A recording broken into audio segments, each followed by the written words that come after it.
We all need medical care, expert medical care. That's why you need Convenient MD. Our state-of-the-art facilities give you access to leading local physicians and medical teams 7 days a week. When you need medical care, it's not just about being there. It's about raising the bar. It's about peace of mind. Our focus is you. Because that's the way it should be. Convenient MD, putting quality back into healthcare.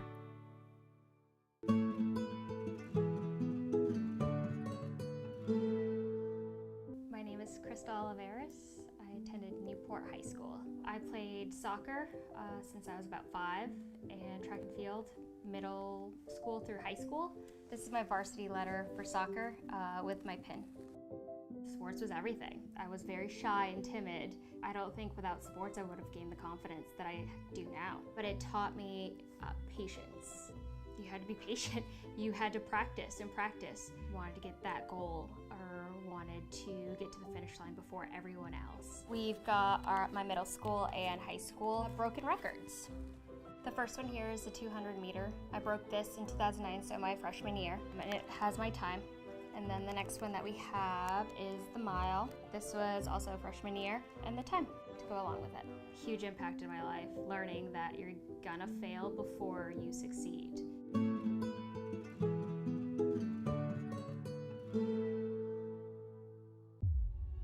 It seems like leaders were destined to be so. Born with confidence, blessed with talent, graced with wisdom. That's how they might seem, but it's not how they're made. Leadership takes practice and discipline and critical thinking. It's not a gift, it's a choice, and it starts here. Decide to lead as an Army officer.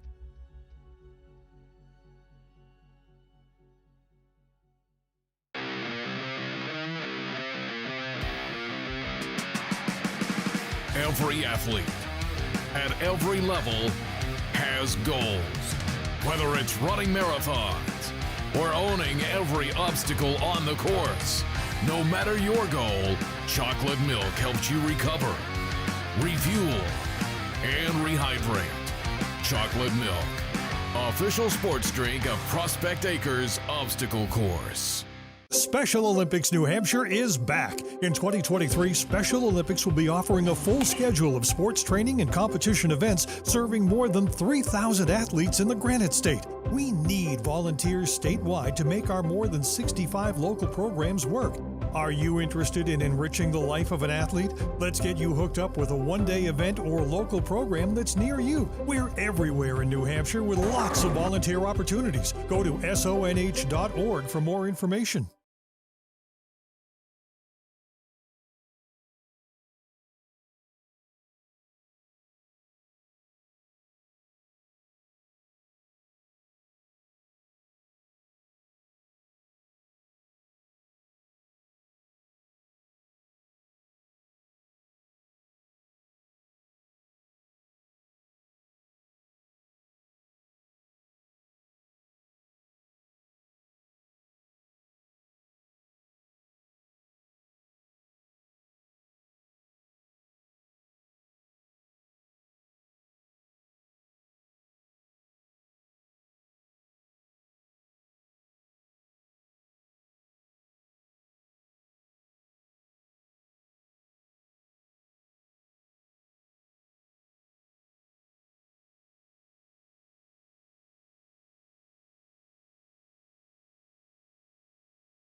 This is NewHampshireTrackandField.com, powered by Runners Alley, coming at you from Salem High School with the Division I State Championships.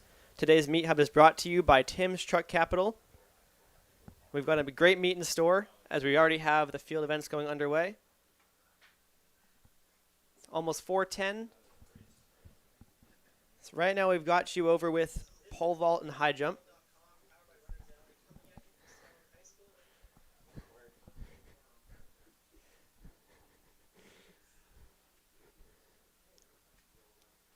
So it's girls high jump and boys pole vault happening so far.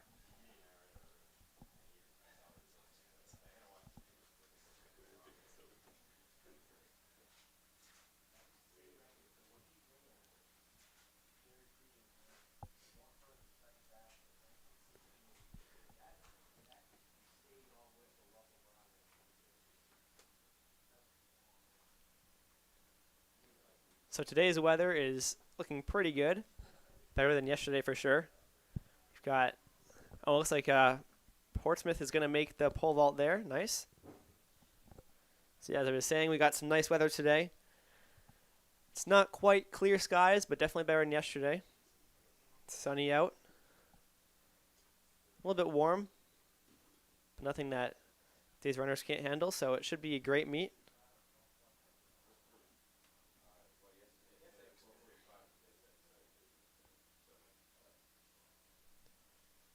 For right now, we're covering pole vault and high jump, and then once the running events start, we'll switch over to those.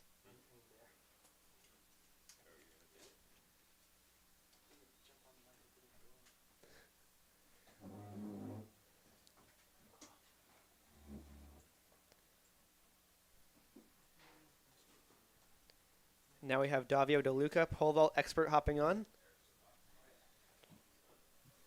Pole vault expert, yep, that's me.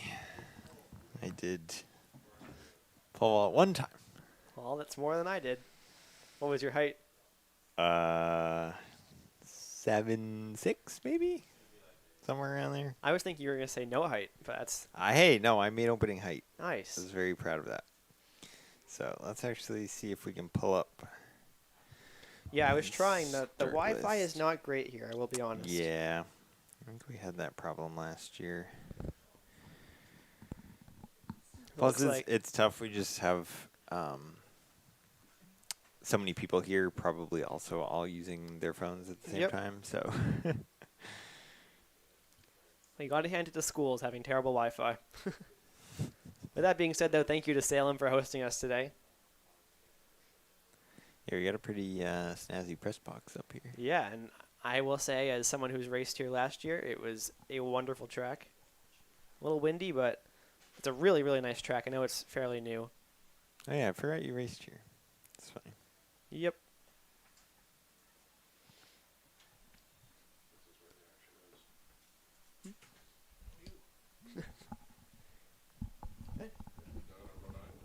Yeah, down Rhode Island, yeah. It's been pretty good so far, yeah. A little bit boring down there, but school has been...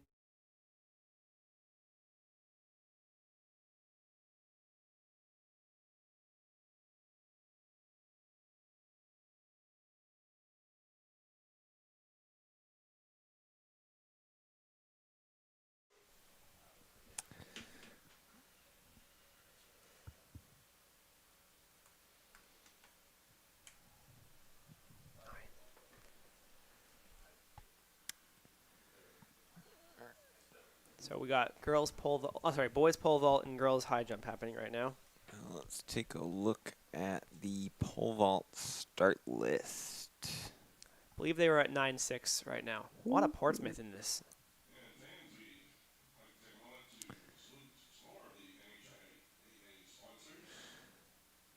So, yeah, looks like we got a pretty good mix of people right around between 10 and 10.7. We got almost, 10 guys in that range. Yeah. And then a couple of guys mid-11s and right at 12 feet. And then the top seed coming in is Wyatt Patterson of Winnacunnet, who's ranked at 13 feet 10 inches, which is almost a foot and a half higher than the number 2 seed, which is Nicholas Rushton of Salem. I'm excited to see where he's going to try to come in because I don't think he'll attempt this height because that should be pretty easy for him. Right. And yeah, actually, as you could see on that jump right there, that kid cleared it by Yeah. like 2 feet. Bet he wishes that he had done that for a bit of a higher jump. Yeah.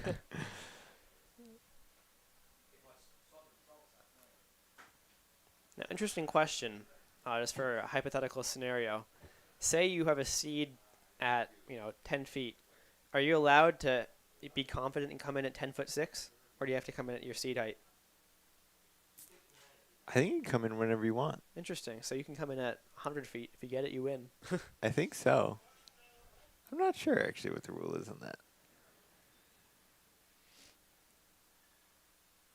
All right, looks like is that Portsmouth or Concord next up to go?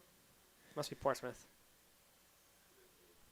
Yeah, hard to see this far away, but Yep. we need the binoculars. Where's Jim with his binoculars? I actually used some yesterday. Lars has some up at his house up north. Were you looking at birds? I was looking at mountains. Oh, okay. That appears to be That's Concord, yeah. That looks pretty easy for him. Yeah, Nice. cleared that, no problem. So that must be Colby Nyhan. Yeah, So, yeah, 12-foot jump Yeah, there, so he's yeah, seated at 12 foot. So I don't even know why he's attempting this height, to be honest. If he's up Yeah, 2.5 feet above this. Some people like to come in pretty early and just get some easier jumps in. A bit of a rhythm. Yeah, because I know like it does happen sometimes where people come in, in theory at a height that they can jump no problem, but they're just like cold. Yeah, and just not, like you said, not in rhythm. And then if you miss like the first jump or like then you accidentally screw something up on your build up on the second jump, or you drop your feet or something, and then all of a sudden now all the pressure's on to make the third jump, and like it should be an easy quote unquote jump for you, but you never know. Yeah, it's like stuff like that gets in your head, so sometimes it's good to just like get some super easy jumps out of the way, like get in rhythm, get a feel for the facility. You're jumping somewhere you probably haven't competed before, and like obviously in theory all the equipment is the same, but I think it's just good to get a feel for it. I think that was Tucker who just missed there from Bedford. We just had a completion by Preston from South who cleared 9.6, which was his seed height. Do you call it a seed? Or? I don't know.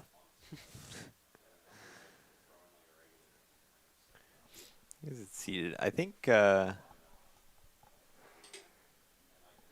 I mean, it's, especially at this meet, there's not a ton of people, because we only have, 18 people in, in each event, so, it's not like some of the meets where you have, 50 people pole vaulting, and you got to split them up all by different flights and stuff, so. I think that was Thomas Eastwood who made it from Exeter.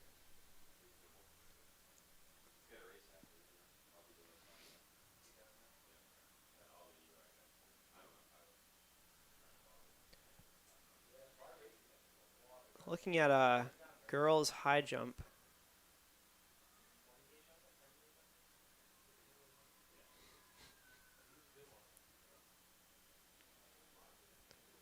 See who's in here. I don't know quite where we're at right now, but Here's high jump. I think we're at 4'6", which all these girls have cleared before. Yeah, where are we here?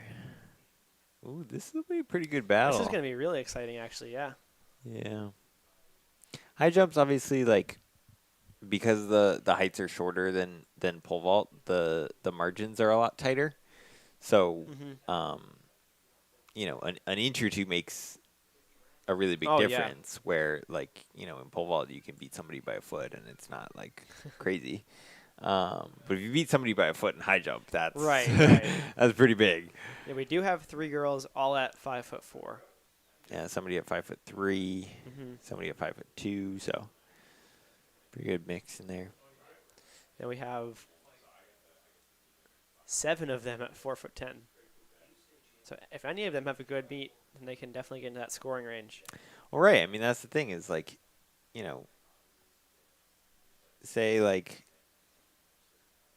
this girl here is seated at 5'2", but she's ranked what 1, 2, 3, 4, 5th, right?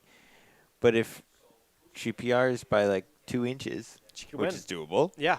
then all of a sudden there you go, she's a state champion.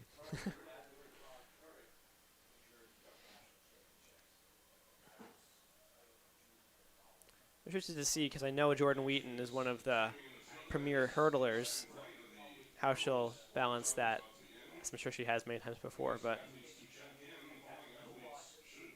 having multiple or having a field event going on at the same time as your running events can be interesting.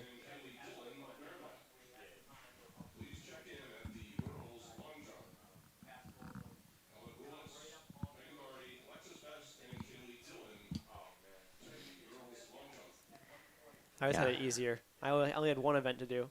Yeah. Yeah, we didn't really have any issues juggling field events and running events. I mean, I could have been field events if I wanted to. Right. I was definitely that good. What field event would you do if you were going to pick one? I did discus in 5th grade. Okay. I think I threw like 40 feet. I think. I don't think well, decathlon I did, but I don't think even in middle school I never did discus. The only thing I did in middle school was long jump. I did long jump in 7th grade. Yeah. I feel like everybody does long jump. It's just Like if you're a runner, the easiest one to kind of get you is just run long and jump. jump. Yeah.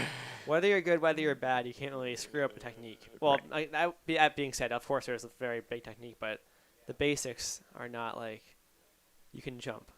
Right. Yeah, there's like, I mean, looking at these guys doing pole vault, it's like you can't really just hand somebody a pole and be like, oh, go pole vault. Now, you can't just say go jump and make someone a good long jumper, but you can still they'll probably be better off than trying to pole vault for the first time. Yeah. At least they'll make it to the pit. Yeah, right. Whereas I don't. They might stutter step a few times, but. Yeah.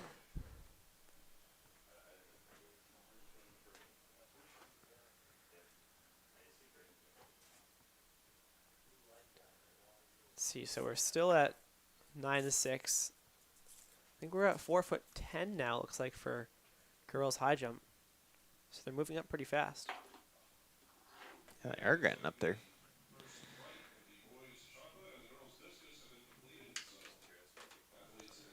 I think that was Timberlane. Not sure which one. It's either Kirsten or Sophia. Both of them seated at 4'10". Good mix of jumpers from like every school. Yeah. I think a couple schools with 2. I think Concord is the first one with a repeat.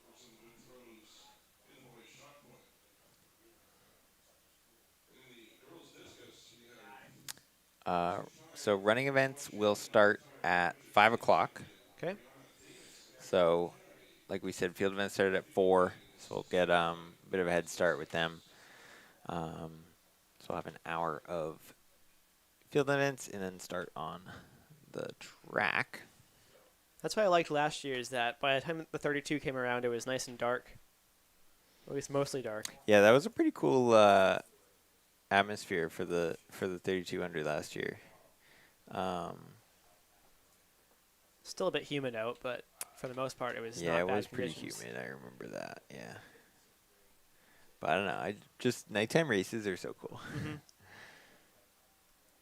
I think I have never raced well at a nighttime race. No, I can't recall one, but I know they're just really fun though. That's the important part. they're fun.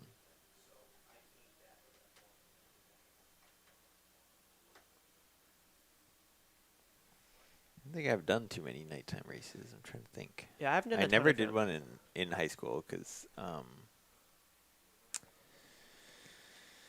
All of the times I had state meet, it was Saturday, middle of the day. Yep. I think the one time I did a nighttime meet was Connecticut Distance Festival, my senior year.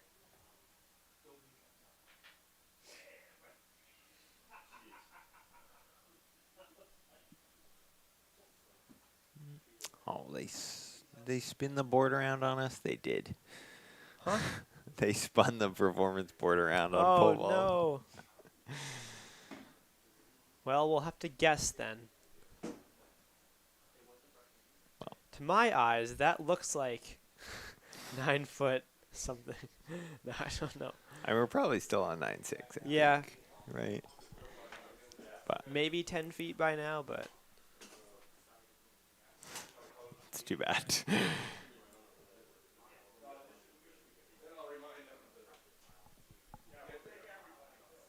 All right, who's this jumping here?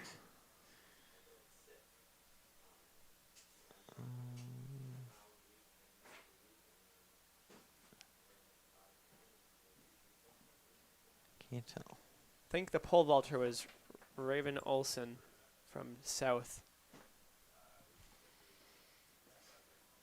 He just went up.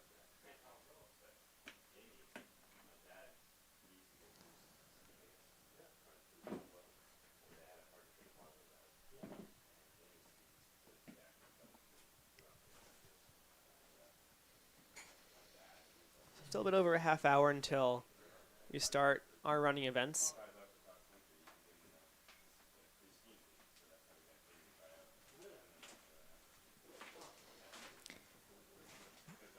We can see, what do we got? We got boys disc going on over there. That's nice. The discus is right in the middle, along with shot put. It's right in the middle of the track, so that's all easy to keep track of. We got boys shot as well. And then girls high jump over there. And then the long jump and triple jump pits are off to the right of the camera, just past the finish line. I don't know about you, but I feel like the discus looks like it's not a big enough area. I feel like someone can chuck one over that little fence.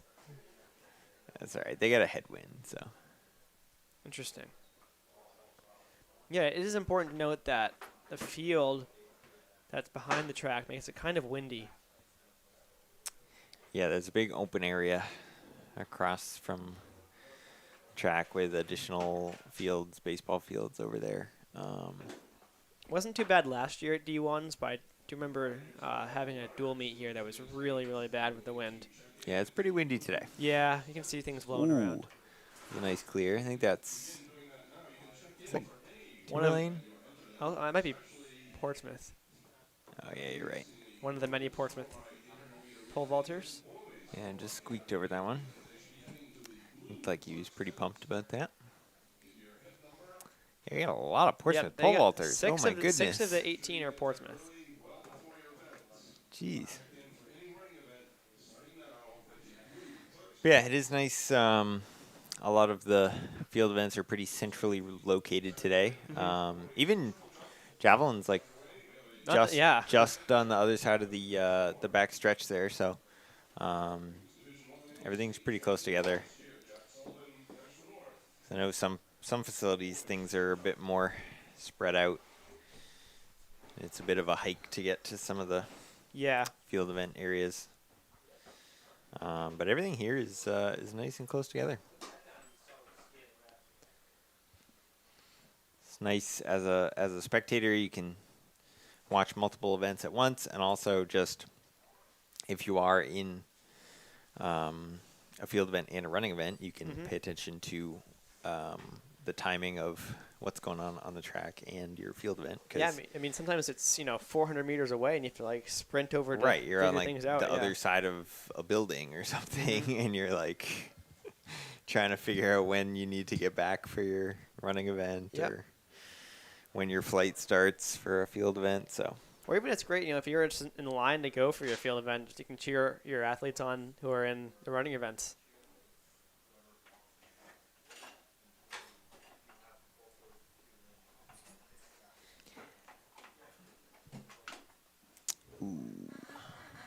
miss from, Is that Wyndham? I think it's Wyndham. Jacob Leher? Looks like it. So his C was 10'7". Not sure where we're at right now, but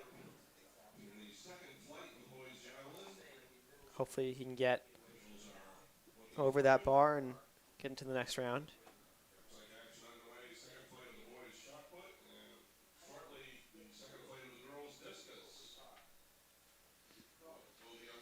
So you can see that flag in the top right of your screen is blowing pretty good.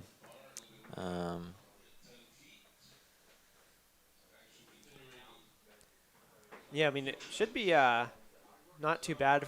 Might be a bit of a tailwind for the sprinters in 100. Yeah, it's, Which I know that some of them might not like if they're trying to go for a record. And like, if it's too fast. I mean, it's a lot better than just straight down the straightaway. But yeah, it's coming kind of like across the track. Mm-hmm. Yeah, wind can definitely be a bit of a game changer, especially for distance events where it might change the strategy of people trying to tuck in a bit more. Yeah, there'll be a lot of drafting going on. Mm-hmm. Find somebody tall to hide behind.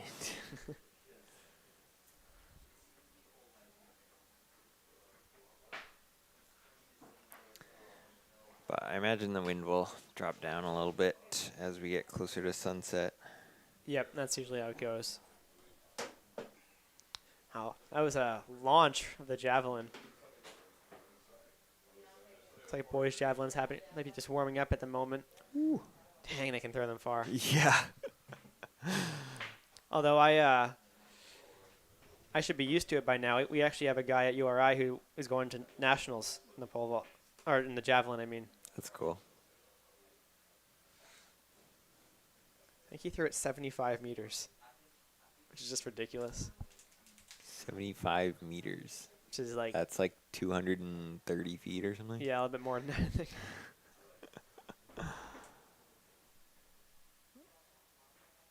Wait, what? That one, like pole vault, is one that you have to be very good with technique. I will say I tried throwing a javelin once, and it hit my head and went nowhere. Got for javelin. Yeah, we got a couple people pushing 160. Boys javelin. Wow. State records. Gosh. Wait, so over 200 feet. Wow.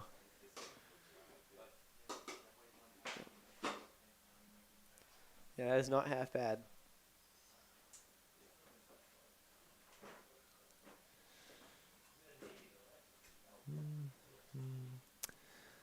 Let's look at the discus lineup.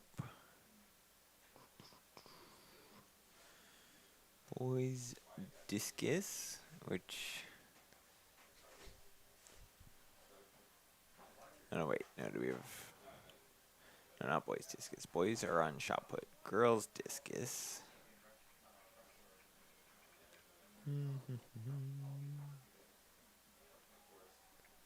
A lot of Pinkerton. Wow. Yeah, so the returning D1 state champion, Brianna Danis, is coming back with a 137.6. That's ridiculous. Which is 3 feet longer than what won her the state championship last year.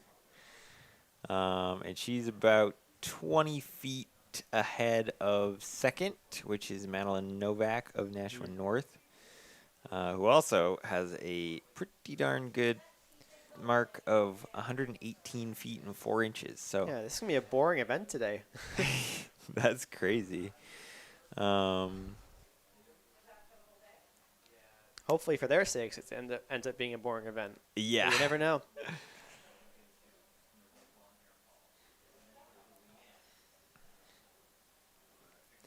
So they're way out there.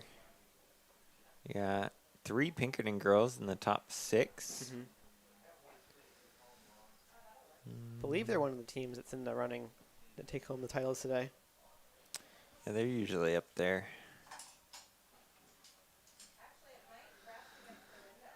Check. We got boys shot put going on. Let's see. Yep, it's the North boys. Yeah, that one could be pretty interesting. We got top 2 seeds are both North with Darius Smith. Oops. Oh no. I just closed out of it. Okay. Don't worry. Everything's under control. So yes, Darius Smith and Toby Brown are the top 2 seeds, both from Nashua North. They are seated at 55-1 for Toby and 52-9.5 for Darius. But then Antonio Martinez from South is 52-7. So It appears that's going to be a pretty solid top 3. We've got a really good fight for yeah, the fourth rest place. of the scoring places should be pretty close. We've got 1 at 55 and 2 at 52, 3 at 46, and 3 at 43. Yeah, that should be pretty good.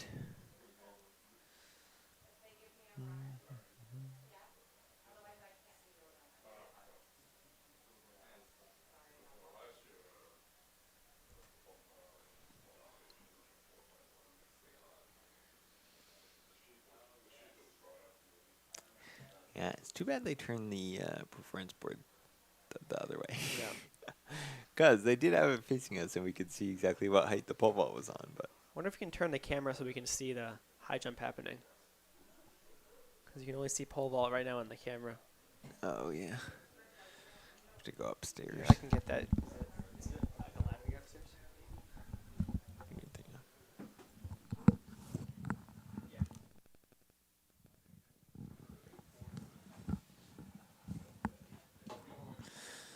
All right, so Tyler is going to adjust our camera so that we can see the girls' high jump as well, which is just off to the left of the screen here.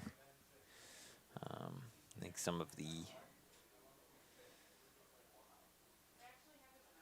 left-footed jumpers you can see on their approach, but that's about it right now. So.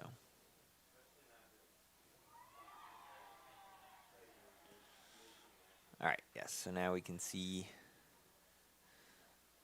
both of those events. As we just saw, looks like one of the Portsmouth boys clear in pole vault. He got a big cheer, so wonder if that was a PR for him.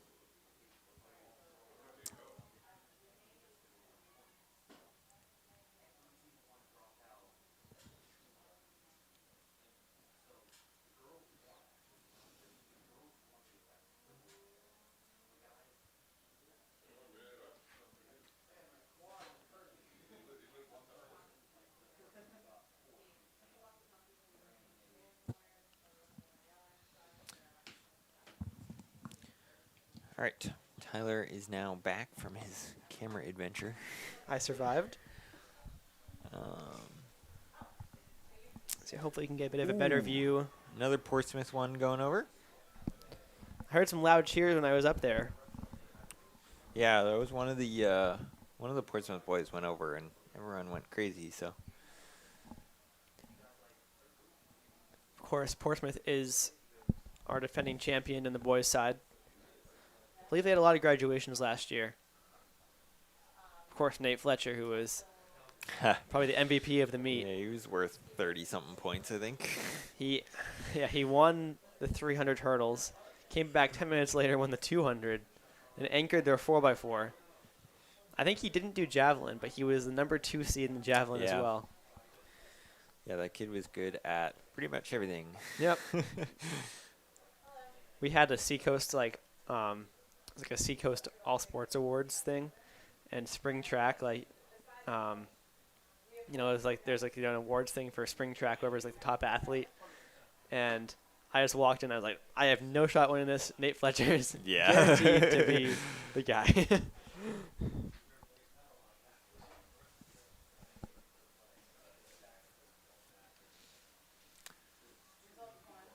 But they usually have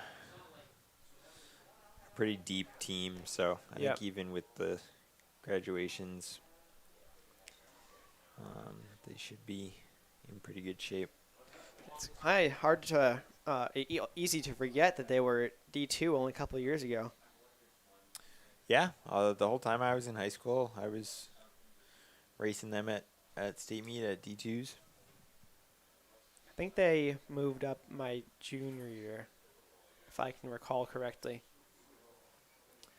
Yeah, so they should be able to squeak a couple points at a pole vault. They have a lot of pole vaulters, but only 2 of them in scoring position going off seed, so should get them a few at least. I know they'll do probably pretty well in the mid-distance events. They got a few good throwers.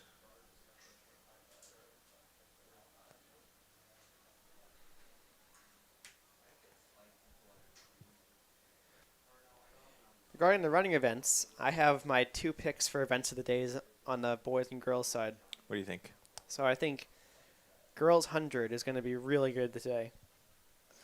We got a bit of a preview at Londonderry of who was looking like the top girls, but you got, I mean, basically everyone who's the best in the state at this today in the 100 girls race. And then for the boys, I'm looking at the 800. I think it's wide open. I think anybody could take it. I think there's not a single person who was in the final heat last year who's back in the final heat this year.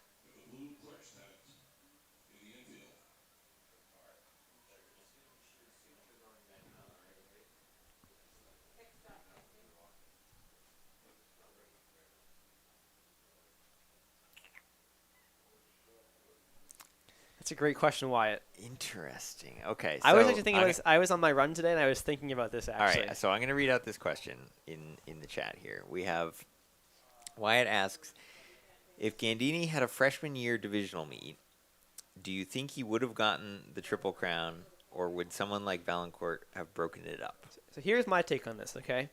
Has to go back to cross country. Freshman year for Gandini in cross country, Valancourt beat him at divisionals, right? Sophomore year, Gandini beat Valancourt at divisionals. So I think Valancourt, I think Gandini wouldn't have the confidence yet to win a state championship. I think, well, I mean, Triple Crown is pretty tough anyways, but especially as a freshman, just because you need the strength to, I mean, do that many events just at all, but then to win them. So I think even aside from just Valancourt, I don't know if he would have had the strength. Yeah, especially in the 800. Yeah. Right. Here's what I will say. I think that Landon Valancourt could have easily won the 2 mile as a senior against Gandini in that 2 mile as a sophomore, because Gandini would have had the mile and 800. And I think Valancourt was better in a 2 mile anyways. Yeah. I don't know why he did the 8. Yeah, I think that probably would have been his best bet. Yeah, that's a great question. I think no, unfortunately. But it is but I think because of that, it's cool for Gandini to be able to say I never lost an individual race at D3s. You get that quadruple triple. That'd be crazy. I wonder if anybody's done that. Yeah, I have no idea. I mean, I could have. I didn't really feel like it, so. I remember when I was a freshman, watching Jake Winslow get the Triple Crown was one of the most impressive things I've ever seen. Like, I think he ran my senior year PRs in every single event, but all on the same day.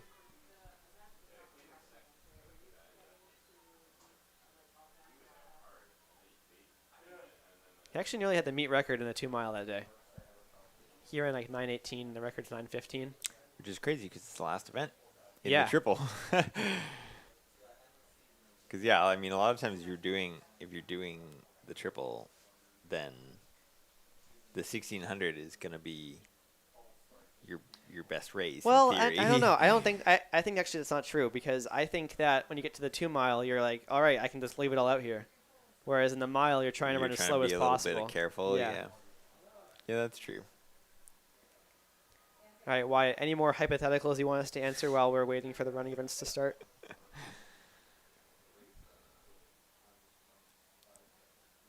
Ooh, oh, that was a great clear. Nice. That was one of the Portsmouth boys again.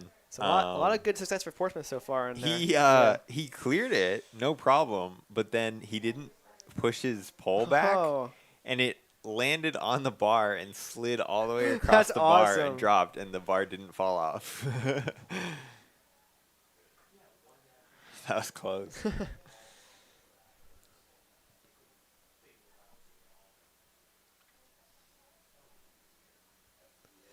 Yeah, that's another thing. Is like it's so hard. Like first off, you have to get over the bar, but then also make sure your bar doesn't hit the your pole doesn't hit the bar on the way down. Yeah, and like make sure an arm flailing around, a leg flailing around doesn't catch the bar on the way down either. Because like you see people, especially like when people haven't really gotten the form quite down yet, where they like in high jump or pole vault or something, they clear it. No problem, but then they just catch the bar, like, with their arm or their leg or something, like on the way down. Well, that's kind of one of the things that we talked about yesterday, where because it's not a middle school event, you tend to not see that many like freshmen in pole vault, because it takes a while to kind of get the hang of things. Yeah. We didn't. I'm looking through the list right now. There weren't any freshmen in pole vault yesterday. I'm sure some parents watching this right now and saying, "My kid's a freshman. Why are you talking about Tyler?" Yeah, so far. None so far. Yeah, a lot of seniors and juniors. Ooh, a sophomore. Wow. Sophomore. Oh wait, this is shot put. Oh, yeah. Good one.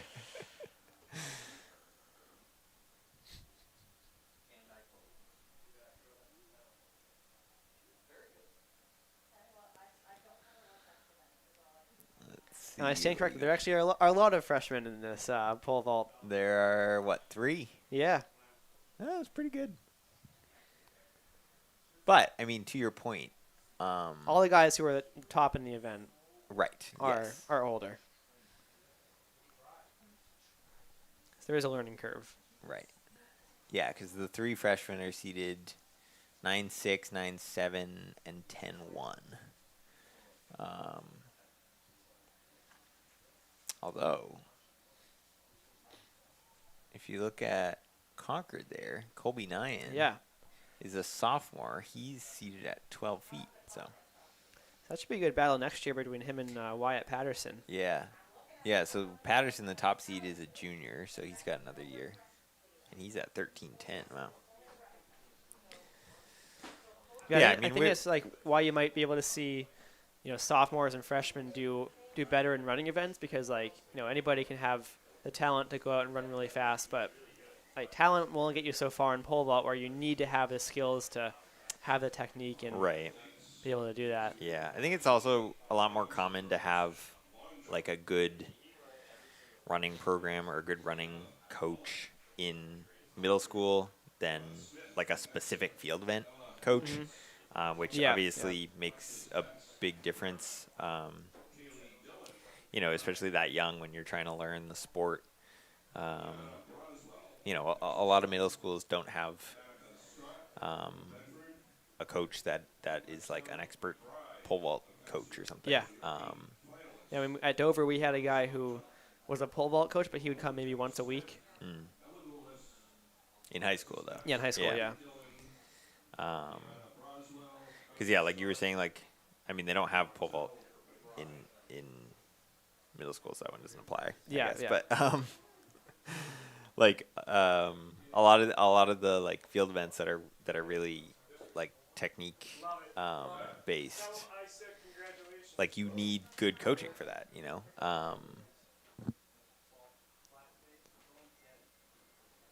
So it's a little bit tougher to develop that early on.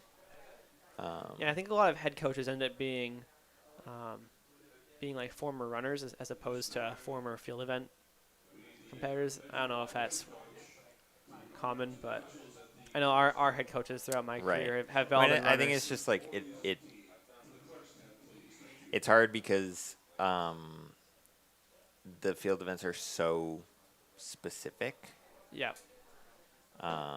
Whereas like if you have like a sprinting background, like you can coach people probably like up through like the 800 almost. Yeah. You know, or like even like hurdles or you know something like that. Whereas, you know, if you're like take pole vault for example, if you're like an expert pole vaulter, like that doesn't really apply to a lot of other things. Yeah. We'll say one thing. We do have 10 minutes until our first running event. 4:50 right now. Ooh, one of the girls just cleared 5 foot. Nice. Looked No, 5. very Is that excited. 5:10 or 5? I think it's 5 foot. Oh, yeah, 5 foot. But there's a line in the board. I was gonna. Yeah, it's just no one's. Yeah. At 5 feet, right? Yeah, not sure who it was. I think it was Bedford, but she looked pretty excited to clear that. So. You know, there weren't many above that 4:10.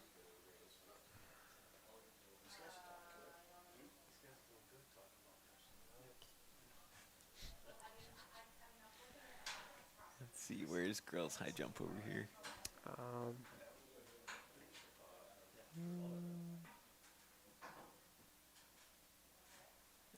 Girls high So yeah, 5 foot is going to get you into that top 8 at least.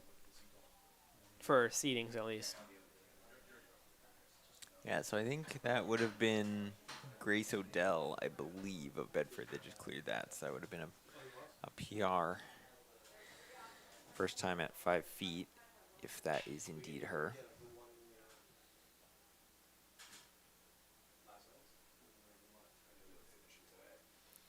We got one of the North boys pole vault. And it looks like it's going to hit the bar on the way down. On the way down, yeah. So that's what I was talking about. Like he cleared that. It's cool to watch it like kind of spring up as it like, falls down. Yeah, it's amazing. Sure. Sometimes like people get so lucky with that where they catch the bar and then it bounces completely off of the I don't know, the rack or whatever you may call it, but sometimes like it lands right back down and just settles again.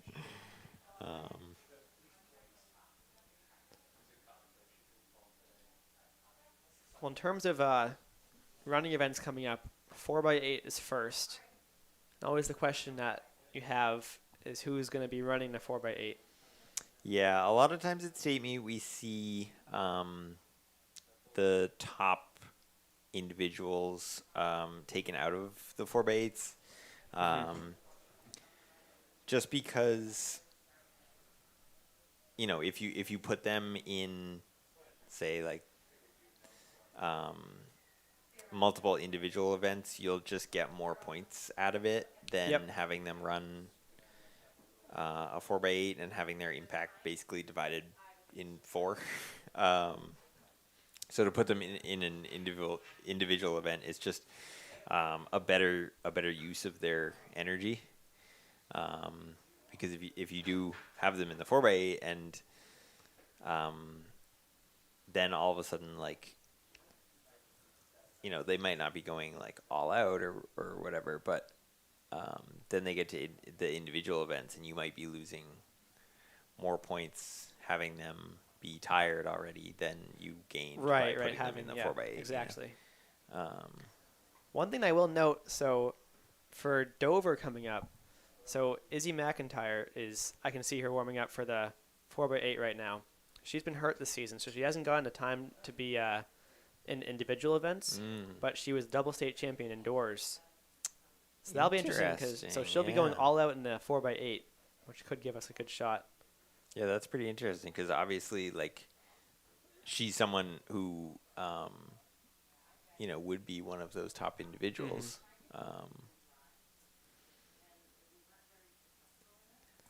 That could shake things up a little bit. Yeah, it could. Especially if, like we said, other teams take their top individuals out. I know we saw yesterday in D3 a lot of teams had kind of their top people out of the 4x8. Yeah. I think it also depends on what your team is aiming for. Yeah, if you're going for a state, like, do you want to win the overall championship? Do you want to win a state title? Like, right. Yeah. Because, like, putting everybody in the 4x8 may be your best bet at winning, like, an individual championship. Exactly, yeah. Because say, okay. That's kind of what we did a few years in a row. Like, if you take your top few runners, maybe they don't really have a shot at winning an individual event. But if you put them all in the 4x8, then you've got a pretty good chance of winning a 4x8 state championship. Yeah, exactly. Which obviously is a pretty cool thing. I'm going to get headed out because the meet's going to start soon. I'm going to do some interviews. So next time you'll hear my voice will be on those live, or not live, but interviews post-race. So I'm going to hand it over to the other guys.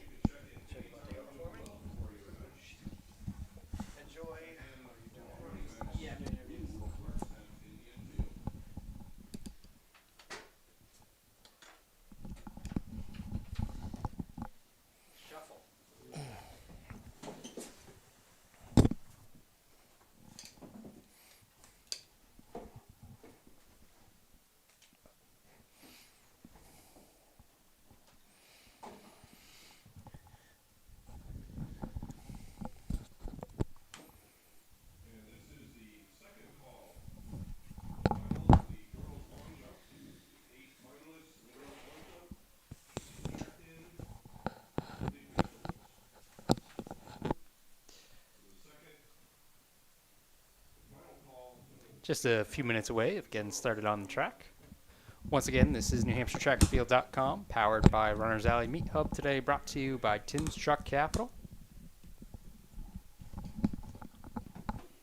While we go through our coverage today, do have a few messages from the NHIAA as well.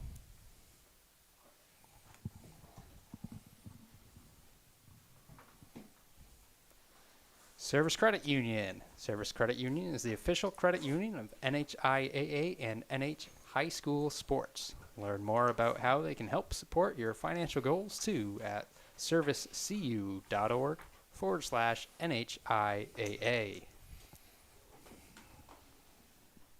Members of Army National Guard don't give up, and they do whatever it takes to achieve success. Find your success in Army National Guard. Visit nationalguard.com/NH.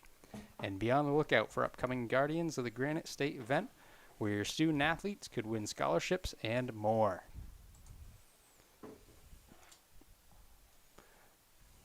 So again, a couple minutes away from kicking things off today. First event will be our girls 4x8.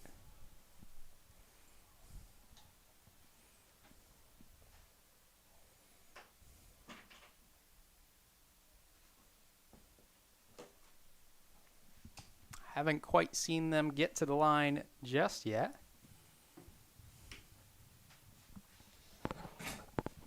So, Jimmy, welcome. Yes, it's going to be an exciting night, don't you think? Yeah. Before we get started, though, I have an interesting question that was posed earlier and you missed it. Oh, here we go. Okay. If Gandini had a freshman year divisional meet, do you think he would have gotten the triple, or would someone like Valancourt have broken it up? I think Valancourt would have broken it up, but he was pretty erratic then. I mean, Valancourt's turned into an excellent runner, but I think Gandini might have been just a little too young. I think he might have gotten an event or two, but I think Valancourt would have definitely gotten something.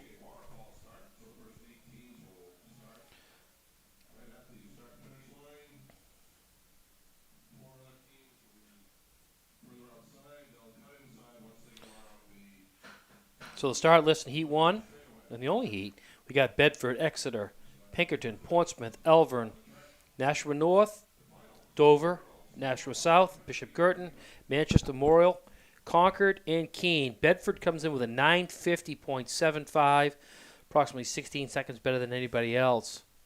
But that's based on perfect conditions, the people that you want in there, and this is the state meet, so there's a lot of shakeups.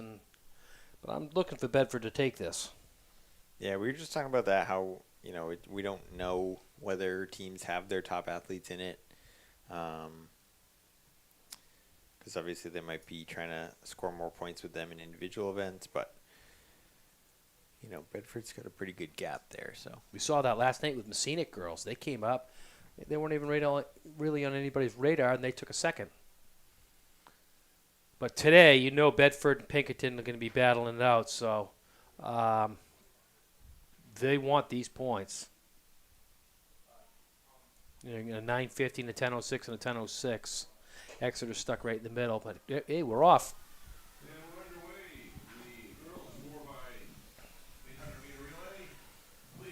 Well, they're really taking it right out. Looks like Exeter going right to the front. Wow, they're flying. Exeter, Bedford, Pinkerton.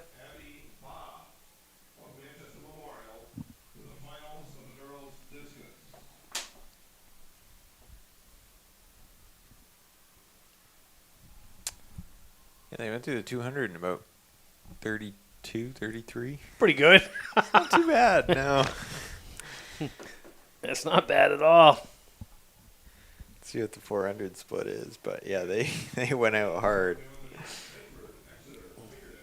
If they hold that, I'll be some impressed.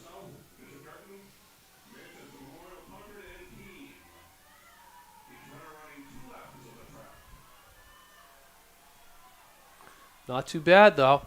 Coming through in 68, 69.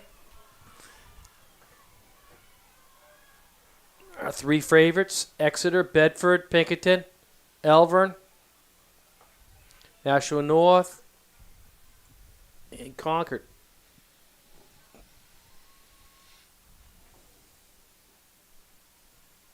Yeah, for how hot that pace went out, everyone's stuck right there.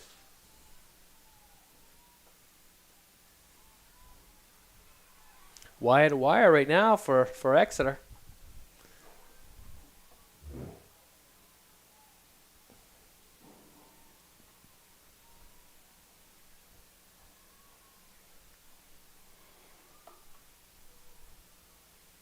Conditions seem a little better today, huh? As far as impending weather. Yeah. Yeah, it's pretty similar to how the 4x8 was yesterday, but I think some of the later events might be a lot better today. All right, Bedford going up. Jeez, that was a good lead-off leg. Yeah, 223. Nothing wrong with that. So Exeter holds on. Bedford. And then Pinkerton, followed by Elvern, Nashua North. So those four have really separated from the next group.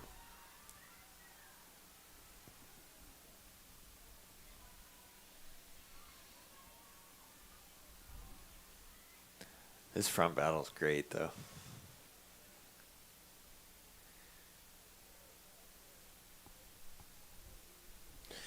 Boy, Salem's done a good job with this new track, though, huh? Remember how run down the other one was? I mean, I remember almost 40 years ago running the Meet of Champions here. Actually, I was coaching at the time at Portsmouth, and the track was still nice, but then over years, it broke down hard. And then, but now look at it. It's beautiful. It's a nice track. I love the blue. It's very bright, too. It's pretty unique. It's a cool track. I'm just glad they have it. It's just Salem is rich with tradition and really makes it for them. All right, those girls went through about 71, 72 for their 400 split. Bedford just cannot overtake her. She's been running right out in that second lane, and Exeter's holding her off. She keeps trying, though. See if she does it on this straightaway here. She's trying. Oh, yeah. No, I love that. Yeah, Exeter will not let her go by. That's great. And so Bedford tucks back in again. Looks like she'll wait till the turn at least. It's one thing about Exeter. They always take a lot of pride in their relays. They do well in them. They don't seem to take one off. You know what I mean? They always seem Right. to put together a good team. Yeah, there are certain schools that it seems like put more emphasis on the relays.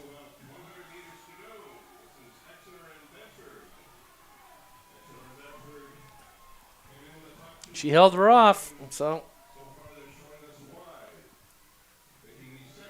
it's another good.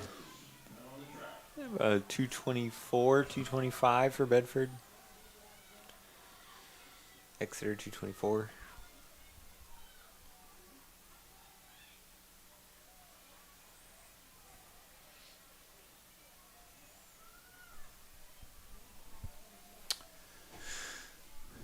So we got Pinkerton in third, Alvin fourth.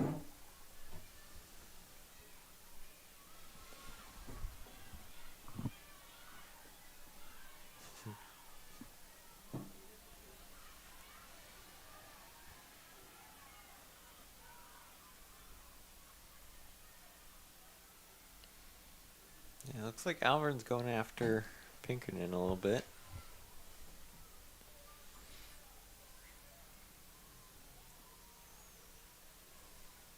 I think Bedford would be pretty happy if they could pull out a first and Alvern overtake Pinkerton. That would be some,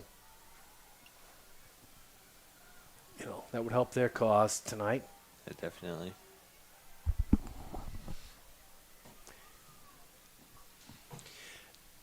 Go through in 71, 72. See, that's 6 minutes right on the clock as they cross the finish. Yeah, everyone's running really even. But every leg seems like it's almost the same pace. Right in the mid 220s.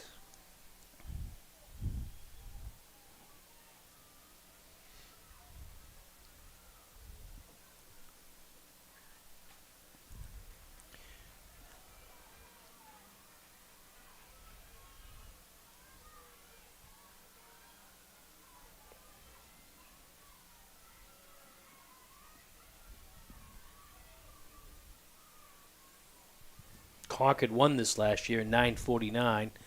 The division record is 928, and the state record's 915. Bishop Curtin has got the Division 1 record. 9:15 is pretty quick. Yeah.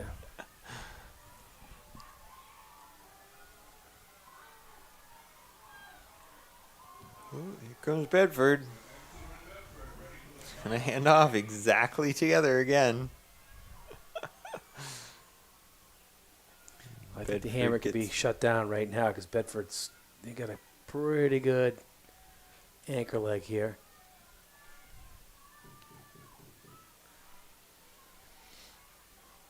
We'll see. This is going to be a race. You got to race it.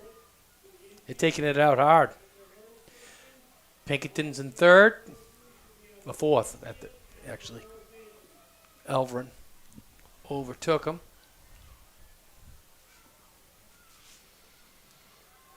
Nashua North doing the handoff.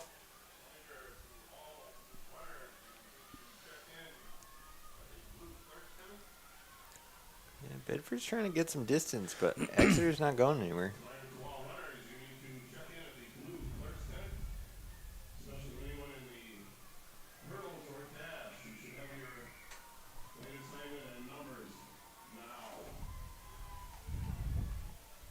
Looking back. Yeah, just took a quick glance over the shoulder. That was a 66. Now she's got some ducks out in front of her to aim for, so. Time on the clock right now, 8:37, 8:38. We will get one on the screen for you after this event. Slight communication issue with the timer. It's a perfect setup right now for Bedford. Be chasing those girls. If at all Exeter comes up. Right, yeah, because Bedford's out in front. She's not really running by herself anymore because she's got people to catch, something to focus on, and just keep kind of spooling it up.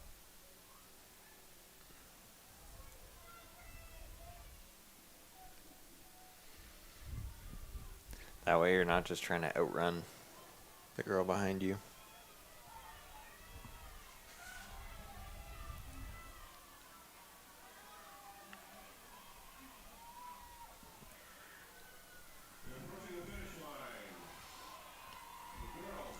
Nice job. That's a good time. Yeah, this is real fast. 9:34, 9:35. 9:34.79 for Bedford. It's an outstanding time. They were pretty even all the way around. What was that last split? 2:19. 2:19. Nothing wrong with that. Pretty quick. So Exeter that was second at 9:43. actually pretty close to the Division I record there. Let's see. 6 seconds off.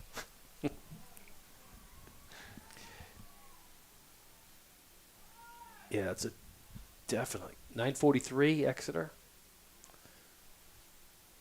Third place Elver 9:54.23. Pinkerton 10:09.45.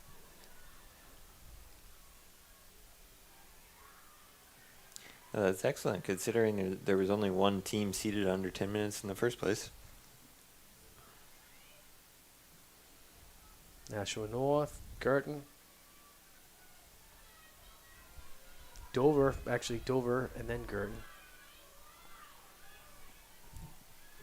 So North finished up 10:31, Dover 10:33, Girton 10:40.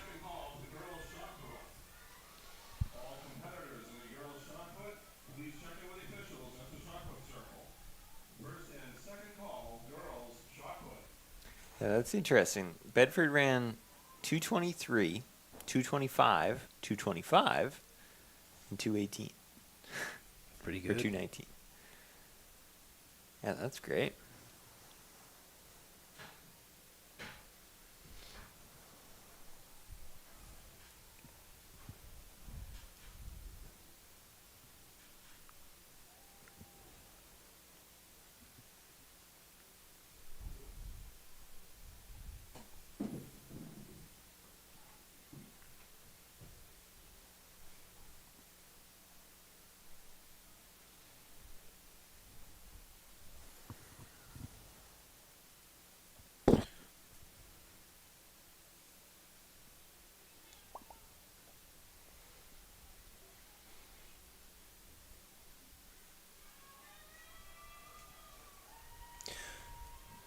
We got our last team out there, Concord, last year's champion, but I think they went with a lot younger girls this year, newer girls. So that's good experience.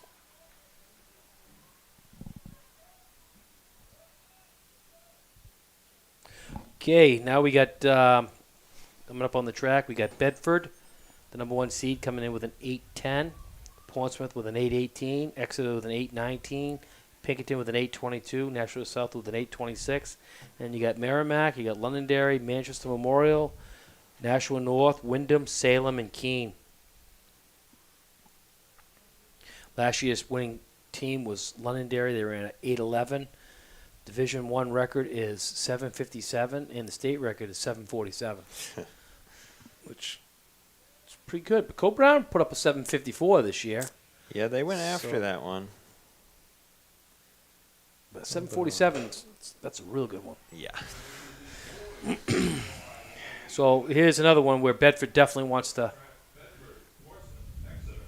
do some damage here. They're going to compete today for that championship.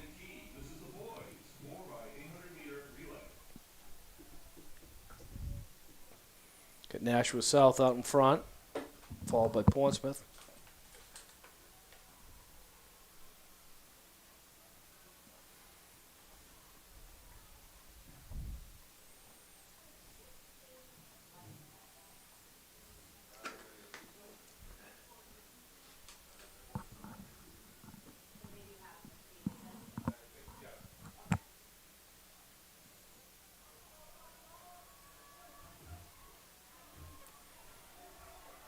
South, and then a pack. The clock's not Got through about 63. 63.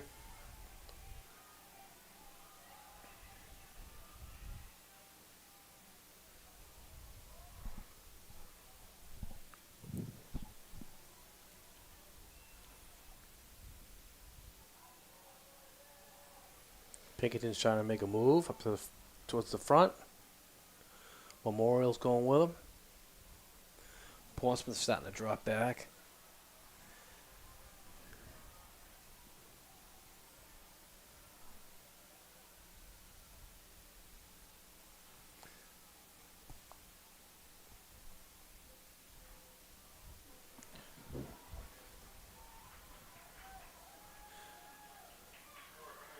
So I don't think Redmond's going to be on this Bedford team. I think they're probably going to save him for the 4x4 or something. As Bedford is in the lead right now, they probably can win it without him. 207-ish.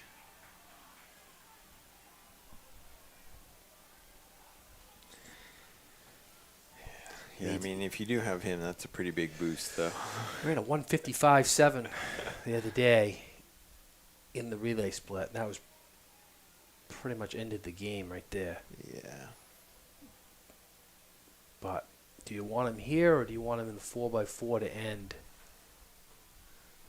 So, I mean, he could quadruple and, you know, get as many points as you can, but I'm sure he does want to win the mile, and he could definitely win the 2 mile too. I mean, if it comes down to a kick, he should win. Right. But then you're going to come right back with a 4x4. And you could do it. Gandini did it last night.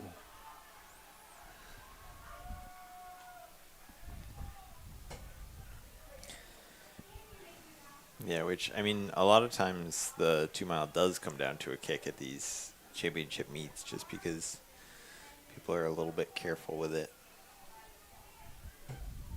Exeter starting to make a good move. Exeter's getting him right back in here. Matt Allen's got a good leg here. Pinkerton trying to move up into third there.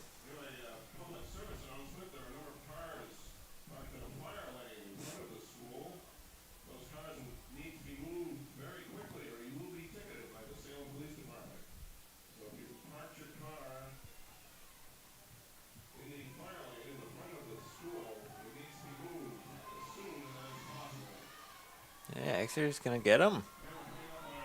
It's a great leg by Matt Allen.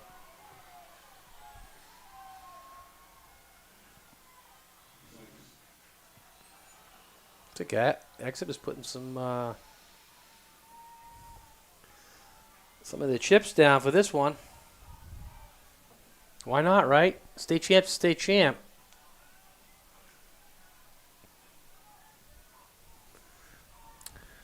Pinkerton's making their way up in contention. Yeah, that was a 2 flat split from Exeter. It was. That's a good one.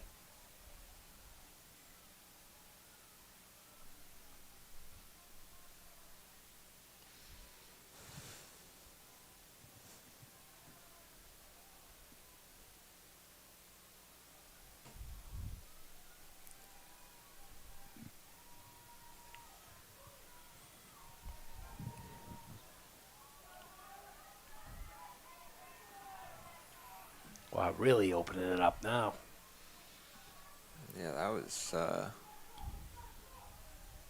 54. That's business.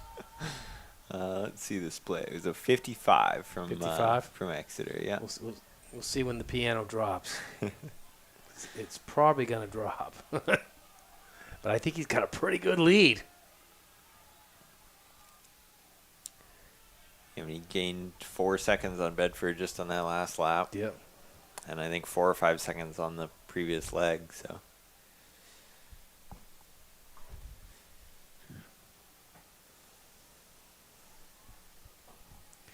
Well, Exeter comes in, with an 8:19. Chop off Redmond off there. Say you swap out a 155 for a 205. That's 10 seconds right there. That gets you in the ball game. Definitely. Wow, that was a great leg right there. 159. 6-second lead. I don't think that's coming back. Yeah, that was 159 flat split. Wow. Went from a 55 mid to a 63 mid. Not too bad.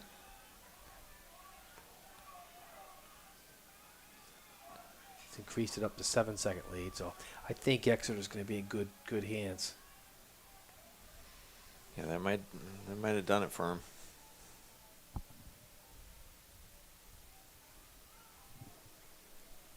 But if Bedford comes out without using Redmond, they only lose 2 points off of it. That's not a bad point. Yeah, I mean, obviously you go, oh, you could have won if you put this guy in or whatever, but like you said, it's 2 points. So, you know, if you do save somebody, you can probably make that up in other areas. Yeah.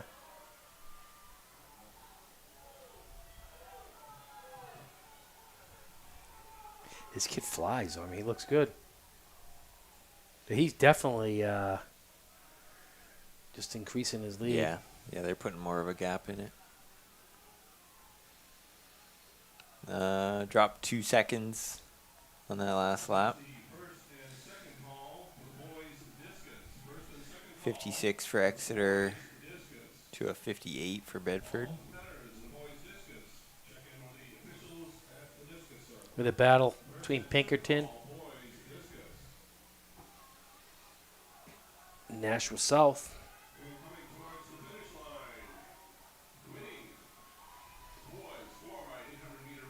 Great run. Better than last year. 8:09:47.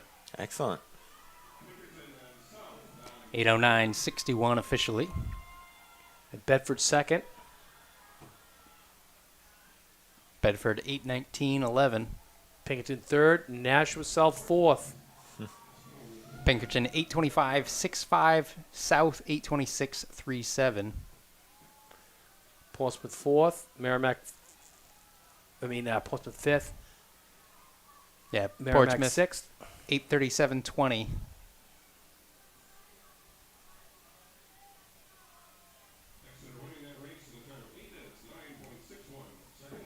And Merrimack 8:40:58. So it was quality. Congratulations to Exeter. Yeah, it's interesting. They loaded up the back end of that relay. They went 209 to 2 flat, and then a 158 or 159, and then a 201. Nothing wrong with that. It's a good day.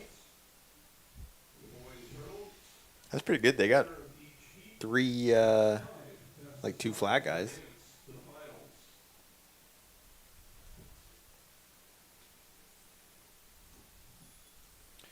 Okay, so we're going to have 3 heats here.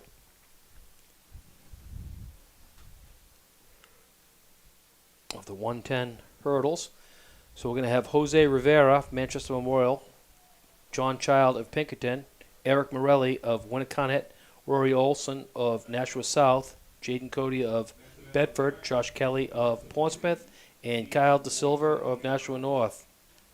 Rory Olson comes in 1561. It's the top seed in this heat.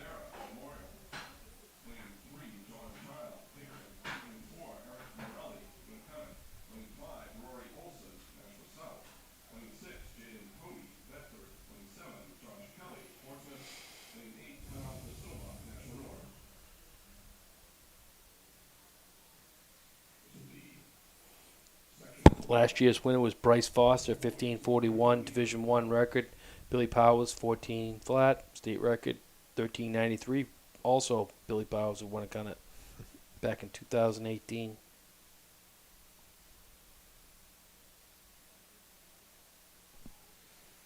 New England champion, I think, too, that year.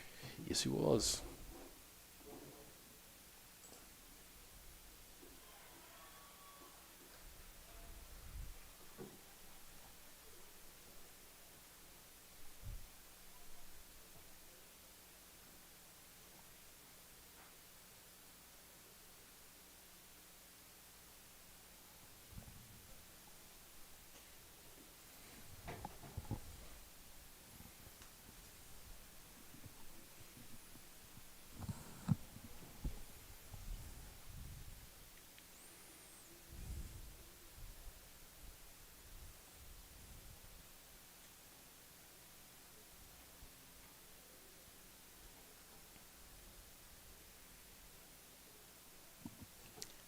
Gun is up. First command given. Guys all bouncing around.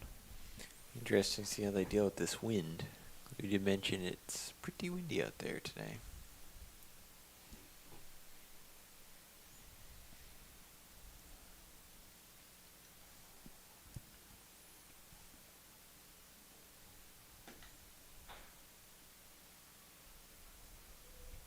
Clean start. Everyone over the first hurdle. South well out in front. So that's Olson. Number 1 seed in this heat. It's like Olson, Morelli. So Olson takes that in 16:15. Morelli was of Winnicott, second at 16:64. Cody, 16:68. De Silva of North, 17:52. Child, 17:58. Kelly of Portsmouth, 18:04. And Rivera, 18:26.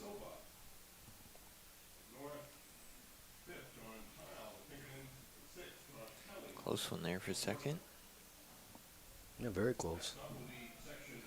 So we have section 2. We got Flaherty of Elvern, Mecklin of Winnicott, Crowell of Keene, Keith of Pinkerton, Powers of Bedford, Jameson of Winnicott, Garnatia of Wyndham, and Benacaza of Dover. Keith comes in with a 16:58. J.J. Powers a 15:84. Bedford, he was the leader in this heat. Guys getting into their blocks now for heat 2.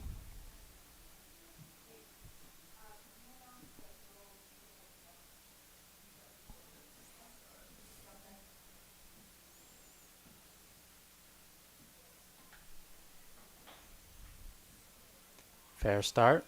Everyone clean after one. Powers out in front. Looks good.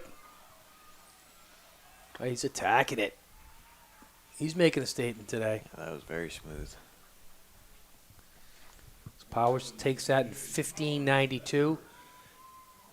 Jameson 16:63 of Winnicott. Keith of Pinkerton 16:67. Garnatia 17:42 of Wyndham. Crowell of Keene 17:58. Mecklin of Winnicott 18:07. Flaherty 18:09 of Elvern. And Benacaza of Dover 18:13. So there's some close times there. The 16:63 and 16:67 with the last heat. Lanes 1 and 2 with a decent battle. Yeah, I think getting into the final will be pretty tight.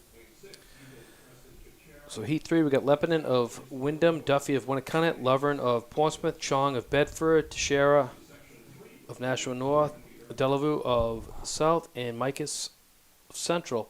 Chong is the heavy favorite here. 14:73 is the favorite all along. He's starting to get down into some pretty good times. He popped a good one last week at the real meet over in Londonderry. Dropped some hammer down, especially in the 300 hurdles. So he's on a roll right now. Clean start for heat number 3. Looks like Chong out in front. Boy, he's got company though. Chong's going to take this. He definitely felt some pressure there. 16:11 for Chong. Lovern 16:29. Delavu 16:52. Duffy of Winnicott 17:48. 17:68 for Micus of Central. Lepinen 18:62 and Teixeira 20:65.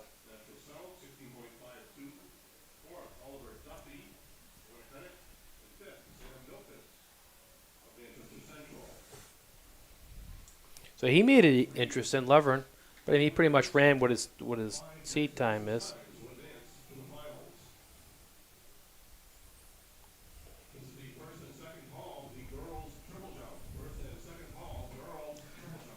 They'll take a minute to swap the hurdles around.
Heat 1 of the girls' 100-meter hurdles, we got Bolabonic of Dover, Odell of Bedford, Adams of Winnicott, Dillon of Merrimack, Doherty of Concord, Poulin of Exeter, Gethrell of Bishop Girton, and Castor of Keene.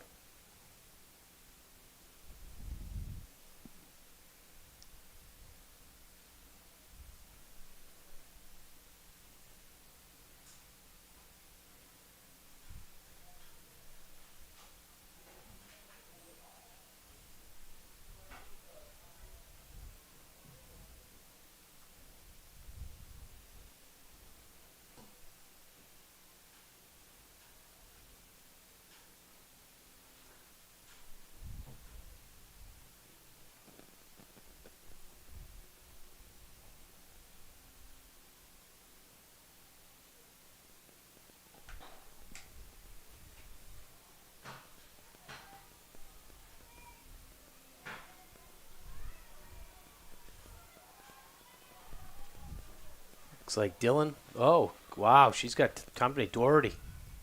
Doherty of Concord. So Doherty of Concord takes at 1586. Dillon of Merrimack, 1592. Rachel Poulin, 1712. Hayden Adams of Winnicott, 1747. Gethrell, 1787 out of Bishop Girton. Odell of Bedford, 1791. Bolabonic of Dover, 1818, and Castor of Keene, 1872.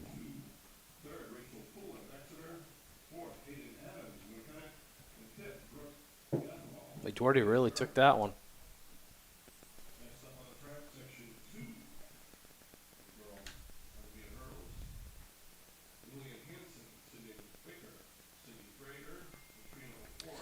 So, Heat 2, we got Hansen of Keene, McVicker of Exeter, Drager of Wyndham, Ofori of Elvern, Scott of Bedford, DiVeneri of Nashua North, Weeks of Portsmouth, and Rosario of Bishop Girton. Annika Scott is hot. She is a sophomore that just ran like in the 1450s last one. Wow. So she might be the heir apparent of the state record pretty soon. I think it's 1423 is the record. She's a sophomore? She's a sophomore. Wow. She's got time on her side. Yeah, to get 3/10. Look at her go. I mean, she's pretty much flawless on her hurdling. Wow. I mean, there you go. 1497. So we'll see what she gets for 1504 is her official time. So Furry was second, 1585, 1656 for DiVeneri, 1754 for Drager, 1777 for Weeks, 1792 for McVicker.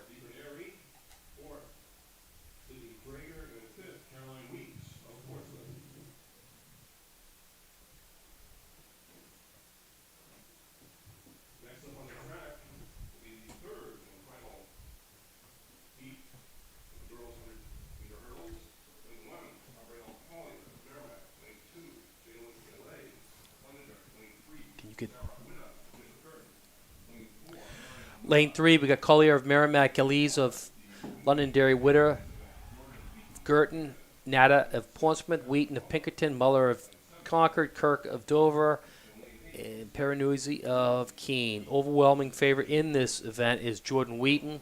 I mean, she popped a top 2 or top 3 time ever in the state last week. So she's prime ready to go. She was in the 1430s.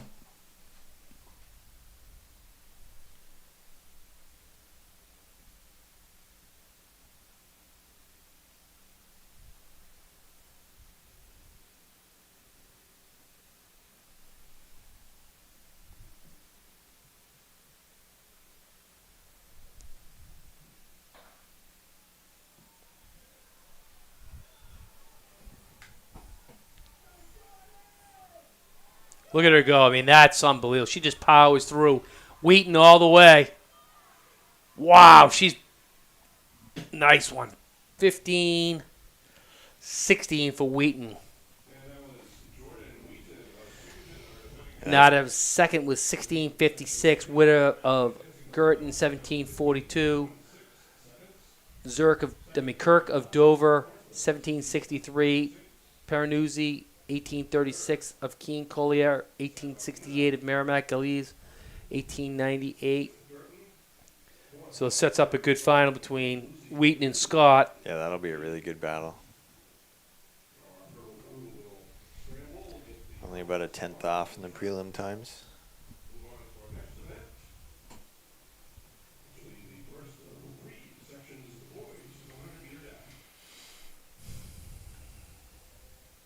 So we'll get the 100-meter dash coming up. Heat 1, we got Hines of Concord, Peters of North, Menendez of South, Sebastian of Memorial, Jones of Salem, Emery of South, Isaac of Pinkerton, Inglese of Londonderry.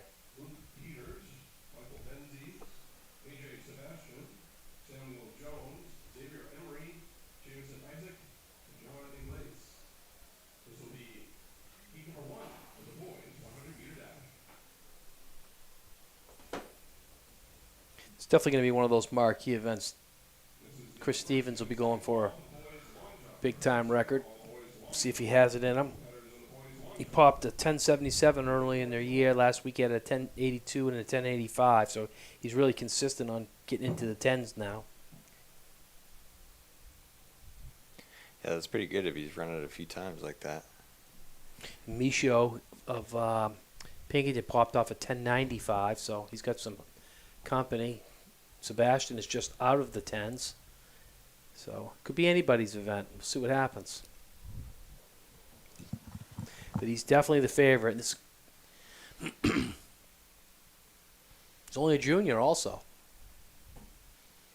Comes after his fall start in indoor too, so. Yeah, sometimes you learn lessons from that stuff. He took it well. Oh, definitely. You know, yeah. He's got a good personality. He's got his own personality.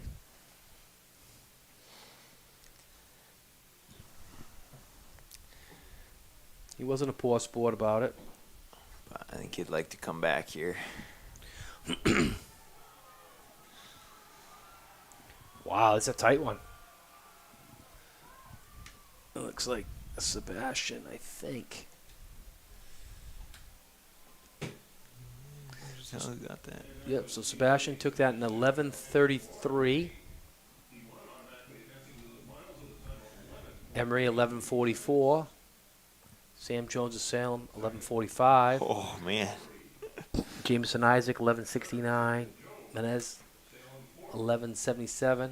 Luke Peters 11:82. Hines Concord 11:85, and Iglesias 12:12. So we got a minus 2.2 wind, so that they're going right into the wind, it looks like. Heat 2, we got Perry of South, Reardon of Exeter, Amero of Londonderry, Parker of Pinkerton, Stevens of Keene, Collins of Girton, Bookish of Concord, and Madeira of Spalding.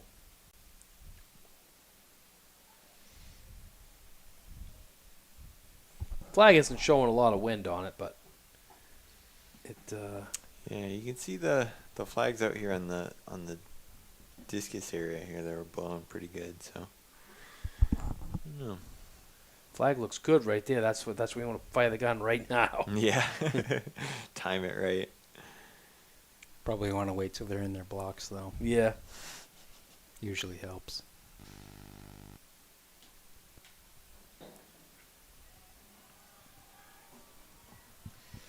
Stevens out in front. Chewing up real estate. 11:16, so let's see what he gets for a final time. 11:21 for Stevens. Parker 11:41. Collins 11:47. Amaro 11:65.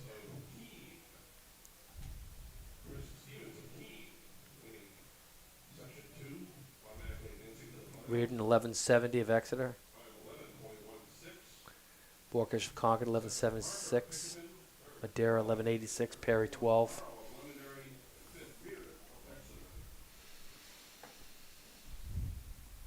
That record you mentioned that Stevens going after set in 91. That's an oldie. Yep. Aaron Tolson. He's a good guy. He's a dance instructor now. Like tap dance. Guy's He was on Chronicle one night, and yeah, he's a pretty cool guy.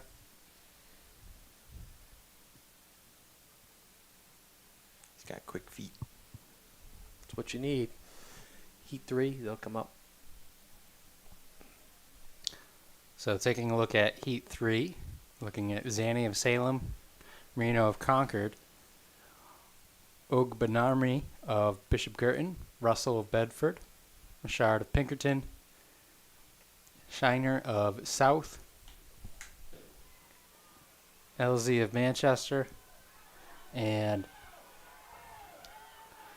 tight one. Boehm of Concord. That was a minor upset there. Pretty close. Obanari, 11-16 of Bishop Girton. Russell of Bedford, 11-16. I don't know about that one.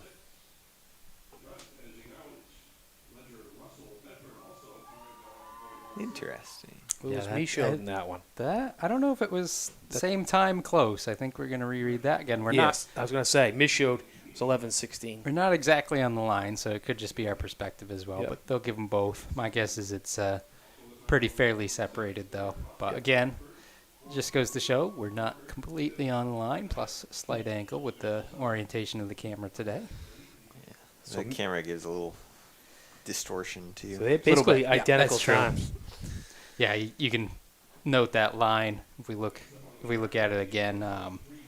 That line's not perfectly straight. It's got a Exactly, slight a straight line. bend because the camera does distort a little bit for the wider angle. So that's a very valid point. Yeah. What I was looking at, though, was Micho was definitely second. It wasn't the guy that they had for second at first. They made the change. Gotcha.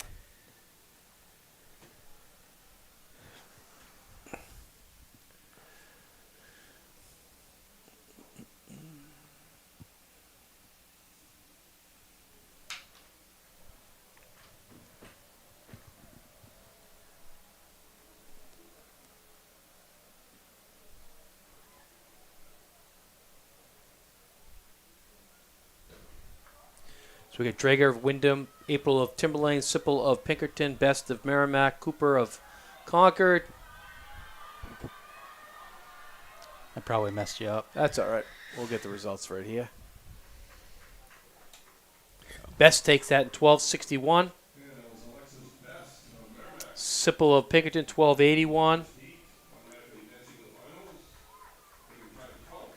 Cooper, 1323. Musa of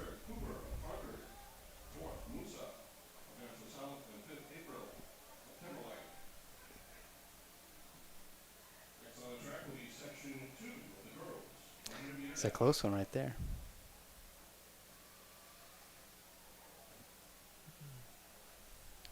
it's section 2.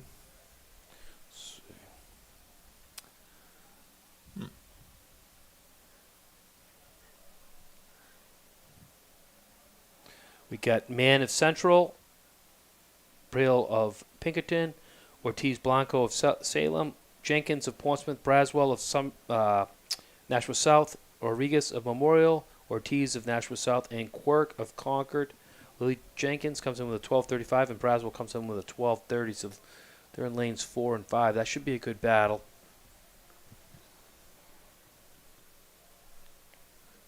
Last week at the real meet, you had Ross Braswell battling it out along with Best for the top 3 times in the state this year. Braswell's going to take that one pretty easily. Braswell takes that in 12:89. Jenkins 13:06. Ortiz of South 13:21. Ortiz Blanco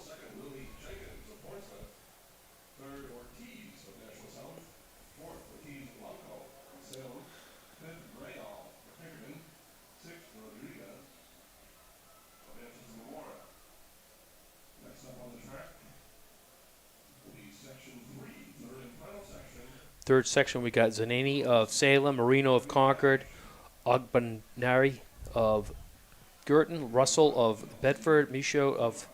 Nope, that's not it, sorry.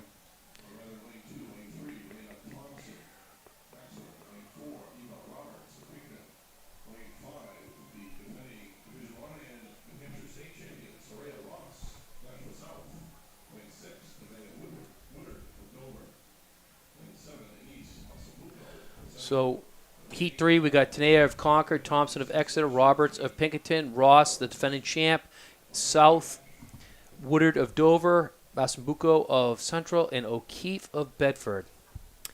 So Ross actually, her winning time last year is faster than the Division One record. I assume that didn't count because of a wind reading.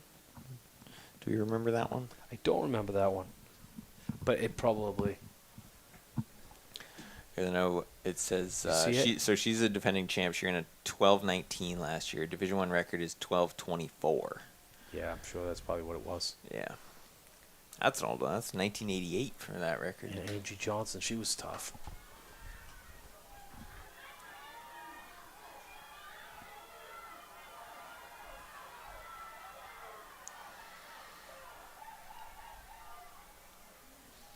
So that Woodard and Roberts were a little bit behind her, but So Ross takes that at 1270. Woodard 1292, Dover. 1296 for Roberts. 1331 for Thompson. O'Keefe 1353. Massambuco 1359. Tanea 1360. So it should be a good final.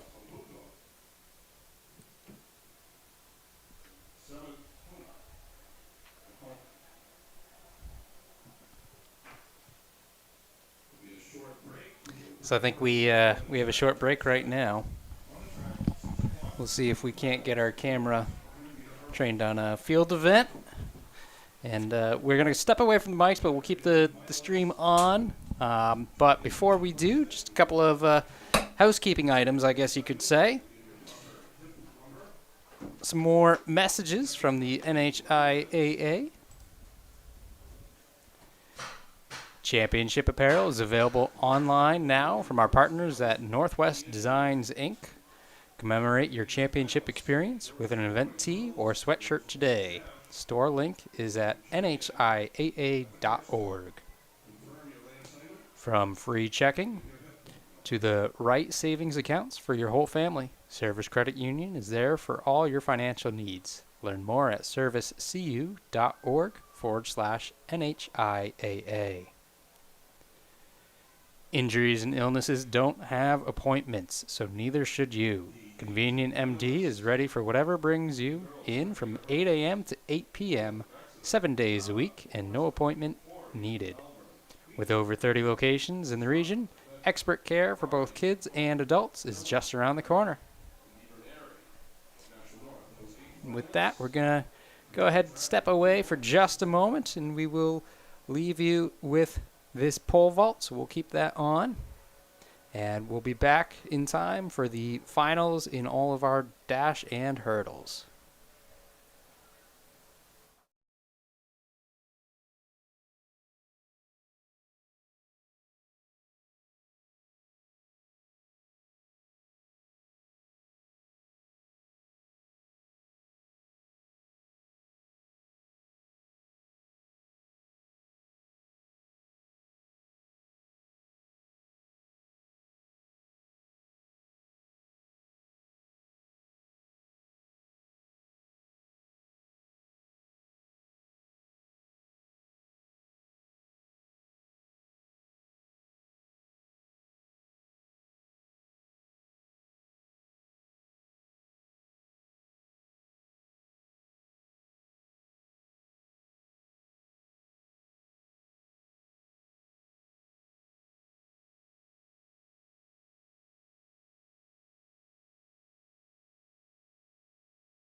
Smith finished 1 in second place. Antonio Martinez finished 7th. And the winner of the boys shot for the second year in a row, 2023 Division I champion Toby Brown, national award, winning throw 56 feet 3 inches. Congratulations.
Once again, this is NewHampshireTrackandField.com, powered by Runners Alley. Our meet hub today brought to you by Tim's Truck Capital. Joining you again for some final action. First up, we do have our girls 100-meter hurdle finals. Making it to those finals, we have Poulin of Exeter, Nada of Portsmouth. Before, you have Alvern, Wheaton of Pinkerton, Scott of Bedford, Doherty of Concord, Dillon of Merrimack, and DeVerney of Nashua North. This should be a great battle between Wheaton and Scott. I definitely just scared you too. You thought I was going to read the wrong list. Well, I knew you figured it out after the first one. But Wheaton and Scott, Wheaton is like technically just a beautiful sprinter. And when she gets over these hurdles, it's perfect. And Wheaton is just power. So I'm looking at, hopefully, Wheaton will have a shot at this record right now.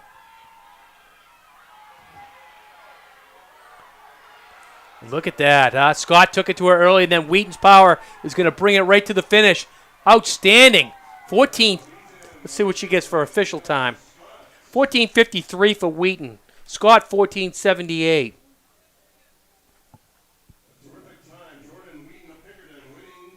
Doherty third, 15:65. Nada, 15:70. O'Farrell, 15:73.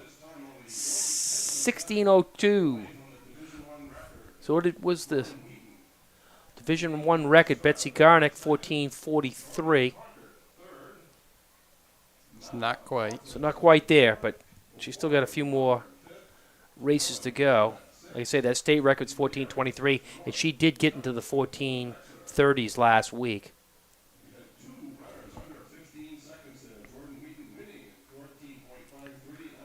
But you can just see Annika Scott putting it right to her early on. But Wheaton's power, being a senior versus a sophomore, kind of shows through. So right now we're looking over at pole vault, but that's just because they're setting up the hurdles for the boys.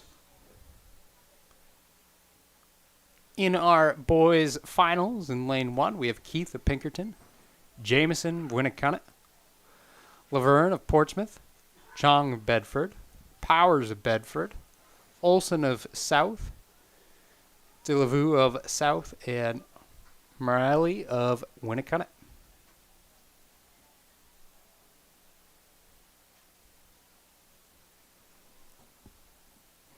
Hurdles still getting shifted around, not missing anything just yet. See if we can't get an attempt in the pole vault while we're looking at it. And next on the track will be the finals of the boys 110-meter hurdles. Here are the lane assignments. In lane 1, Devin Keith, Pinkerton. Lane 2. Still fixing that bar. It's up pretty high. Performance board's facing the other way though, so can't tell you just how high. Lane 5, J.J. Powers, Bedford. Lane 6, Rory Olson, Nashville South. Lane 7, Jason Duhau, Nashville South. In lane 8. And we'll flip it back over to the boys because we're about to get started. Looks like most of the hurdles are set. Let's see. One set of them that's still being adjusted. So Bedford's counting on some big points from Chong right here. Might have a problematic hurdle in it. Hopefully that they might be looking for a replacement hurdle. So, see these guys ready? They're just waiting around. No one feeling the need to do another start. So, just got to stay loose. Can you get this up on this one? Get what?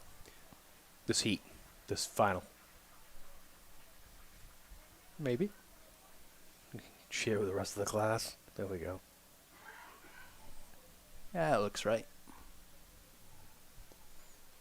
So Powers comes in with the fastest heat time, but Chong is definitely the overwhelming favorite. He's the only guy that's broken 15 out of all these guys. Except for Powers now, 15:92. Broken 15. Oh. Yeah. Yeah. That's a drastic difference, yes. Yeah, Chong popped a good one last week. He had a great meet. All right, looks like they have a hurdle replacement, so we should be good to go. And indeed, that gun is up. See those guys bouncing around, ready to get in their blocks. Command is given. It's the mental game of who can get in the slowest without upsetting the starter.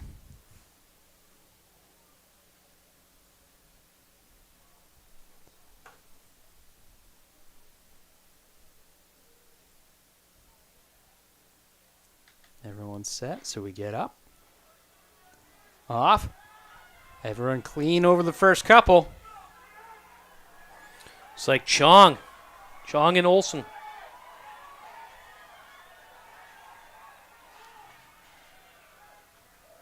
It's going to finish that way, too. So Chong takes that in 15:46. Olsen 15:74. Powers 16:10. Lovren 16:25. Keith 16:47. 16:15 for Morelli.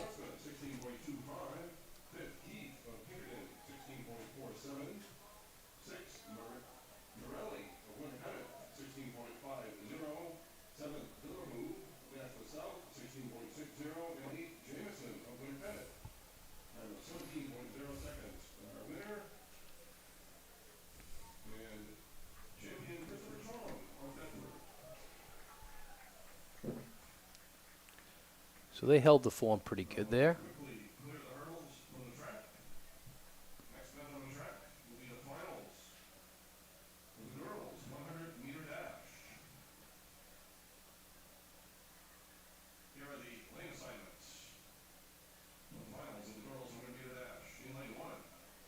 So taking a look at the girls' finalists, in lane number 1, we have Ortiz from South.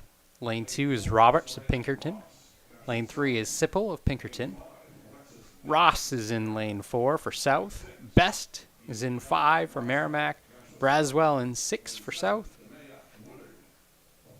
Lane 7 is Woodard of Dover. And Jenkins is in lane 8 for Portsmouth.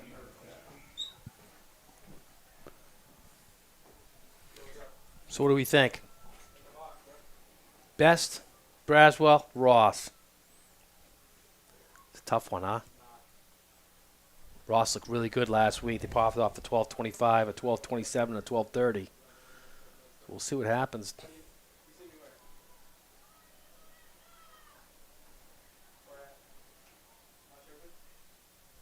I think we should have a good race. It's going to be a great one. Get a little bit of a headwind going in that hurdle. It's gotten. I'm gonna wager a guess and say it's gotten a little bit colder because the sun has dipped behind the clouds, but we see them getting into their blocks. Cameraman just trying to get us all the action that they can. Ross and Braswell going to put some points on the board for South right here. It's going to be a barn burner right here. We'll see if I would say that the record would be in play. There's no tailwind here going. Best got the early lead, but looks like Ross is overtaking her. Wow, tight one, but I think Ross might have taken that one. That was a pretty good finish. Ross taking it at 12:43. Best 12:48. Braswell 12:53. Woodard 12:69. Jenkins 12:82. Roberts 12:87. Ortiz 12:98. Sipple 13.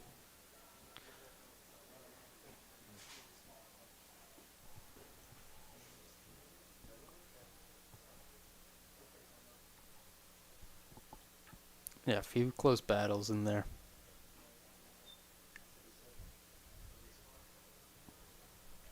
Would we have a wind reading on that one? Did we get that one come up? I haven't seen one for it yet. We'll take a look over here. There you go. -1.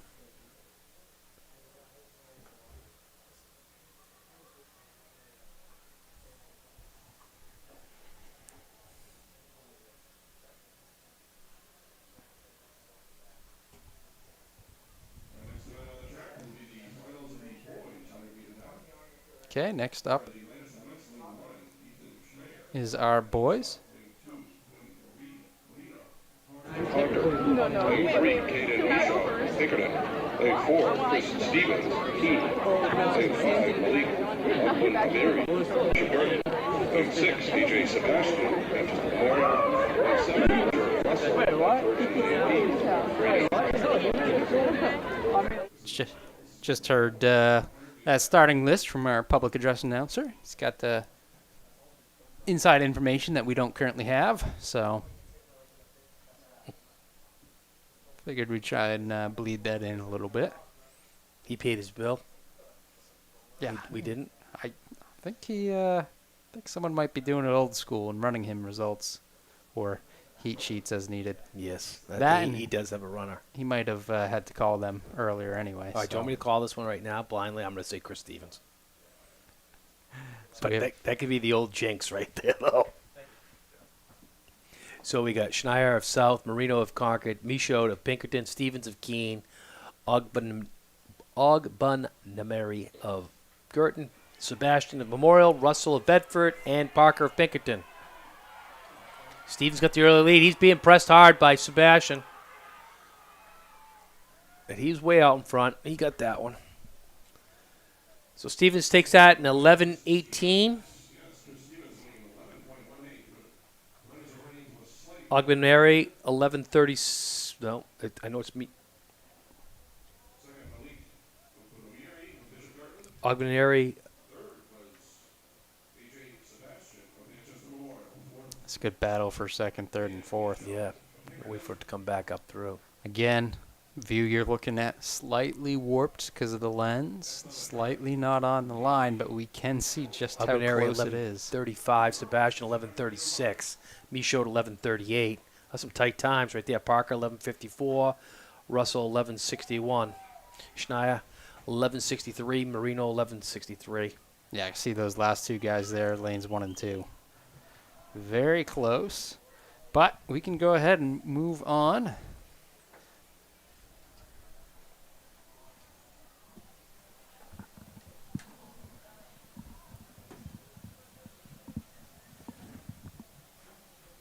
So our next event on the track is our girls 16-meter hunt at 1600.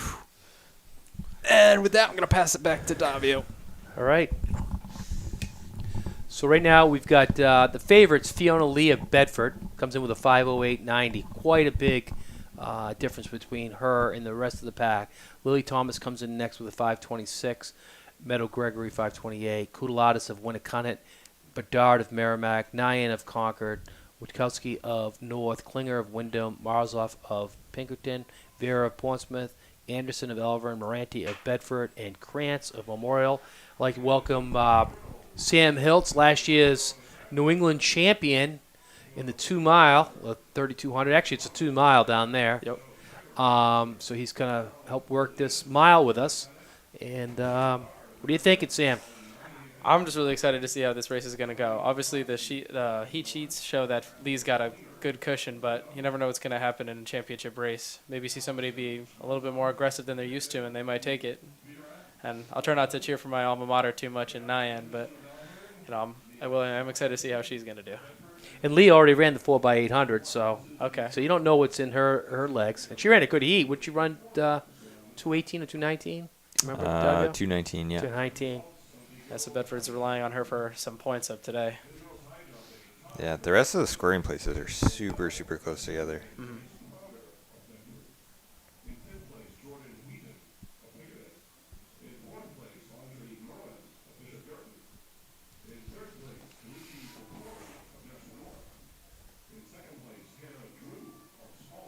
See, they're coming in for the first lap. All really tight right there. Yeah, it looks like not a fast pace. No. When you got them bunched up. So Fiona Lee is just trying to control this race because she's got more eggs to fry later on. Yeah, so this will probably become a kickoff later in the race. Now, did you like a more honest race or do you like a kick race? Depends on who I'm going against. I mean, I've met a lot of guys last year who they had a better kick than me, so I would prefer that they go out a little bit quicker, but in stuff like the 3,200, I felt really comfortable kicking from like 800 out, so I like to be able to just finish hard in those ones. Yeah, so you kind of got to adapt a little bit. Mm-hmm. How'd your first year at UNH go? Oh, really well. I finished really well in cross country. I got like second freshman in the conference. Well, who's that? Who's that first freshman? Thornton Sherman. Oh, the Shermanator, Yeah. huh? You felt the wrath of the Shermanator. Oh, yeah. Well, he ended up winning conference 5K, so he's a very strong runner. Yeah, no, got a he's lot of really respect for him. The indoor went really well. Won regional title with my DMR team, and then got a little bit plagued by injury in outdoor, but we're coming back now and we're ready for another cross season. Good overall, good year, good freshman year. Grade wise, do good. Obviously, only acceptable. That's good.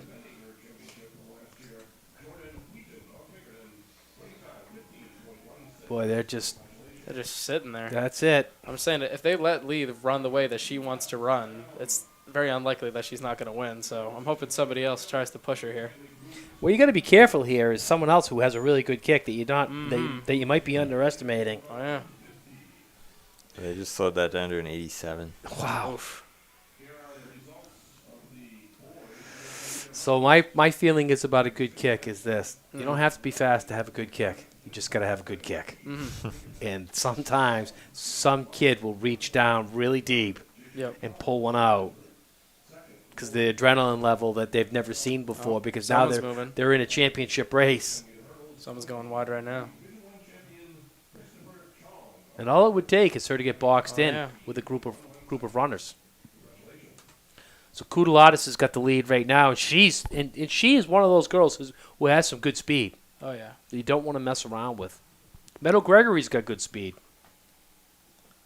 How about Nyan? Does she got some? She got some wheels on her. She's got some strength in the later parts of the race, but as long as she puts herself in it to move with the other people, if she gets stuck in that kind of when it gets strung out, she might be in trouble. But she's kind of hanging on to the back of it. I'm hoping she gets a little bit more attached there.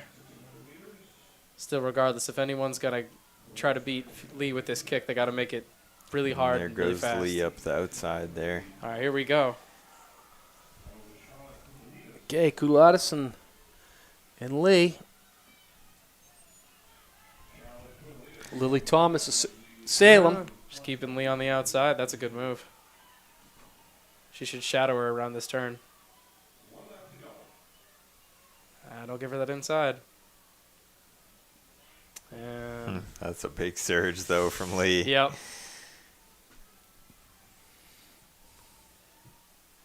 They're going with her, though. Come on. Kudalatis is right there. I'd like to see Lily Thomas connect on. Yep. Third place is in a great spot, third and fourth. If they just hang on, they could rip in the last 100 meters. Yeah, Lee's not getting away that far. That's Catherine Klinger of Wyndham in fourth.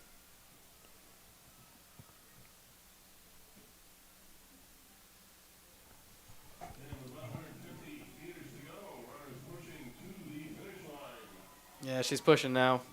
Yep, that gap's growing. She's got a lot of strength there. Yep. Fiona Lee. There you go.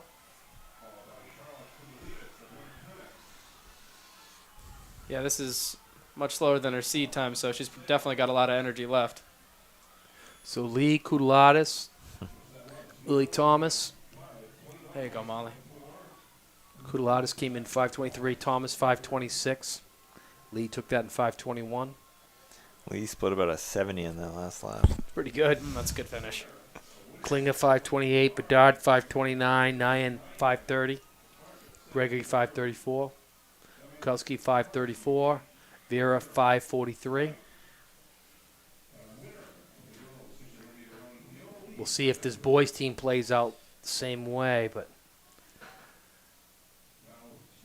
Haven't really caught up on how the teams are doing this year. Well, what would you say is the boys' favorite to just win this meet overall? Between Bedford and Pinkerton, I would say. Pinkerton's always close up there. I would say Jacob Redmond's the overall favorite right here, but Absolutely. you watch Sully Sturt's kick. He's Very a good strong, kick. very a strong. freshman that can run a 63. Oh yeah. Last quarter, that impressed me last week. I think I could run a 63 and a 400 as a freshman. I know. I mean, I am looking so much forward to next cross country because you got Redmond, you got Sturts, and you got Giardina. It's a very strong trio right there. They should definitely be fighting for a number of titles for a couple years to come.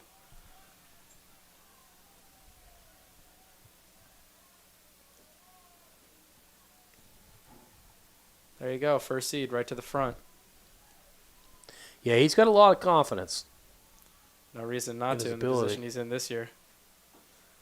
I mean, last week he ran a 155 in the 4x8, came back with a he ran a 155.70, and then he came back with a 155.80. Heard about that. Yeah, that's a good day. Very For, good the kid's day. only a junior. Oh, yeah.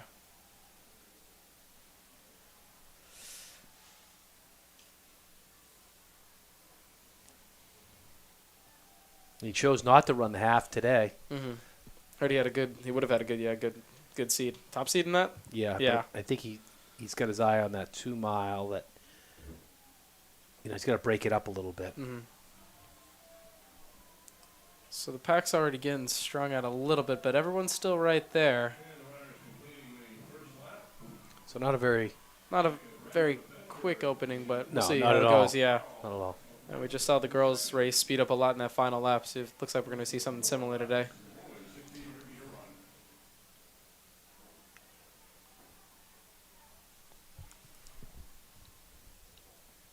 Who was that split on that one? About a 69-ish. So Yes, yeah. 68, 69. So you got Redmond, you got Crowell. Yeah, what was that? Fredette and Sturts. Come on, get up there, Watt. I mean Marcotte, excuse me. He's up in there. So you got Redmond, Sturts, Marcotte, Crowell, Fortin, Fredette, James, Kraft, Byrne, Allen, Dowd, Johnson, Byrne, Watt, Theodore, and Zumbeck. Redmond comes in with a 422. Sully Sturts is a 430. Nicholas Marcotte, 430.98. Eva Crowell's another one, 431, but he's also run, I think he's run a 426 or so. Fortin's putting himself right On up in there. He's indoor. doing the double today, yeah. Yeah, Fortin's tough. Yes. Another 68.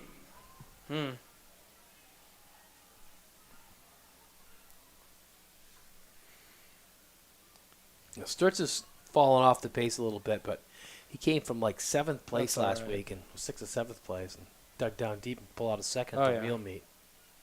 Just keep your mind in it and you'll be able to get up there.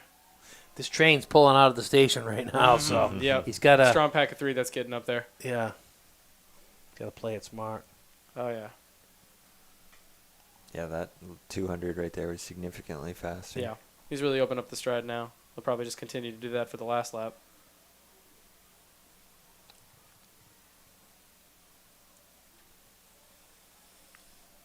Ooh, here they come. Hoping Portsmouth makes a move on his shoulder and forces him a little bit.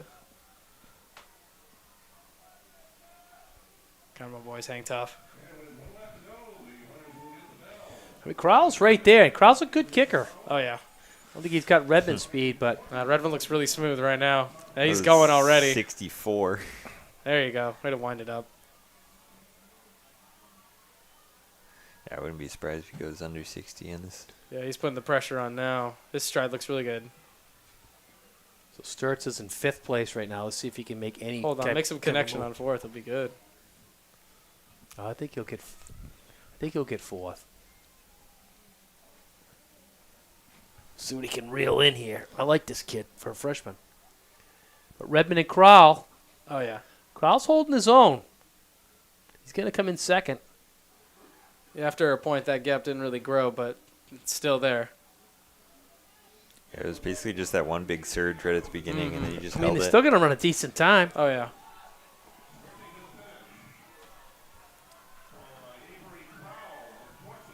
Well, he's probably going for the double today, so there's number 1. And after a slow start, it's not too bad. Closed in 61. Oh, yeah. What was his back half 800? Redmond Like takes it 206 there? 422. Yeah, 205 high. Yeah. Crowell Not 425. too bad. James 428. Sturts 430. Christian Kraft 430 for Sturts. 432.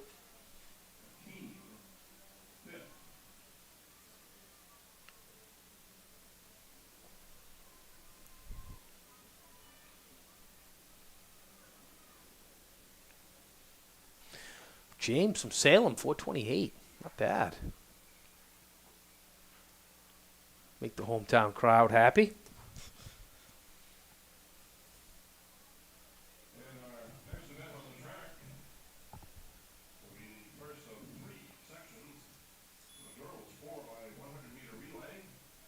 So we got the 4x100 coming up next. We got three heats. We got Spalding, Wyndham, Keene, Winnicott coming up. Wyndham comes in with a 52-54, so they're the favorite in this heat.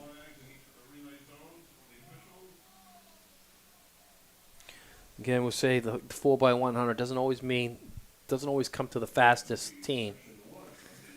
The fastest runners. It's the team that can be fast and get the baton all the way around without a lot of glitches. We've seen some really good teams go down because of that in the past. Yeah, it doesn't take much to screw everything up. Yeah, including a bunch of USA teams. That's ridiculous. So overpowered, but they can't get it right. Oh yeah, this is where a lot of the handoff practice is going to come into play.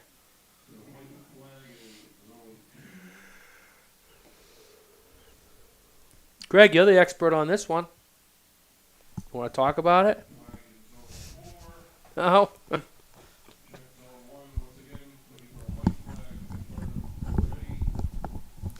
What do you want to know, Jimmy? Well, what do you feel? I mean, what's more important, really having really fast runners or good handoffs or, of course, the combination of both? I mean, obviously the combination, but, you know, the real key of it is just making sure the baton never slows down.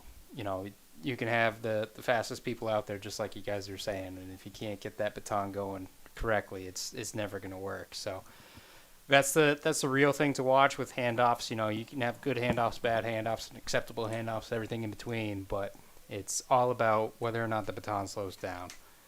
You know, and one of the other things that I found interesting, I talked about this a few meets ago, is just, you know, picking the order for your team as we see our first heat in blocks. Mm-hmm. Yeah, you don't really think about that too much, actually. Well, it's funny because of all the legs, you can make the second or third legs be the longest in distance. You know, it's not necessarily a true 100, or it doesn't have to be, as we see them taking off. Again, we're looking at Spalding, Wyndham, Keene, Winnicott. Mm-hmm. Typically, I have the fastest person usually is going to be could be that second leg, could be anchor for that speed. And some relatively clean handoffs. What shouldn't be underestimated is that there are sprinters who are better turn runners. And so absolutely. You definitely want to keep them on your first and third legs. But yeah, I agree. Sometimes teams will take a gamble and put their fastest on the backstretch just to get that gap a little bit up. Yeah, when I was coaching, if I had a really strong team and a team that I could trust, you know, we would put our fastest in the second position. Mm-hmm. We'd have someone really good at blocks be the first, and then that way what we were able to do is that second person was really running, got a good gap you know, 110, 115 meters. Mm-hmm. Nah, before my distance running back in middle school, I was actually a sprinter. I was gonna say you're talking like you know what you're talking about with sprints. So no, I had a little bit of experience in the 100 and the 4x1. It wasn't really that good, but yeah, I was on the backstretch a fair bit, and I would definitely see some runners who would just rip those turns like way more efficient than someone who said, yeah, that's the fastest runner on their team. Yeah. Well, in that first heat, I think Wyndham got it 52-15, Winnicott 53-66, Keene 53-92, and Spalding 54-29. In this heat, we got Elver Londonderry, Bedford, Dover, Merrimack, Exeter. 51-17 by Dover comes in as this top seed in this heat. Yeah, a lot of times, you know, you're gonna have a weak link in the 4x1. Mm-hmm. That's all relays. You know, you're gonna have a slower one, and a lot of times we did actually, you know, stick them on that third corner, make it a little bit shorter for them, where you know you want someone strong to anchor it, so you want to get it early in the zone, and same thing with your second leg. If it's a strong leg, you want them passing it later in the zone. But to get that precise with it does take a lot of practice and a lot of focus, and it doesn't always go well. And you know, that's kind of the risk you take as we see Heat 2 in their blocks. Dover coming in with the top seed in this heat.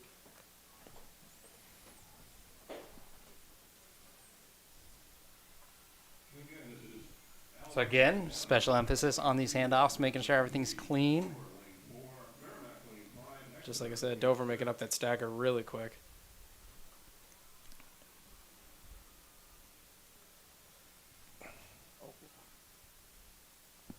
Is that Bedford moving like that? Yes. Yeah. Dover a little bit of an adjustment with the baton before passing it off, but does pass That's it off. close. Nice throw there and discus as well. Could end up with a really good battle in this anchor leg. Yeah, Bedford in Yeah. red out in front Bedford's fighting currently. for it. Take a look at Exeter, though. They're moving up. Oh. Don't think it's going to be enough, though. Bedford's going to put up a good one. Oh, yeah.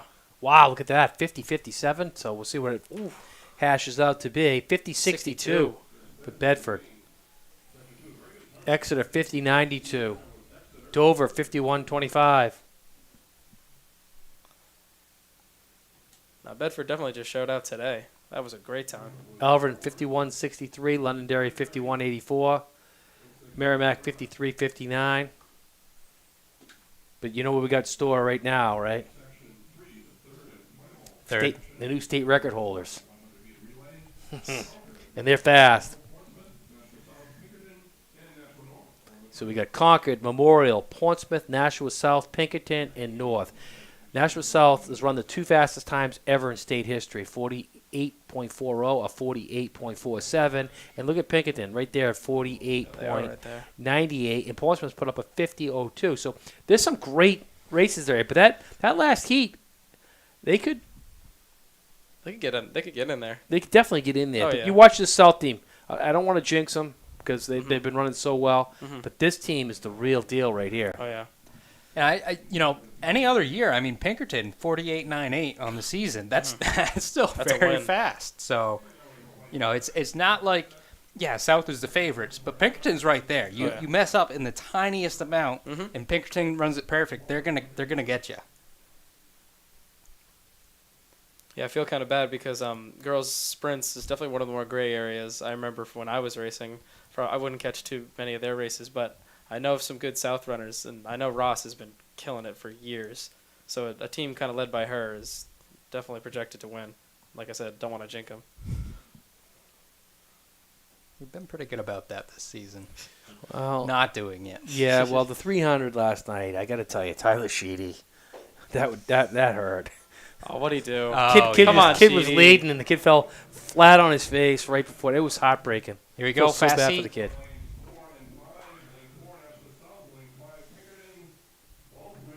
Look at South. Look at South. South is catching Pinkerton right now. Pinkerton white Pinkerton's with the still red up there. shorts. That's gonna be a Stagger. barn burner. Keep those handoffs clean. Oh, great handoff. Oh, wow. It's gonna be a tight one though. I think South is going to get it South's with a going to slight benefit from the edge. curve, yeah. And then go into their anchor. Clean handoffs from Yep. both teams.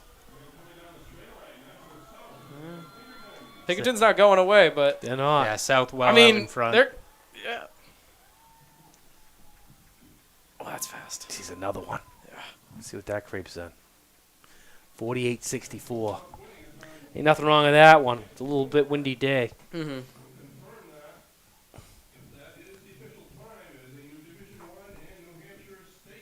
Wow. What was the time? 48.64. So that will be a division record. Yeah, not quite their state record. They already have the state Yeah, record, but that's, I think he's looking on old Yeah. stuff. So the state record, all that stuff, hasn't actually been certified Right. yet. So it's the unofficial state record of 48.40. But yeah, there's no reason why they're not going to have that one. So Congratulations, Nashua South, man. I'll tell you what, they're like perfection. yeah, no, Hopefully they keep it going right to the New Englands. everything looked nice and smooth.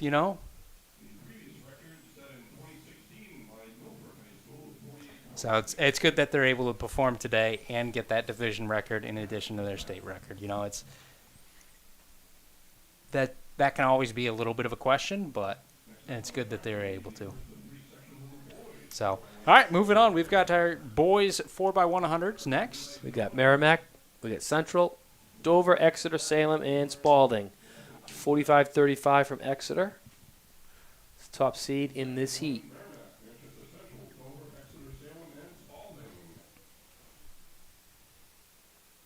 Sun's found its way back out. Oh, That's yeah. a strong sun, huh? Yeah, it's pretty hard.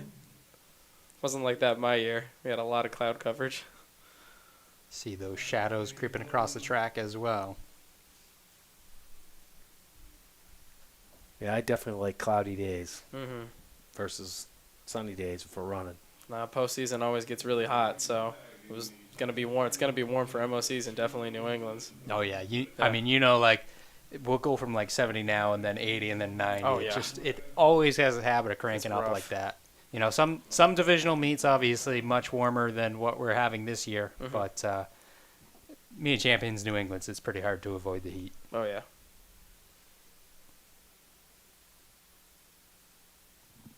All right, heat 1 getting in their blocks.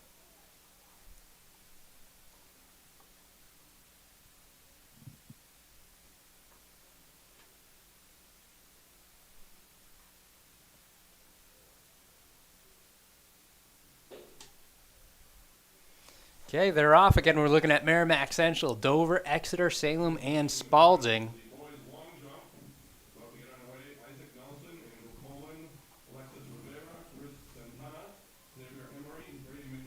Fair handoffs all the way around.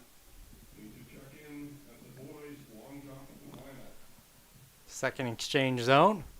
Ooh. Oh no. That was after the pass. We saw someone handing it off, kind of get a little face plant there. Hopefully they're okay. We've got a close one here, though. Oh, that's tight. Real tight. Three people. I think tight. Dover's got an edge right now, though.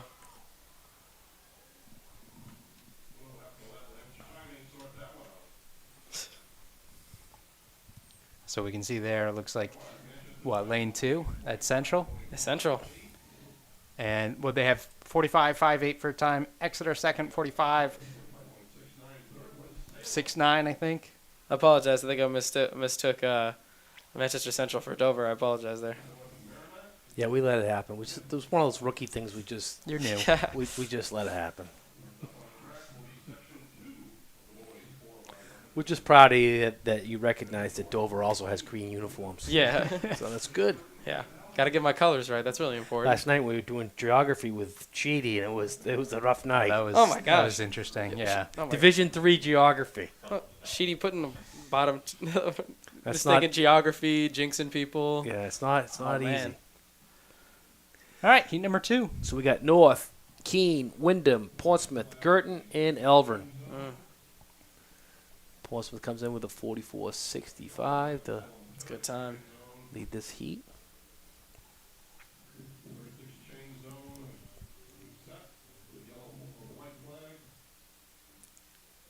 So 45.58 time to beat right now. Of course, these heats are going slow to fast. Top seed time in heat number 2 belongs to Portsmouth, 44.65.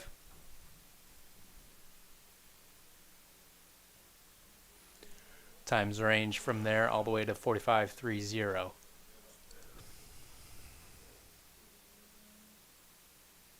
All right, guys getting into their blocks.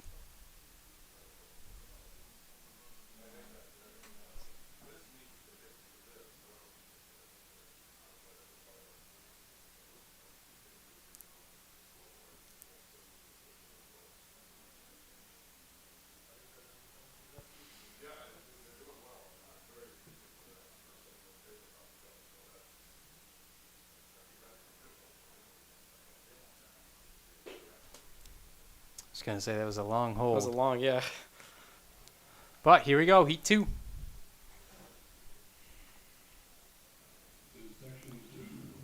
It's a good handoffs across the board.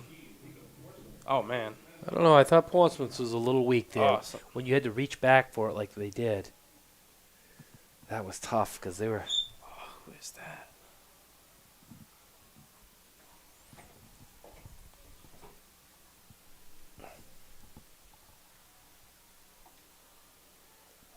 Yeah, get to it, man. Don't bother switching hands. BG powering. Here comes Sportsman. Portsmouth's powering back too. Yeah. But they had that one heat. They had that one handoff that was just shaky. Mm-hmm. The first handoff. Like we were talking about, you want that perfect combination, but sometimes either one of those will hurt you.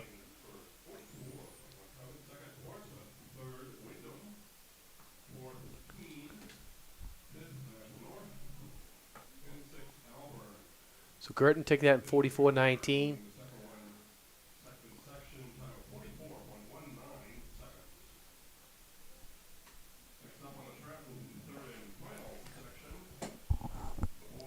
Next heat, we got South, Londonderry, Memorial, Pinkerton, Bedford, and Concord.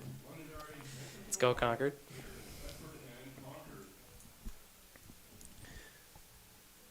So Pinkerton comes in with a 43.08.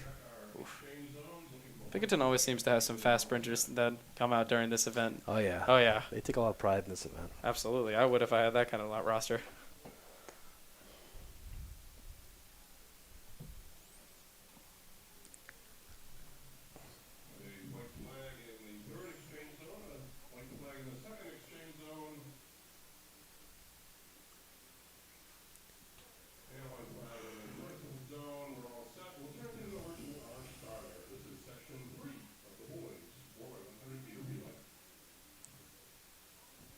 What's the state record for this event, or like divisional record? Well, I can tell you the Division One record is held by Pinkerton, 43.01, set back in 2017. There you go. And I can also tell you last year Portsmouth won it with a 43.83. The state record, it's 2015, is 42.51. Records. Division record 43.01. These Pinkerton boys come up with a 43.08, so they could be kind of knocking at the door there.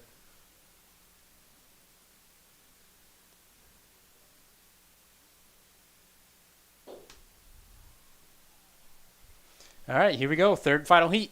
Again, we're looking at South Londonderry, Memorial, Pinkerton, Bedford, and Concord.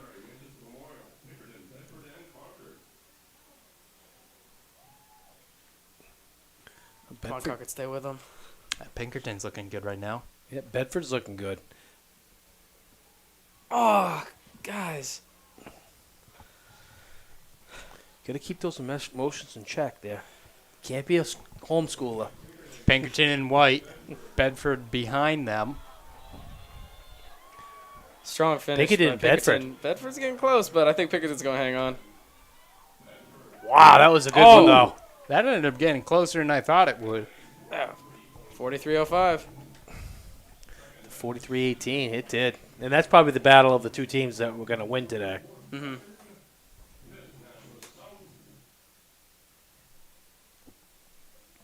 Nothing wrong with that.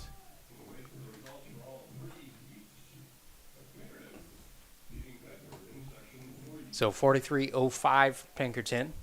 Very close to that Division One record, but not enough. Just 400 shy of tying it.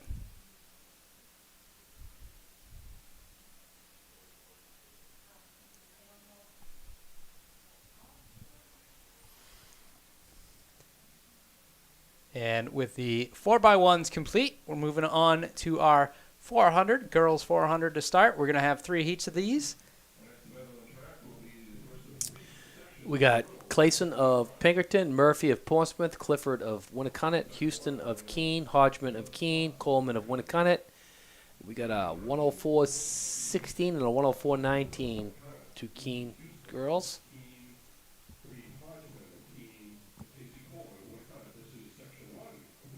This is another race where we got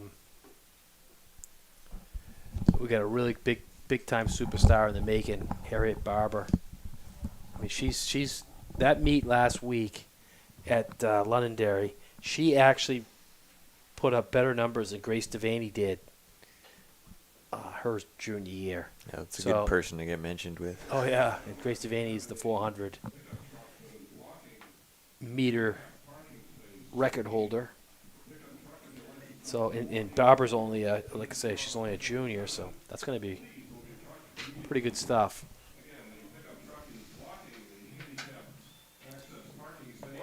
Yeah, she's pretty high up in the 200 too, I think. Yep. Yeah, she's the number one ranked in both the 400, 200. So she's pretty much an overwhelming favorite in both of them today. Wow.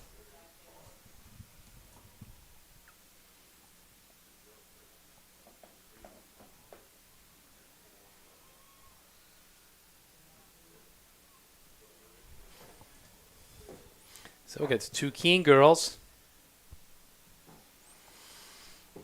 Houston and Houston and Hodgman. See if they sort out there. Hodgman takes that 103.10, and Houston 103.40. So that's both of their best on the season. They both chopped off over a second. Clifford 103.72 of Winnicott, Coleman of Winnicott 104.02, Clayson of Pinkerton 105.27, Murphy 106.10.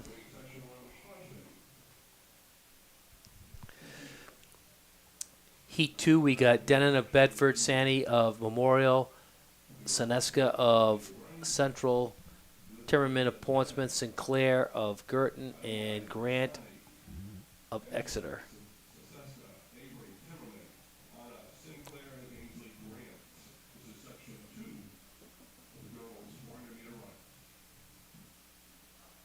That Division I record, Rachel Umberger, she was a stud. She ran a 56.22. We'll see if that could be in jeopardy today. Yeah, Barber needs about a second PR there. Yep, to do that. Umberger was a great runner.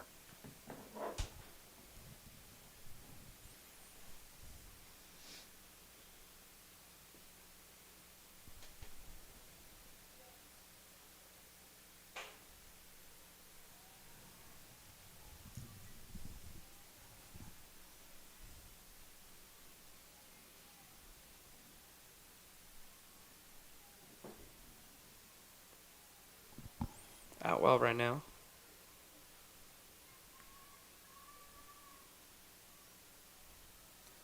Big surge in the backstretch. Yeah, who's that making it? Who's that making up that ground? Timmerman of Portsmouth, I think.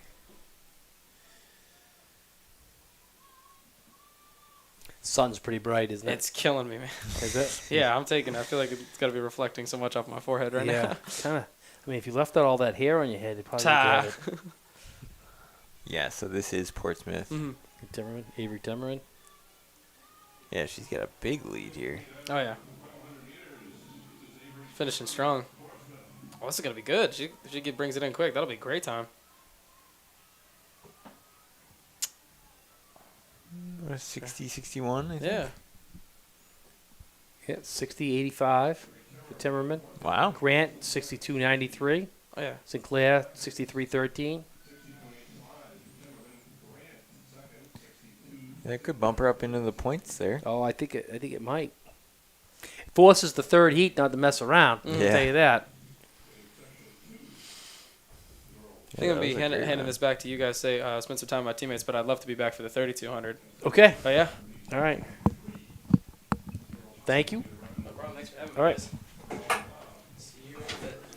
He was just afraid we were going to say Harriet Barber's probably faster than the 400 than he was. Because that was going to be my next question. What place would you finish up if you were in this event?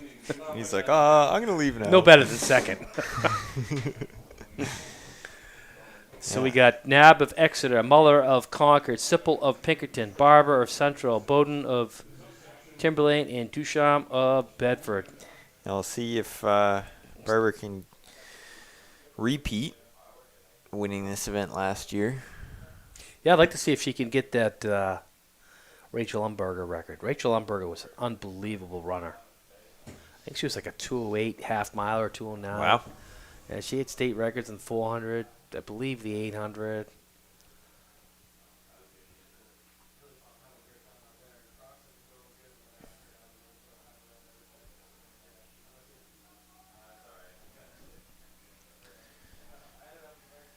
Have you watched Barbara run yet this year? Yes. I forget where. Yeah, she's good. I think Merrimack? Yeah. Oh, yeah, probably. That's right. Yeah, that was a good race.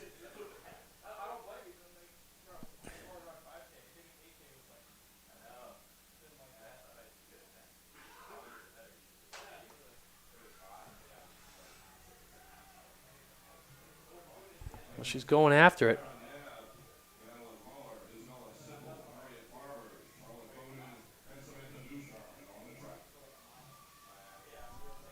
See, that's Sipple's Sipple hanging. going Yeah, with her. yeah, she's hanging tough.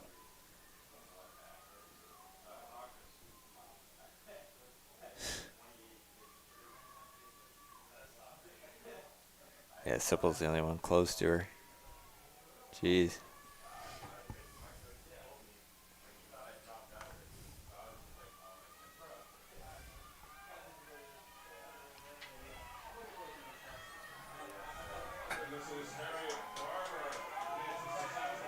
She's feeling it.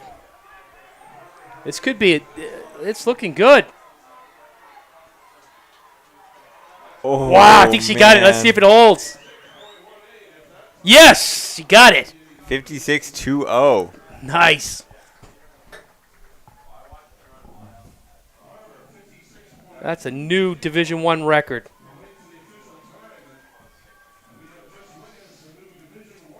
Wow. Got it by 2/100ths of a second. Yep. Nothing wrong with that, huh? That's awesome.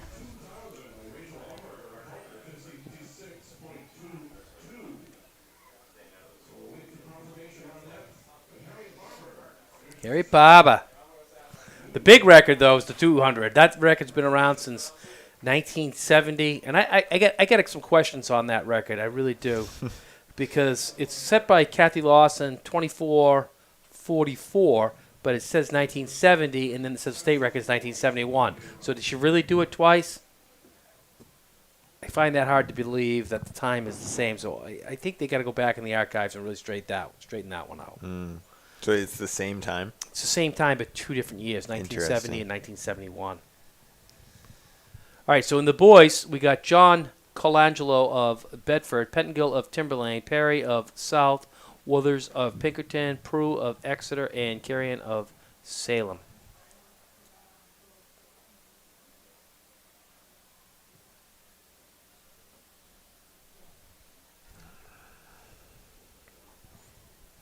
That was an awesome race, huh? Yeah, that's great. That's so cool. Like I say, Rachel Lundberg was so dominant in her career. To take that one down, that's a big one. And to know that Devaney didn't get that one. I mean, she's got the state record, but she didn't get the Division I record. What, 55-6 or something? Yeah.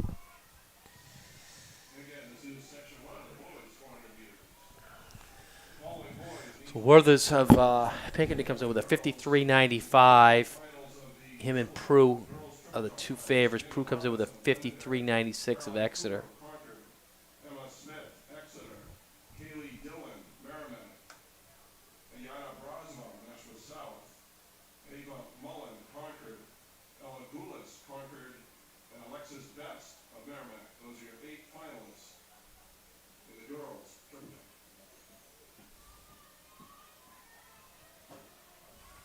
We have 100 meters to go. That's Prue of Exeter out front. Good battle for your second here. We just chopped off a bunch of time. Prue takes that in 52.58. Perry 53.45. Colangelo 53.53. Carrion 54.05.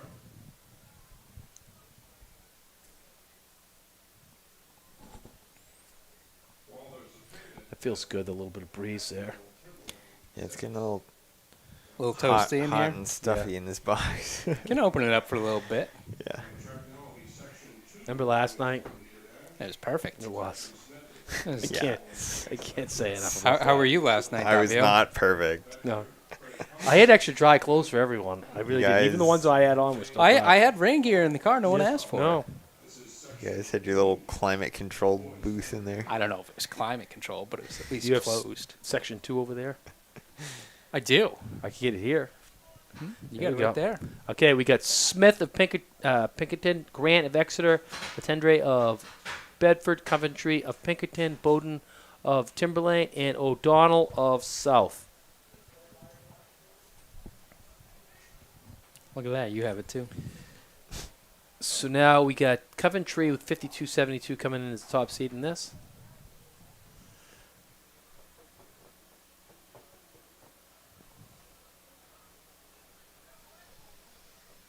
Flag's starting to move a little bit now. It's been kind of lazy over there, but now it's starting to get a little bit of movement.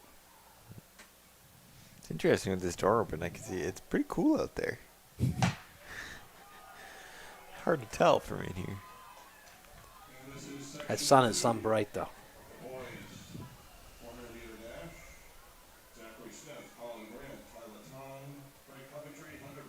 Looks like Coventry's got the early lead.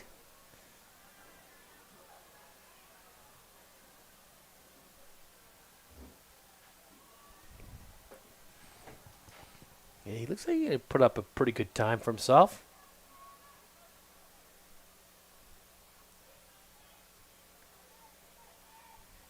We'll see if I can hold up.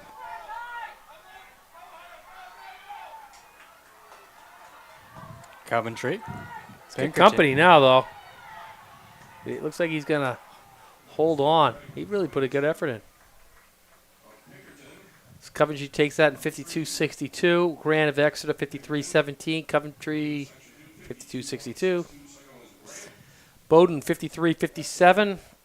Latendre 54-14. O'Donnell 54-28. Smith 55-18.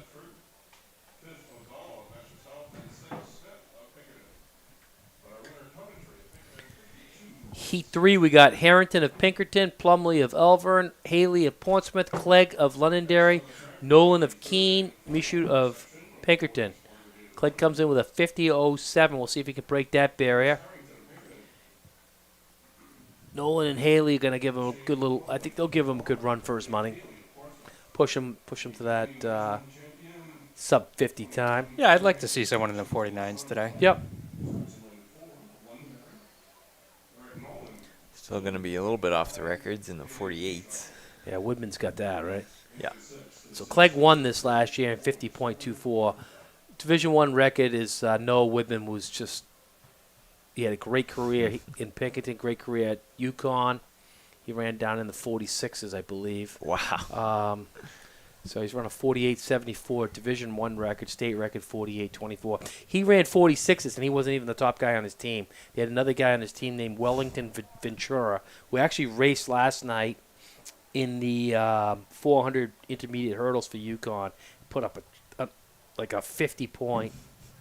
Yeah, that's what happens when you get to college. All of a sudden, everyone else is that good. Oh, yeah. But they Ventura and Woodman, they were just ripping it up in the Big East.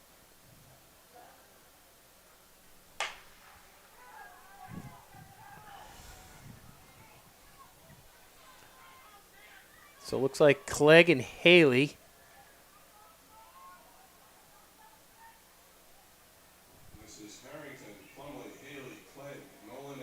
Tell you what, Haley's holding his own against him. We'll see how strong Haley is on that last 200, but right now, Haley's giving him a run for his money.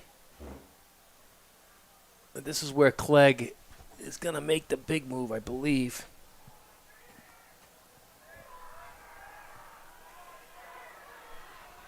Looks like Clegg is off 3 favorites. Clegg, Haley, Nolan looks like he's going to sneak in for second. Nice. Sub 50. Get it? Clegg takes it 49.81. Wow. Nolan 50.60. Haley 51.03. Michaud 51.61. Harrington 51.63. Plumley 53.05. So Clegg 49.81. Congratulations, breaking that 50 barrier. 2 in a row.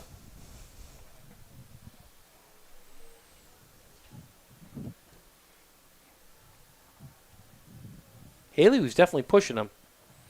No doubt about that, but Nolan came up and got that second place. And now our hurdle crew will be busy setting hurdles. Our next event, the girls. Next event on the track will be our girls' 300-meter hurdles. Here's a record that I'm not saying could get broken, but it could get challenged. This one,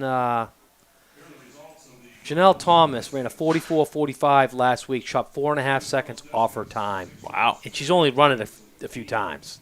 And she's just... Yeah, so there could be some more room there. Oh, my God, I guess so. She is one of the best athletes here today. I mean, she's carrying a lot of the points. Yeah, so division record is 43-87 by Katie Gaiman of Manchester Central, set in 1997.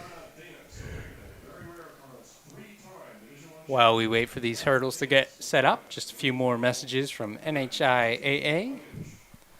Low-fat chocolate milk contains 8 grams of natural high-quality protein in each 8-ounce glass to help rebuild muscles after strenuous exercise. Learn more from our partners at nhdairypromo.org and refuel with chocolate milk. You serious? That's pretty good. Members of the Army National Guard don't give up, and they do whatever it takes to achieve success. Find your success in the Army National Guard. Visit nationalguard.com/NH. And be on the lookout for upcoming Guardians of the Granite State event, where your student athletes could win scholarships and more. Now I want chocolate milk. I know. Well, you should look past that. In fact, you know what you should do? You should go beyond your field of study and get a world-class education in leadership. As an Army officer, you'll learn to be a decision maker and a mentor in any environment at any scale. It's a challenging path, but the choice is simple. Decide to lead at goarmy.com/officer. To learn more about Army ROTC, contact your local scholarship and enrollment officer, Joseph LaPlante, via email at josephlaplante@unh.edu or by telephone at 603-862-7075. Another message from New England Yard Greetings. From sports banquets to senior nights, Yard Greetings make any occasion even more memorable.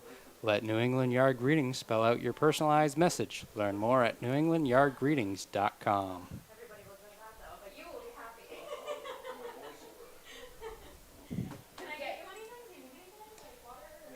Looks like our hurdles are all squared away, right?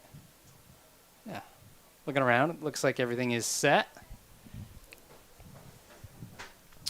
So we're going to have Kopp of Bedford, Demers of Central, Chavrin of South, Cathedral of Bishop Girton, Witta of Girton, and Hanson of Keene. 50-09 by Cathedral, Bishop of Girton. Top seed in this heat.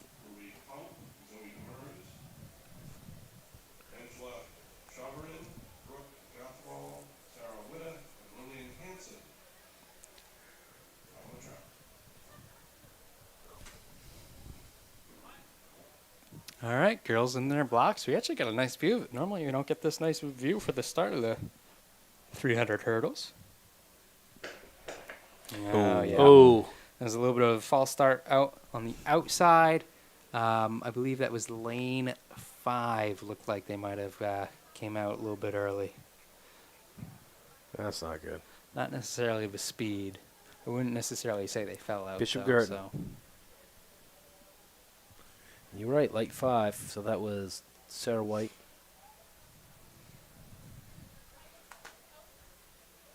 Sarah Witta. That's definitely tough. But, you know, it's one of the things I always said to the athletes. It's like, any given situation, you're always going to react to a gun, whether you're expecting it or not. You hear a gunshot, you're doing something. Yeah. So don't worry about it. Don't be looking for it. Just relax. Try and calm everything down, and you will react to it. You don't need to anticipate it. But here we go. We'll give it another try. Yeah, I mean, you can't really anticipate it because.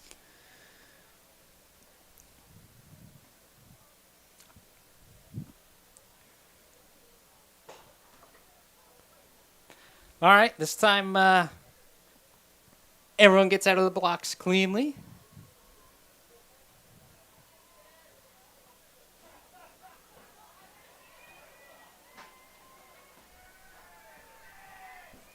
And false starts can happen to the best of the best. It's just. Oh, yeah. Just. And in any event. Oh, you my know? God. I got to tell you a story what happened 2 weeks ago. It's just crazy. I'll let this finish out first. Yeah, well, right now we're looking at Brooke from Bishop Girton out in front. See her in lane 4. I'd say next would be Liliana Keene in 6. She's catching her. Oh, yeah. She's feeling it. Final hurdle. Oh, she got her. Yep. A little bit of a stumble there. Yeah. The Hansen takes that in 50.74. Keen. Gatherell 51.09. Demers 52.80.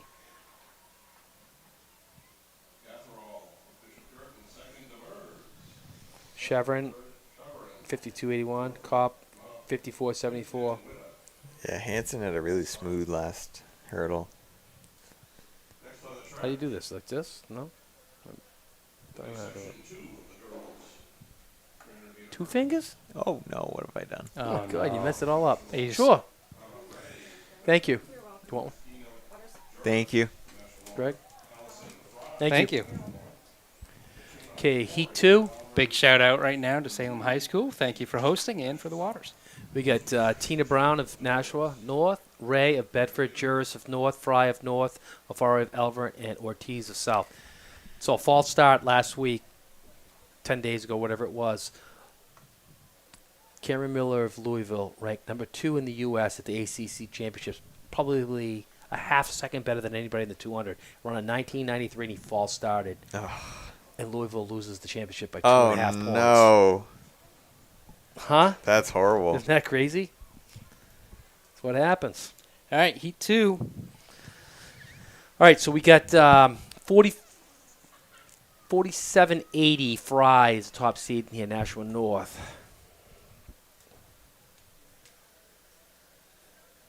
Yeah, pretty close one. We got a 47.85 and Juris 47.97 though. So Those are decent times. We'll see what happens here. It's close right now. Wow, Elver. That's a 40. Oh, Fry with a little surge there, the last hurdle. Looks like Fry's going to take that one at 46.88. 47.40. Pretty good PR there. Ortiz was...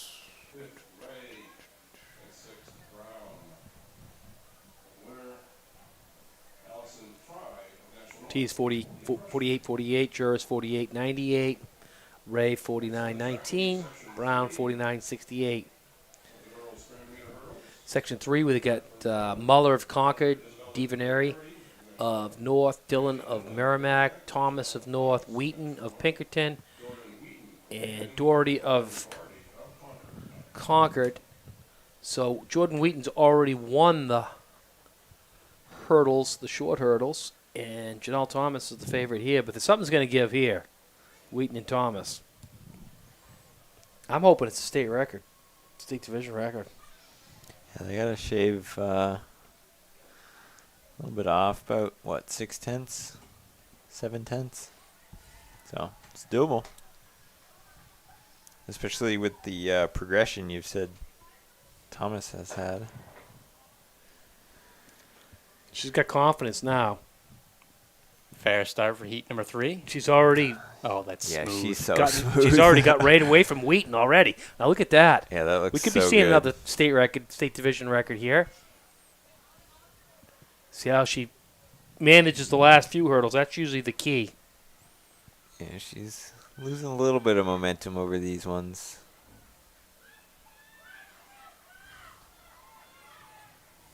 Steps still look pretty good, though.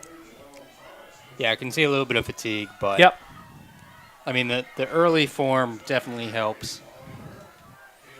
She's right there, though. Look at that, 43.94. Let's see what she gets to her official time. 43.92. Not bad. Pretty close. I mean, that's stuff that can win New England's right there. What was it, 43.92? 43.92. So, yeah, 500ths away from the division record. Yeah. Only a sophomore. So that's the key. Yeah. That's, especially considering that record's from 1997. Wow. Yeah, she's going to be the king, I think. You're only a sophomore. You're running like that. And I think it's only a handful of races that she's run that, so.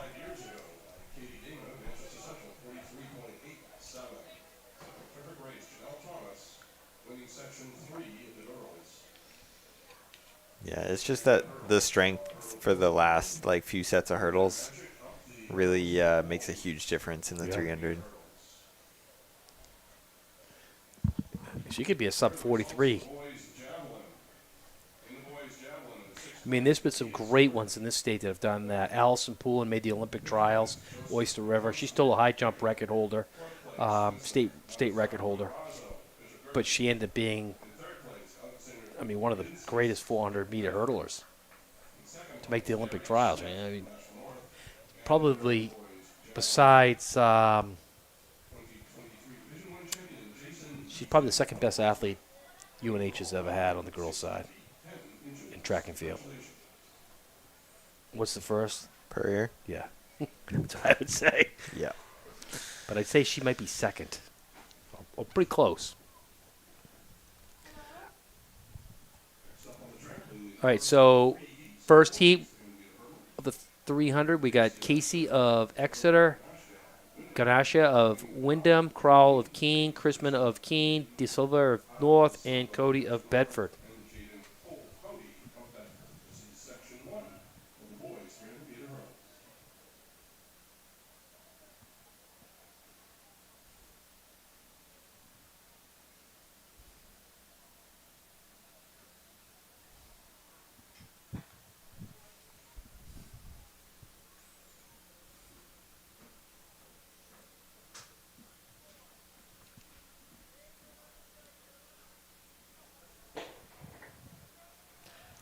Fair start for the first heat of boys.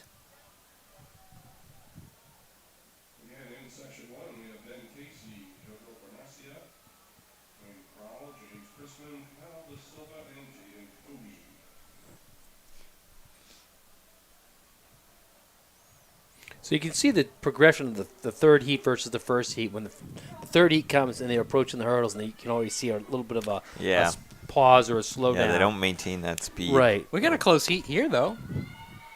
JoJo out in front. Look at that, huh? Although he's getting passed. Who's that? Cody on the outside. Jaden Cody of Bedford taking that heat. 43.23 for him. Chrisman of Keene, 43.60. Granaccia, 43.70. Crowell, 44.04. De Silva, 44.22. And Casey, 45.02.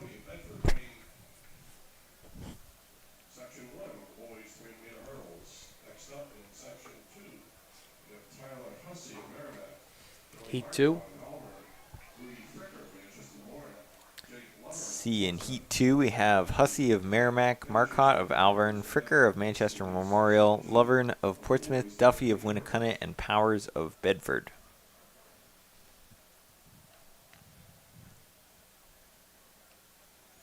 Laverne comes in with a 43.30.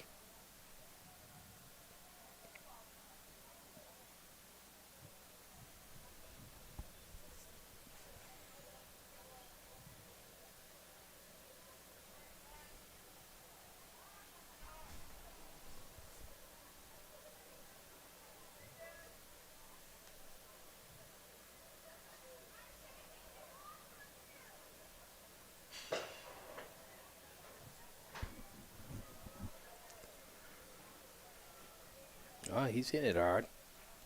The Duffy of Winnicott, I believe, in lane 5.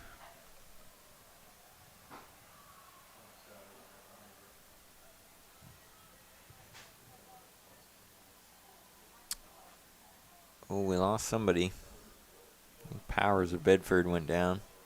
He's back up, Yeah, though. he's just back, right? Yep. There you go. Duffy Winnicott out in front, but he's going to have some company from Laverne. Laverne's catching him. He's got the momentum. See this last hurdle. Fries, Laverne's going to take that. Yeah, momentum, just like you said.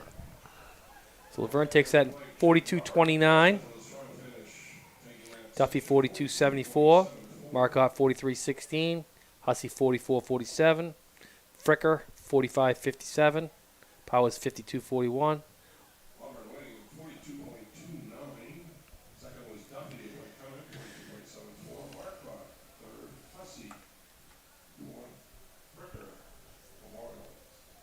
Another great race right here. So we got McKernan of Pinkerton, Keith of Pinkerton, Sullivan of North, Chong of Bedford, Olson of South, Jameson of Winnicott. I think Sullivan's the defending champion. No, it's Or is it Olson? Fletcher. Who is it? Fletcher. Oh, it is Nate Fletcher, Portsmouth. Oh, that's right. Fletcher got that right. 38-74. Yeah, I should have Not known too that. bad. New England champion, too. So we got Sullivan, Chong, and Olson going in. And you got 3 guys under 40. Chong just popped one last week, so we'll see what happens here. Hey, Chong really came on last week. Yeah, that 38.4 is a great time.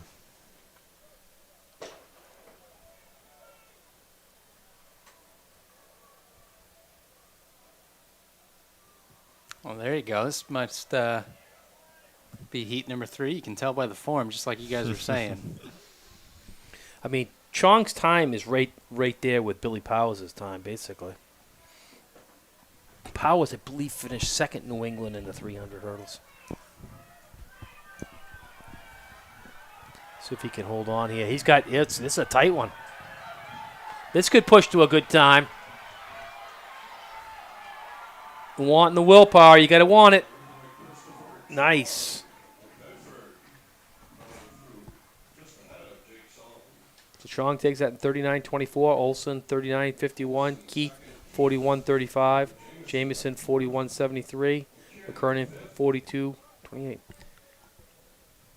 So no Sullivan in there?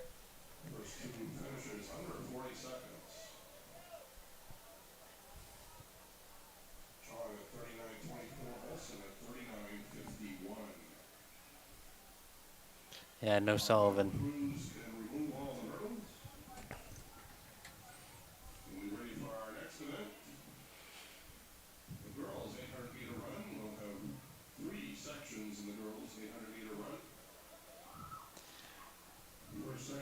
Three heats of girls for the 800. So we got Anderson of Elverin, Kuchke of North, Sayers of Timberlane, and Pinkosk of Concord.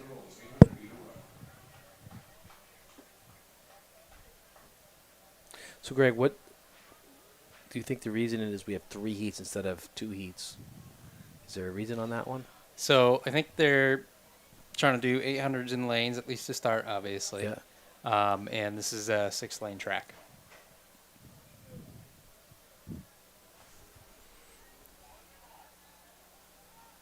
I think it's 8, isn't it? 6 going around, 8 on the straight. Gotcha, right. All right, that explains it, I guess. Because last night was pretty nice. Yeah, with one heat of 800. What I was thinking.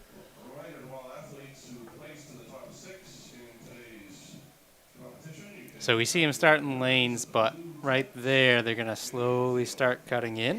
Yeah, this looks pretty empty for an 800. Yeah, this that's is what weird. I was kind of saying. A little bit off. Allows them to get out cleanly. Doesn't mean it's my favorite way to do it, but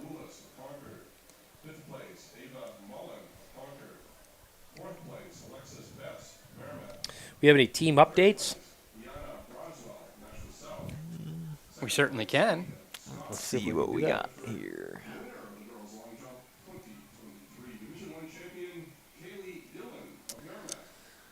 So, on the boys' side, there's been 10 events scored. We got Bedford with 45, Pinkerton 32, and South with 28. And on the girls' side, 11 events scored. Pinkerton 48, North 42, Bedford 29. There's the bell. 76. Is that Pinkosco front of Concord? We ever get any updates from Division 3? Talking about pole vault. You can check in on that in just a moment as we see she looks over her shoulder, sees how much of a gap she has.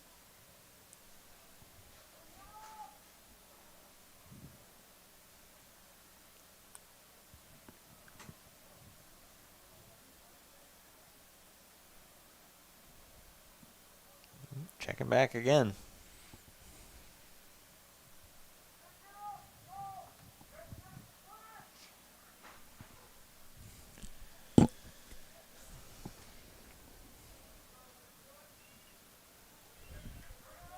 Definitely feels weird with 800 being this empty. Yeah. I like it packed right up. Yeah. Well, looks like we might have a close race for second here. We have a close race for It's first. a pink Kosk. Yeah, they're coming up on They're coming. first. That's a good call. Wow, she's gonna lose this one. Wow. Yeah. That's too bad. Yikes. A little less looking back, I guess. Sayers 236.66, been cost 237.11. Anderson 238.07. She ran fast in her seat time though. Let's see the pass again there. Kosk, she finished, I think, 4th 2 years ago in cross country. That sounds right. So she's pretty talented.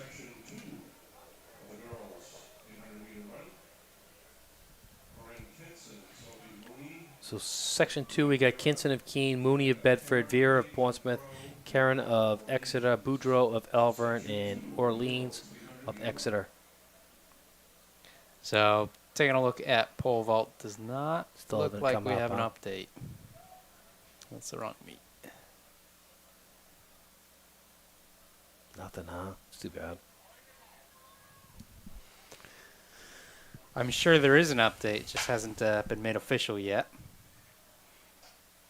This seat's got a few more in it, but still not as full as we like. We'll see just how things shake out as they approach the break. You can see them come to those cones, and they'll shift over well before they have to.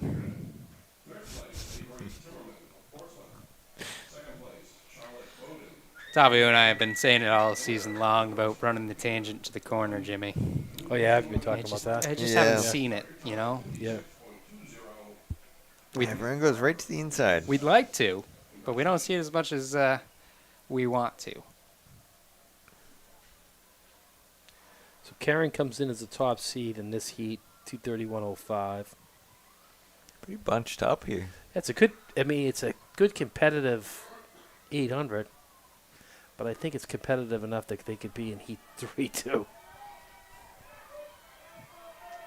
Well, with any luck, that much company, they can push each other to one of those competitive times Yeah. for the third heat. Well, it also forces heat 3 to run fast if they put up a good time. Oh, absolutely. Go through in 74-ish.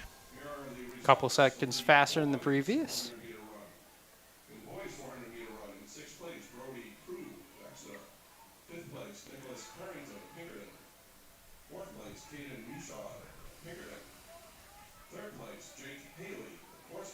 I've seen plenty of 800s go to the lower seeds just because of stuff like Oh, this. yeah. The less heats. Happens a lot in New England's. Yeah, yeah. Because some of those races get tactical in states, and you throw these guys in New England's, and next thing you know, they have their own little mini New England championship heat with the guys that were on championship teams. Salisbury won New England's from the slow heat. You got to remember, too, it's not even just winning. It's I guarantee you first place here is going to get points. Yeah. You know? 2 New Hampshire boys did it. They came out of the slowest heat, Paulson and Hall. Oh, yeah, I remember you telling me about that. Yeah. 2 Manchester Central. All right, looks like a little bit of pressure there for second. We'll see if she can make the move. It's Boudreaux of Alvern in front. Then Vera of Portsmouth taking second, I believe. And Boudreaux takes that in 2:27.29. Good They're time. at 2:28.02. That's going to force the hand. Yeah, that's well faster than their seed times.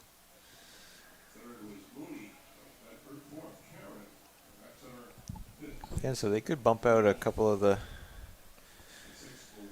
third heat girls. So we got Zink of Bedford, Clifford of Winnicott, Kudalatis of Winnicott, Poulin of Dover, Lee of Bedford, Gudis of Concord. Lee is the defending champion from last year, although she's already run the 4x8 and the 1600 today. So we'll see if Poulin can pop one right here. So fastest time right now, 2:27.29. Here are the results of the boys triple jump. In boys triple jump, in 6th place, Ryan James of Pickerton. In 5th place, That one's a little bit more gradual with the cut. in 4th place, Nicholas Duar of Key. I would say when we do see it, it usually is coming from the faster of the heats. In 2nd place, Alexis Rivera of Manchester Memorial. And the winner, So that Poulin in front. 2023 Division 1 champion of any weight. Carter winning jump 42, feet 11 and 1/2 inches. Congratulations. Your medals at the blue tent. The center of the It'll be interesting to see the split because they're still pretty bunched up. Looks like it's going to be decently fast. Yeah, I would say. Poulin leading the way. About a 70, 71. So a little bit slow, just based on the top seed times. Curious to see how much will get spread out here in the final 300 meters. in the girls 30 meter hurdles. In 6th place, Jordan Wheaton of Pickerton. In 5th place, Katrina O'Foray of Dogger. Bedford trying to make a move on the inside. That door just got shut down hard. Here we go. Move again. She's fighting her off. So Poulin. We'll see if Fiona Lee. Poulin's holding her off. We'll see what happens here.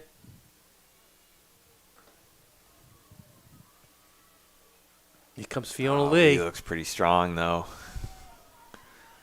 Oh, this is going to be good. Lee looks like it's going to take it. But has Poulin got anything left in it? Fiona Lee. Wow. Took that in 2:19.23. Poulin is 2:19.61. Zink 2:21.21. Boy, Wow. Lee played that perfect. Kudalatis 2:21. Gudis 2:21 also. Tell you, they ended up being real fast. A lot Yeah. faster than some of the seed times. I mean, Yeah, Zink dropped seated- 6 seconds. Yeah, she was seated with a 2:27.9. She just ran a 2:21. Wow. Yeah, Lee played her cards well on that one. Yeah, so that's 2 800-meter championships in a row, and then also the double from the 1600. The boys race.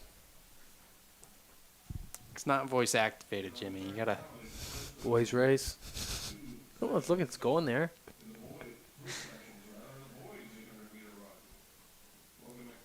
Reed boys race. I think that's your role. We got McDonald of Pinkerton, Jung of Bedford, Zumbach of Winnacunnet, Gannon of Salem, Teixeira of South, and Beatty of Portsmouth. Yeah, that's pretty good. So 2:03.67 of Gannon from Salem. Some good movement up front. Teixeira 2:03.95. Pretty competitive. Currently led by Clifford of South. Jackson of Salem right on his shoulder, though. And they're going to come through right around 58. Yeah, that's a good one. That's a pretty good third first heat. And so Gannon moved up into first right at the start of that turn. In the girls shot put, in 6th place, Mia Gatchel, Merrimack. 5th place, Brianna Dana. Salem and North. In 4th place, Madeline Novak. South. South? Oh, South. What am I looking at? Yep. Salem. 3rd place, Lilia Woods from Pickerton. And the winner of the girls shot put, 2023 They look pretty good. Lizzie of Salem. Winning throw 34, feet 6 and 1/2 inches. Congratulations. Salem girl just won the shot put. Yeah, so this is going to be Jackson Gannon extending his lead down the final stretch. Got a pretty good one. It's not a bad time for Heat 1. Yeah, what's that going to be? 202.94. That's quality. Yeah. A little under a second faster than his seed time.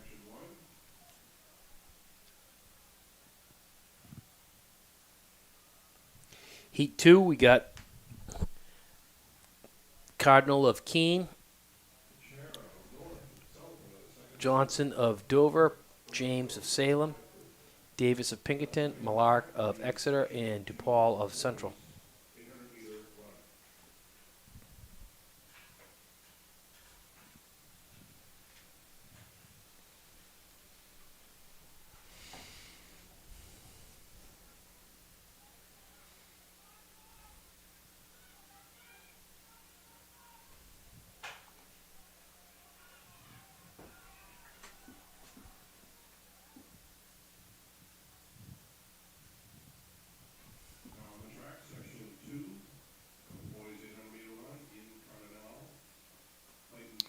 See them get to the cones. Cut right in. We have too much fun with that. Yeah, I know. Well, nobody does it. Fast heats are usually a bit better. But right now we can see. Looks like we're having a bit of a pass right there. That's going to be Theodore Pinkerton. He went around. What is it? Isaac of Central? And then currently have Gavin of Exeter sitting in third.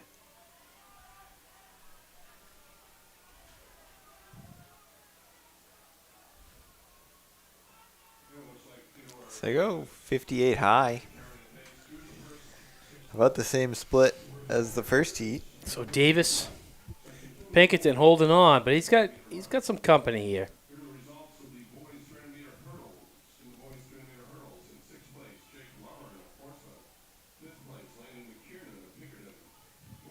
Again, this is Davis leading it. He's got a good stride going.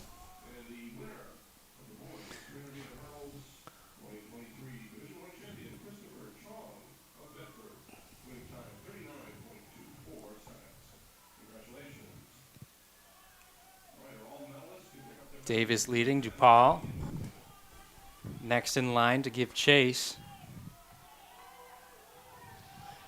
Freshman's coming in third, Clayton Johnson. That's pretty impressive for a freshman right there.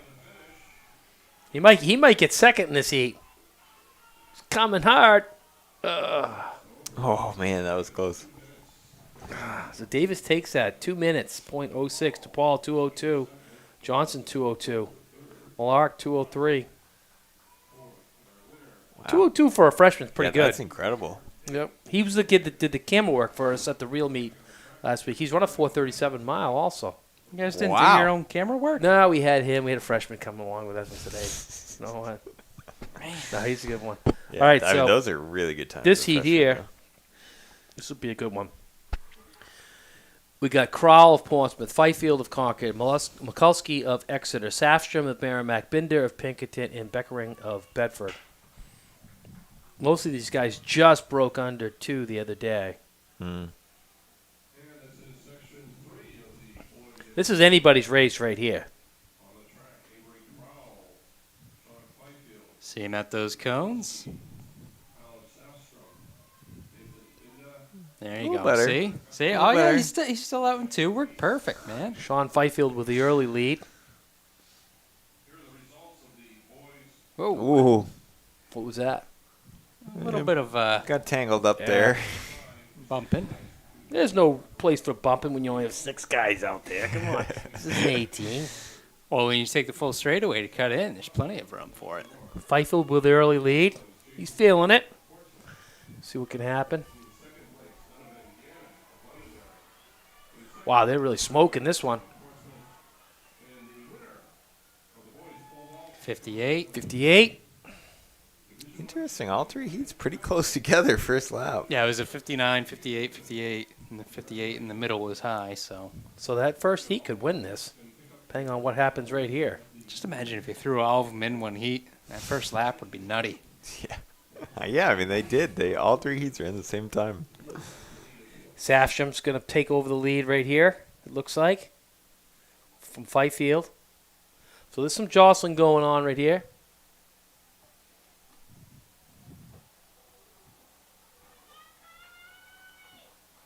That was a strong move from Safstrom. It's a good place to do it, too.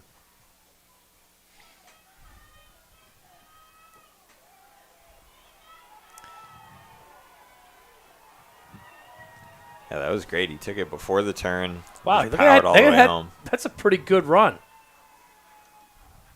Another 157. Ooh, that's a close battle for third. Same thing with fifth. I Yeah, so he think. split 58-59. Pretty good. So Safstrom takes that 157. Mikulski 158. Beckering 158. Binder 158. Kral 2 flat. Fifield 2 flat.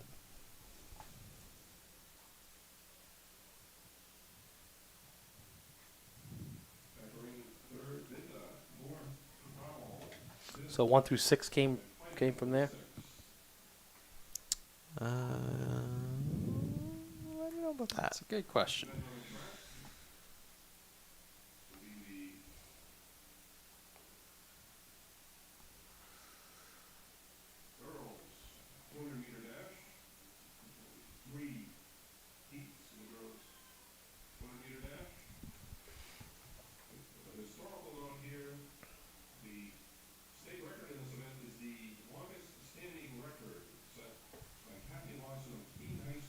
What's the state record in this, Davio? In the 200? Yeah. What did they say? Kathy Lawson passed away when? This year? I missed it. But she does have this record, and it is See, the doesn't that look oldest. suspect to you? That's odd. 2444 in 1970 is the Division I record, and then 2444 in 1971 is So the state record. the only thing is you got to remember it's hand time. Yeah. So they might not have been exact the same. However, I'm probably going to side with you. I'll make a counter argument, but I'll still. Right. Interesting. I would like to research that a little bit. That's too bad that she passed away, though. So, I mean, it's not out of reach. It's just it's held on for so long for such great runners. About a second from Barber. 0.9. Soraya Ross is the champion. Defending champion. All right, first command given, girls 200, heat 1. All right, so what we got? You got it on.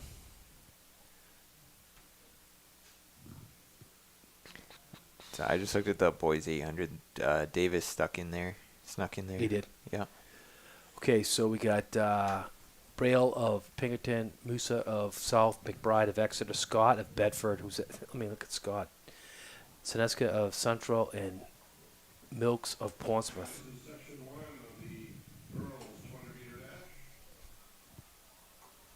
This is a competitive 200. It's a big lead. So Annika Scott, who finished second in the hurdles today. Yeah, 26:34. Yeah, so she's really pumped up. A good one for her. 26:36 officially. Bride 27:70.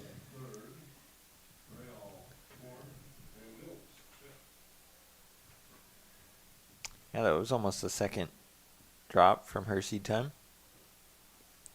Second heat, we got Smith of Wyndham, Quarter of Memorial, Best of Merrimack, Cruz of South, Roberts of Pinkerton, and Cooper of Concord. I mean, Alexis Best, he's fast, and Cruz. So these girls are all going to have to. Yeah, it's amazing some of some these good ones names in the second heat. Yeah. I mean, the fact that Scott is in the third heat, I mean, in the first heat, that tells you how competitive this 200 is. Yeah, this is really tight. Wow.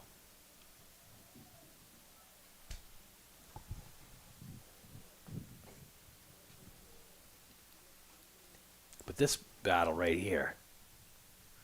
2 champions. And the defending champion. Yep. Right. Yeah, you get 2 champions and the defending champion in that final.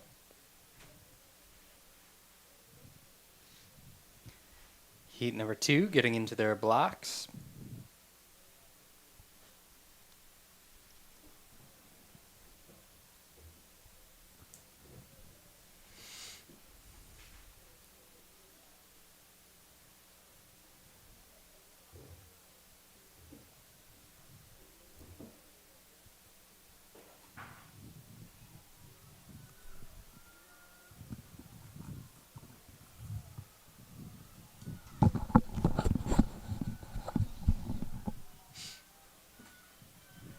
Man, it's going to be pretty tight.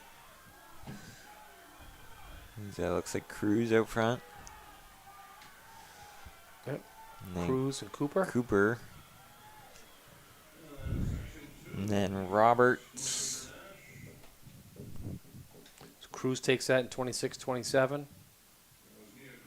Cooper 26-66. Roberts 27-11. Quarter 27-21. Smith 28-98. So no best in there. Mm. All right, so we mentioned earlier this third heat. We got Barber is the 400-meter champion. Thomas is the 300 hurdles champion. And then Soraya Ross is the defending 200-meter champion. And 4x1. Yeah, Lily Jenkins comes in with the 26.05, so that's a pretty good one. So we got Woodard, Sipple, Jenkins, Barber, Thomas, Ross. Yeah, this is going to be pretty interesting. If you had $1 million billion, who would you put it on? If I had It's a tough one. I'm telling you, Thomas is on a roll, but I got to go with Barber. Probably Barber, yeah. But Soraya Ross, she's the defending champion. That's a tough one. I know. But I got to go with Barber. I just think she's on her game. And she just set that state record. Are you kidding me? Set. Yeah, I mean, just judging by that 400, she's feeling it today, so. Well, right now it looks like it's Barber. She's going to get the corner first. I mean, she is just making it look silly. Look at that.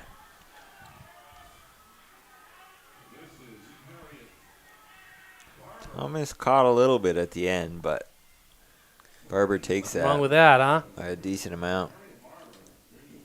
Barber takes that 25-17. Thomas 25-65. Jenkins 25-98. Ross 26-37. Woodard 26-78. So 25-17. That's pretty good. That's got to be one of the fastest.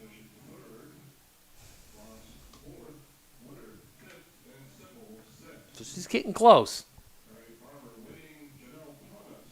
Yeah, a few more tenths to go. Yeah.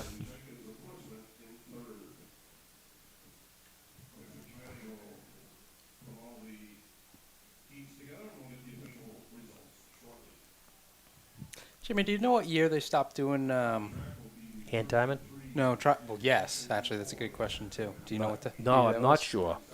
That's why I that record of 24-44. How did they really get it to the 44? Because even It's the hand time and add the 2-4. yeah, But yeah, that's probably yeah, what happened. As Right. soon as I saw the time, I knew it was hand Right. time. Okay, gotcha.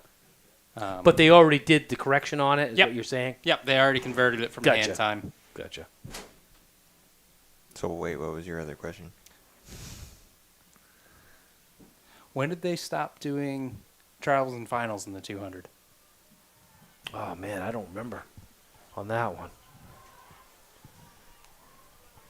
I don't remember giving the. We got Russell, Billen, Menendez, Amaro, and Peters in this heat. Russell. I'm not take sure. it. So Russell 2280. 2348 for Amaro, Beeland 2368, Peters 2401.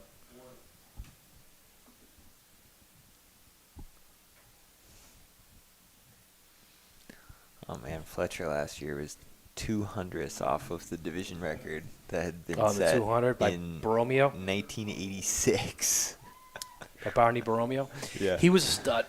So I was coaching when he was at Nashua, and he was good. He ran at UNH too. I think he still has a UNH record also, or he had one anyways. But this one could go down. Yeah, Chris Stevens seeded faster than the division record. So in this heat, we got Emery of South, Collins of Girton, Ogbonnamuri of Girton, Parker of Pinkerton, Marino of Concord, McLaughlin of Portsmouth. Every time I look down at Stevens, though, he never has like warmer clothes on. And I'm like, just put some warm clothes on or whatever. I haven't really noticed that. The kid's good, so he's doing something right. I don't care. I mean, he's just.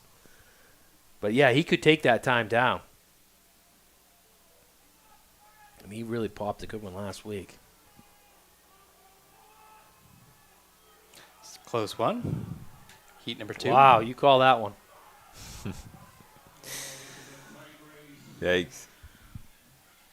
Looks like Marino, maybe? Yep, Marino, 22.83.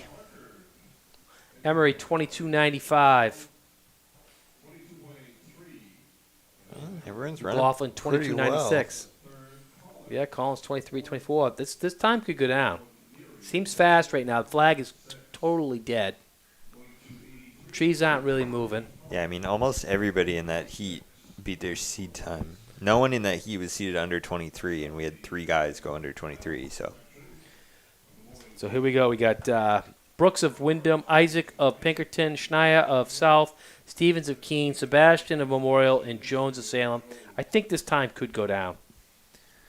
Yeah, so the record's 21.97. Keep an eye on that. Comes in with a 21.78, and I witnessed that last week. And he's got some moves.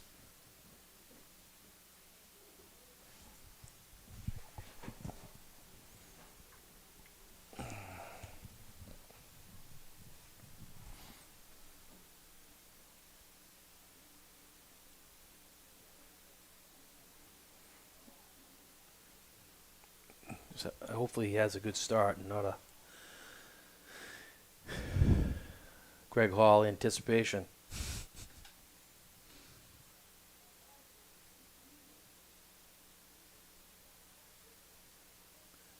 Sun's going down. Maybe this record will go down. Clean start. Fast seat to the boys. Yeah, he's 200. out good. Yeah, it seemed like everyone got off pretty well there. I mean, he's ripping.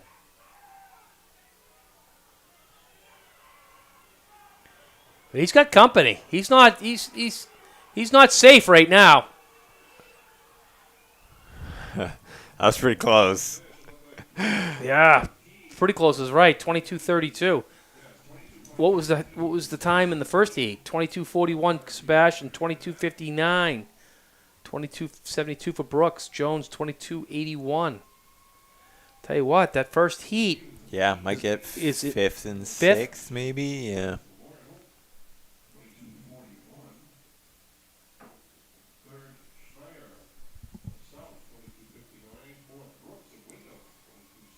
Win's a win, though, right? Yeah, state champion, Chris Stevens. Double winner chicken dinner today. So the girls 3,200 meters.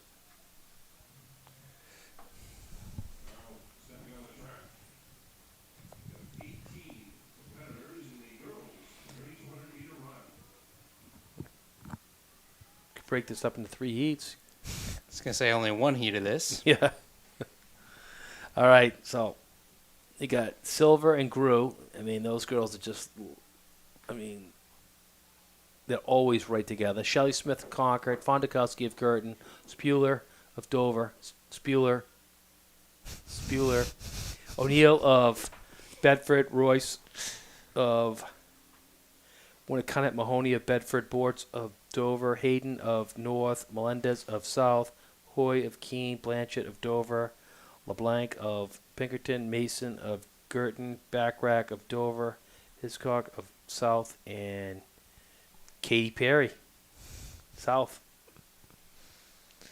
Think this record will go down? No. This is a tough one. This is 10-14. That's crazy. State record 10:05. Jackie gone. Gone. No, so I think I don't see Shelly Smith out there. So I think she's she's injured. Yeah. Yep. I think she's doing something for our us today. social media. Yeah, She is? Oh, so I'm going to tell you right So now. wait, what's Tyler doing? I don't know. Silver and Gru will Interviews? probably be 1 second apart on this, because I love those two girls. They just work together, Yeah, it's like the it's the Oyster River girls are like that. and man, they just battle one another. Yeah, Cook and Kavanaugh. Yeah, they're like same that. way. They just Yeah. go back and forth. It's great to have a teammate like that, though. Yeah, it just pushes you, and then it's building blocks. You need one more to get in there, and then you get that whole team, and boom, comes together. You win some state championships.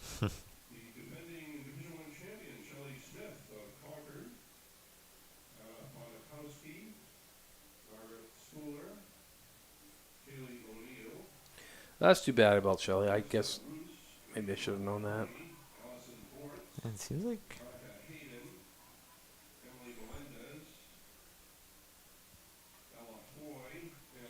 who's this? Melendez up front, I think.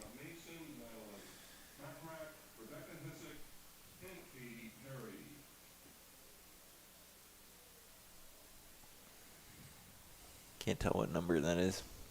Pretty sure that's Katy Perry. Just getting her fame. Yeah, they're really tight. I feel like nobody wants to touch Yeah. this. No.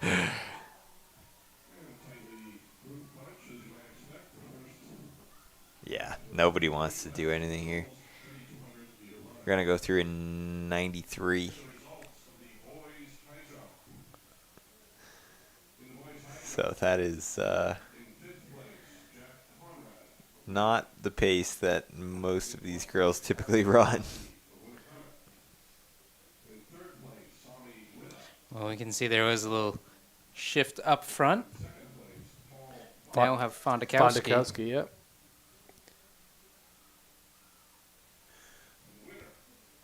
At some point, you'll see Silver and Gru migrate their way up to the front, and then they'll just grind the heck out of it. Yeah, I mean they're in third and fourth right now, so Yeah. they're sitting right there. And I'll make that second and fourth as we get a little bit of a pass there. And Second and third. second and third soon to come. On shoulder now.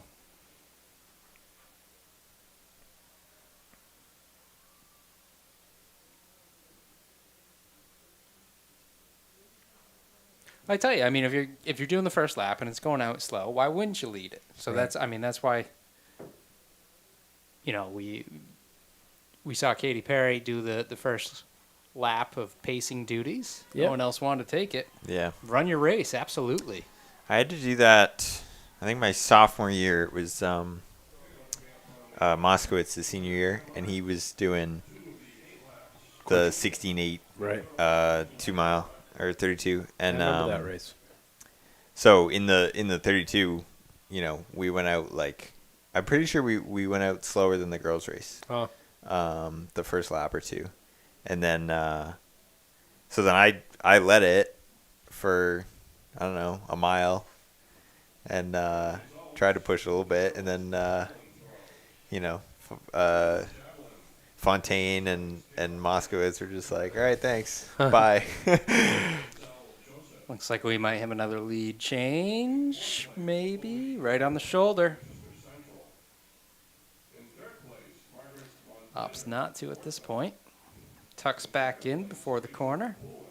Tucks in a little bit, I should say, as you can see right there, still halfway through the first lane. Eli won that race in like 10-12 or something. Really? Yeah. Huh. A little bit off his 8:44. Yeah, which was that season, I think. Yeah. And Fontaine, he ended up running really well at UMass Lowell. He's a good guy. Yeah, and Lebanon. Brian Rainey was in that, came in third. Portsmouth kid. Yep. Yeah. Fondakowski in green out in front still. He ran for Tufts.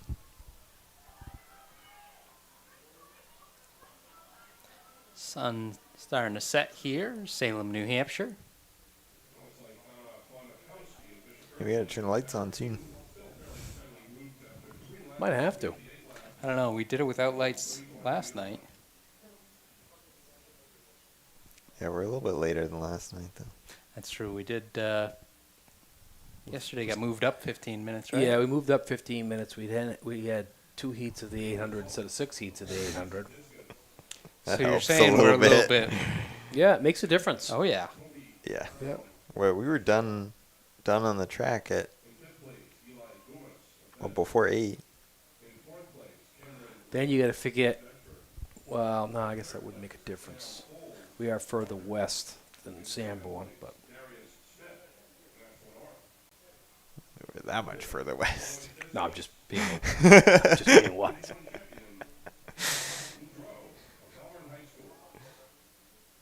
Lost a few seconds of sunlight. Fondakowski's still out in front. Still plenty of company, though. Yeah, they're still not really doing anything. Well, here you go. All of a sudden. That was very sudden.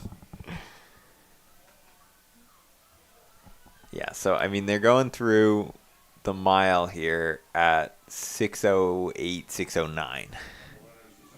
Can you push this back up a little bit more so I see something? So, which girl's missing, Gru or Silver? Because Oh, they're both there. they're both there. Yep. It's not a different Pinkerton girl, right? Gru is in first. Fondakowski second. Silva third. Gotcha, 1 and 2. I saw another Pinkerton girl. Got O'Neill in fourth while I'm at it. It's interesting. Mahoney in fifth. We said they went out so slow the first lap with a 92. And then second lap was also a 92. Their third lap was a 94. Wow. Yeah, and then what, like an 89? Yep, 89.7 for the fourth lap. And then I imagine this one is going to be like 80. Low 80s. We'll see. How are we standing for team updates? We have any? Might be able to give you one. Let's see what we got. A couple more events scored. We got 14 on the boys' side. Bedford 53, Pinkerton 38, Portsmouth 34.5. Girls also 14 events. North 60, Bedford 49, Pinkerton 49. So this will be a boost for Pinkerton. Yeah, if you get 18 points out of that, that's going to help them quite a bit.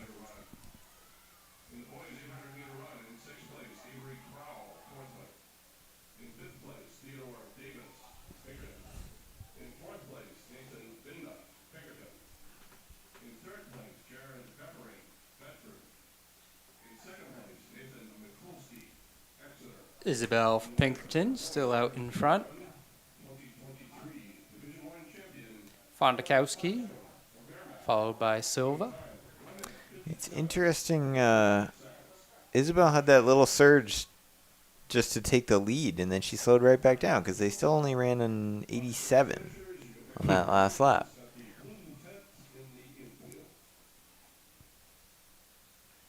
It's still faster than the Yeah, a little bit faster. 93s and 4s.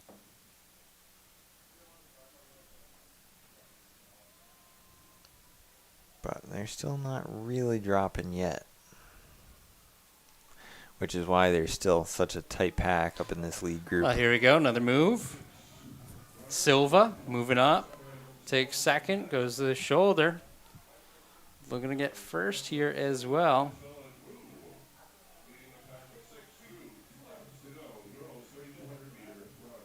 And they'll run his teammate shoulder to shoulder.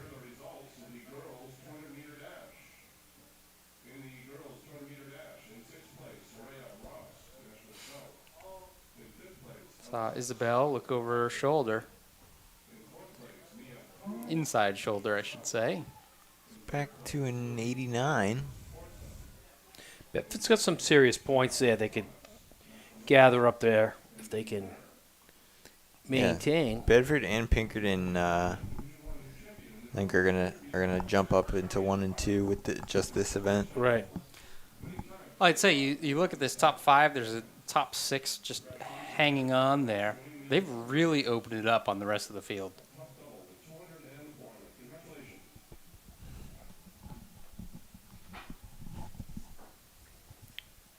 Which is interesting because they're not running much faster than a lot of the seat times for the rest of the pack.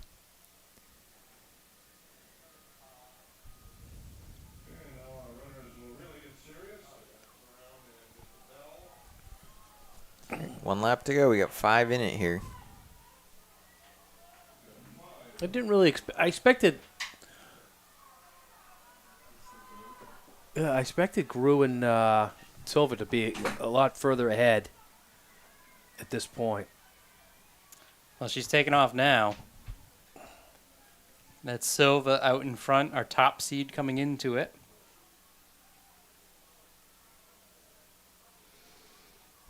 $300 to go. Yeah, that was an 88 on that last lap. So they literally just waited until 400 to go. That's funny. Tell you what, Bedford's looking pretty strong there. Is that O'Neill? I believe. Yeah, Kelsey O'Neill of Bedford. She could steal this race.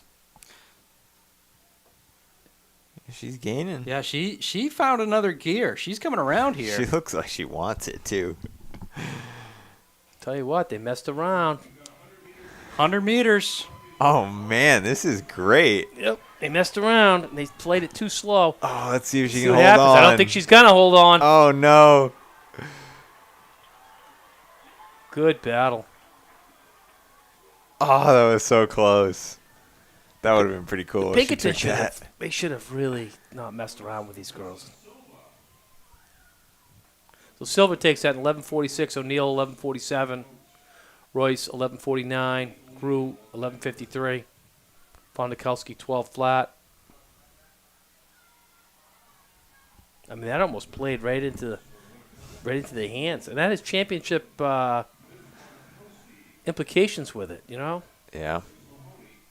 I really believe if Silver and Grew went for it, they could have come in 1-2. I would think so, yeah. You know, just put them in the grind, but you're just letting some unknowns in there. Some of these girls have kicks that you don't know about.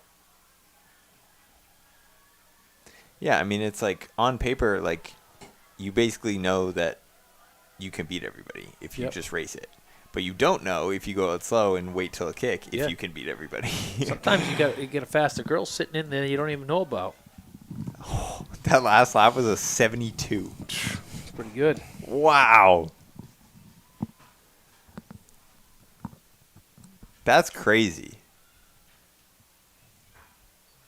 That's what everybody ran in the 800. Yeah. I'm not a big fan of that. I wouldn't leave it up to chance like that. All right, so let's get these boys underway. We got Sam Hiltz back with us, last year's runner-up in this event. Runner-up, yeah. Yeah, runner-up. Now, if you lined up right now, do you think you could win this race? You know, I'm pretty confident, but I don't want to disrespect any of these All boys right here. I won't put you on the spot. I give you fifth. Giardina comes in with a 929. Ryan Fortin 939. Redmond 940. Castellano, I'll tell you what, he's pretty impressive. 946. Sully Sturgeon 946. Fredette 946. And then you got Carson Fisher of Bishop Girton, Mann of Exeter, Wesley Thompson of Concord, Duvarney of South, Christensen Craft of Pinkerton, LaFlamme of North, Davis of Memorial, Gower Hall of Wyndham, Patrick Fish of Bedford. So you got, a 929. But I can tell you, Jacob Redmond. Yeah, I feel like that 940 is not quite representative. I don't think I'd want to be sitting around with a kick with him. Well, Giardina does not want to leave this to a kick. Looks like. No, he's going to go right out. This will benefit him if he gets out strong. Yeah, he needs to. I think Fortin will go along with him. Oh, yeah. Redmond and Sully Sturgeon. Yeah, he looks like he's running an 800. Just as much as you should know what the top seed is, you should know who has the strongest finish, because that's who you don't want to have around in the last 800.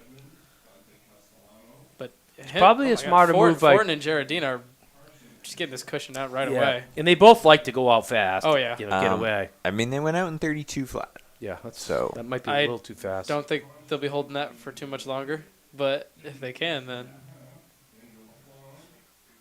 Maybe 30, 33. But still, that's crazy.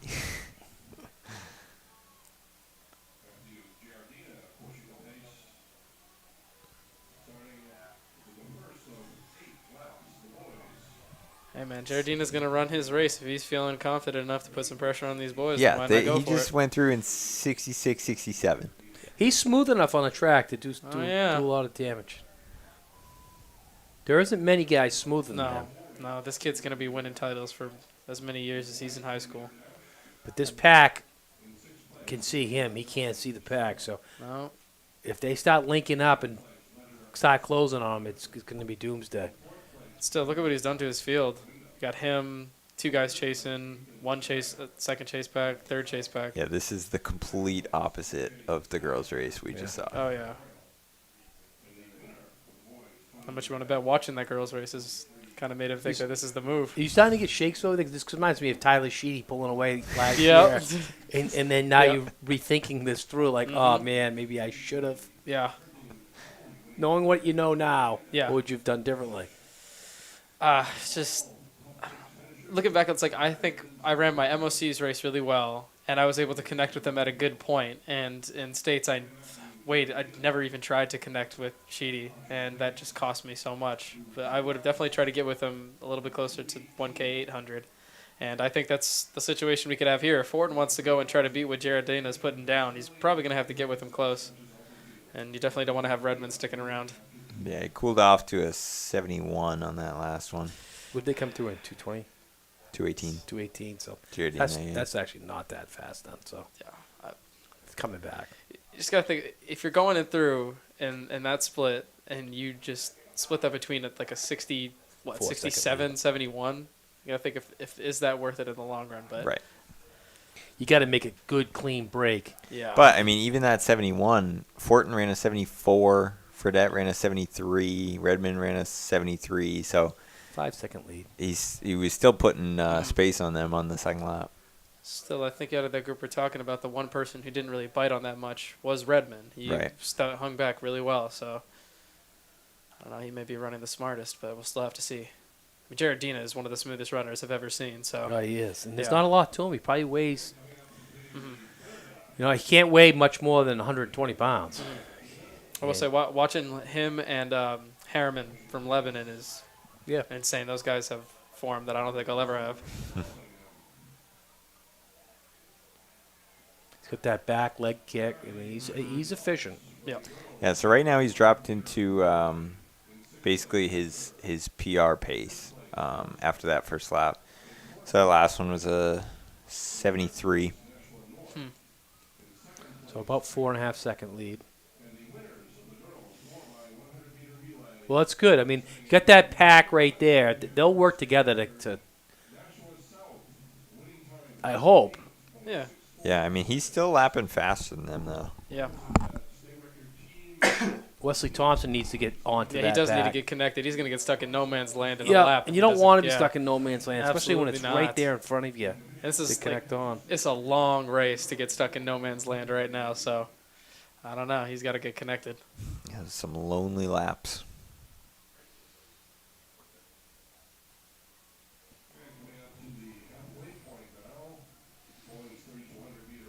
So yeah, not crazy through the mile. So some of those, a lot of guys in that pack look really relaxed. And 4:44, so 9:28, guys.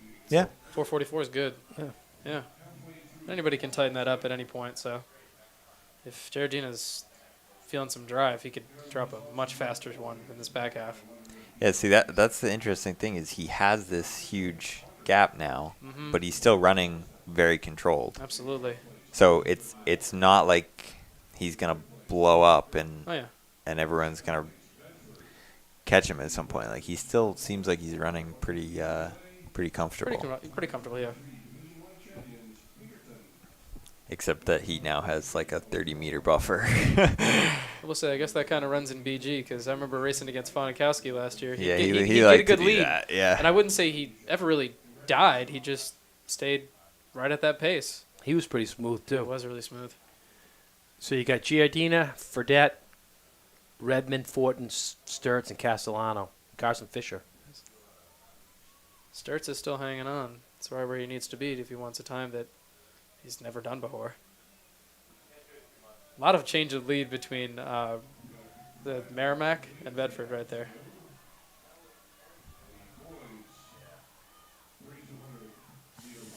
Thompson's got to get attached to that pack, or else this next one's going to come up right behind Oh, him. they're gonna catch him. And he better latch on to them. Mm-hmm.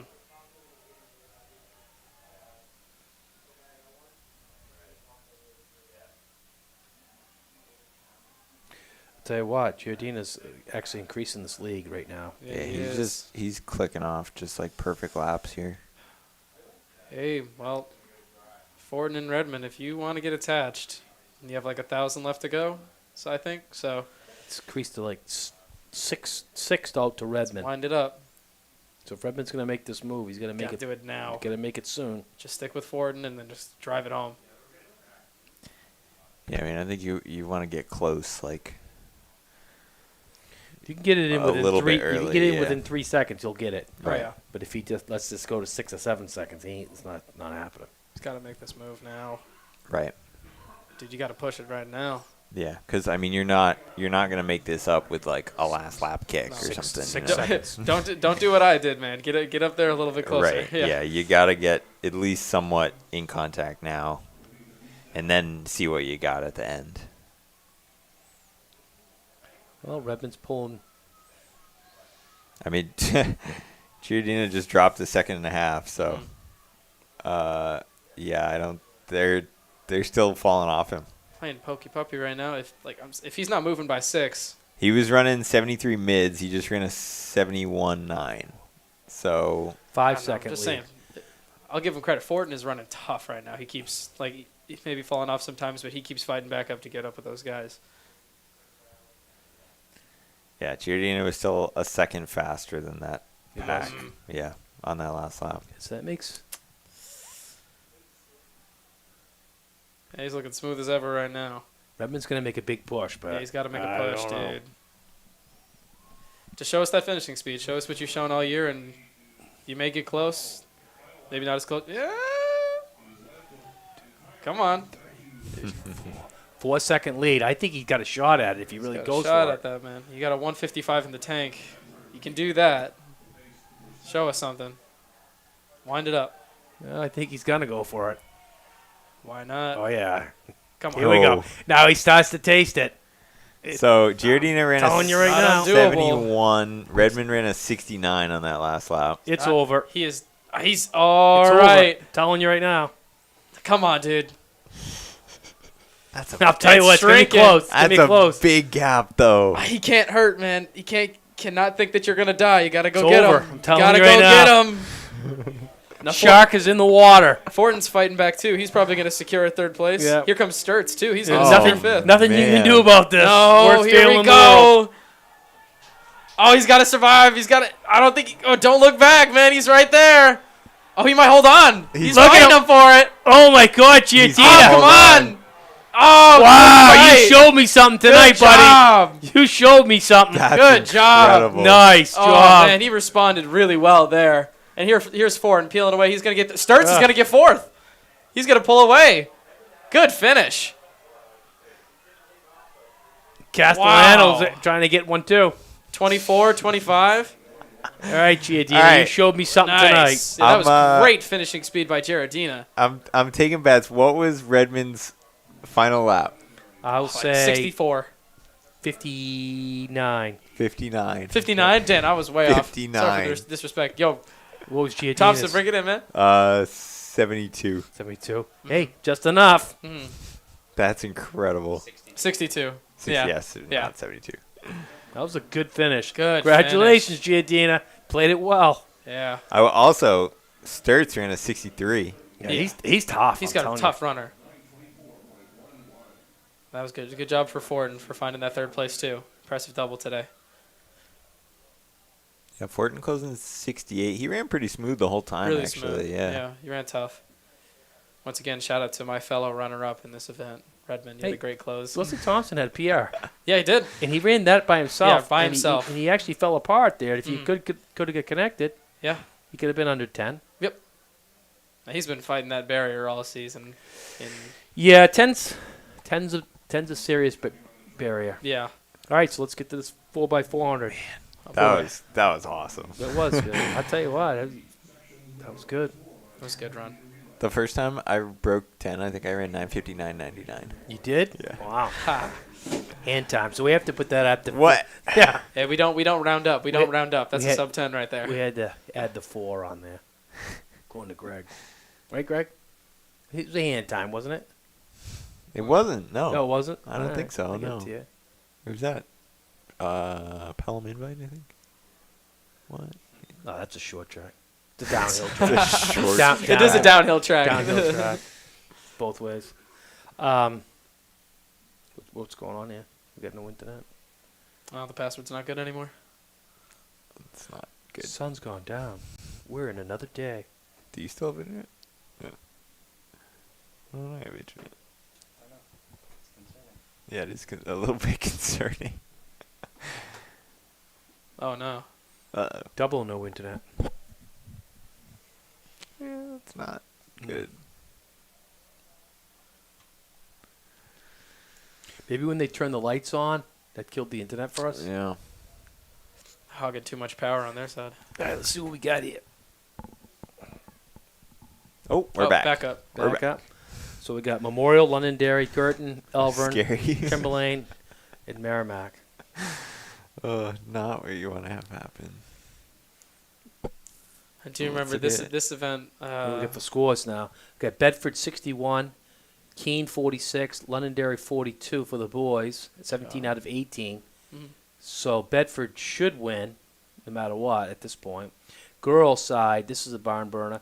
We got Pinkerton 63, Nashua North 60, Bedford 58. That's gonna so be that's great. anybody's game there. But That'll that's be decided by this That's race. 15 of 18. So there's still scored. there's still 3 more events to be scored for the Okay. girls, which is triple, pole vault.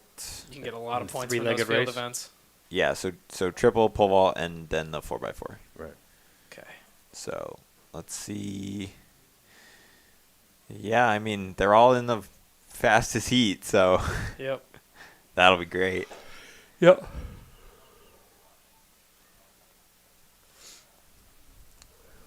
It's definitely one of the more energetic track events that you'll see in the meet is the 4x4. Most everybody's on the infield and Yeah. getting excited for it. It's probably what we were saying the other day. It's probably the one event you could add up all the other events for disqualifications, and they won't equal the 4x400. Yep. Most 4x400s. Yeah, it's a bit of a mess. There's always something going on. I'd also say 4x4, you get some of the most unique combinations of runners from any team. You can get 800, you get 2 milers, you can get guys coming straight off at the 2 mile. Yeah. I mean, you can pull up Yeah, some I 200 remember guys you, for doing this. You stand on the line for the 4x4, and they're like, "Oh, what'd you run today? The 2 Yeah, mile? 2 What'd you mile. run? The Yep. 100?" Yeah. It's a really fun combination you can get. You can even some 300 hurdle guys like hop into that. Yeah, it's a weird mix. That's a And do 3-turn stagger. Mm-hmm. Let's see how they cut in. I don't see a lot of athletes moving off that center after they just gave that announcement. But Then they cut in Yeah. immediately. Every time. Oh, they're side by side on the backstretch. Is that who is that up there? Alvern. Alvern fighting her on for the inside. It's Alvern and Merrimack, I believe. Yes.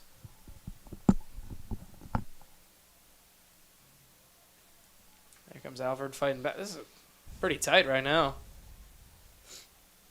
4 teams right there.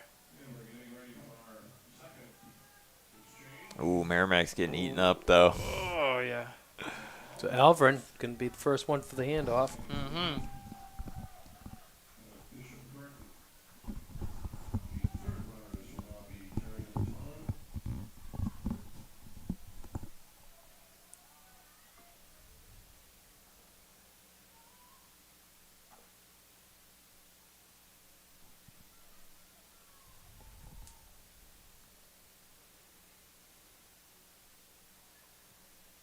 It's getting spread out pretty even now.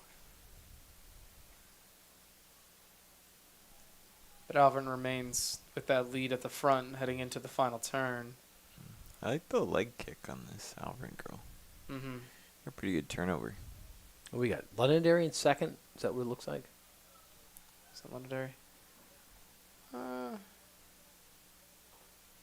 think that is got the L on the front. Yeah. Yep. But yeah, Alvin is kind of pulling away with this one. Yeah, she's got a good stride.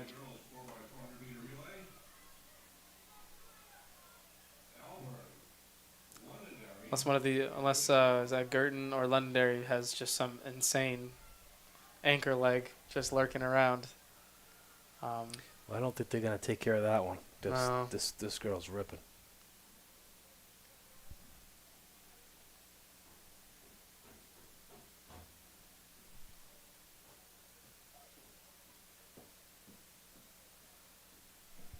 I'm sure Redmond's probably on that 4x4. Yeah, that gap is significant now. Yeah. But they might not even have to use them at this point because Bedford's so far out in front. Yeah, they are. Yeah, I think they got it, right? So Yeah, they'll probably still do it for the glory. yeah, why not? Why not? Why not? Throw them in there. I mean, knowing him, he'll still drop a Definitely. crazy time. They'll probably give you even off of those. I feel like he could still put up like a 53, 54. Yeah. But yeah, Alvin's hanging on strong for this one. It's a good run. That is a good run. Yeah, that's way faster than their seed time. Yeah. That puts them in the 6th or 7th. 7th, I think. They might have just put themselves in just a scoring position right Yeah. there. So Elverin's 419. Timberlane 423. Bishop Girton 425. Yeah, so that could get them up into the scoring places. Merrimack 430. Memorial 436.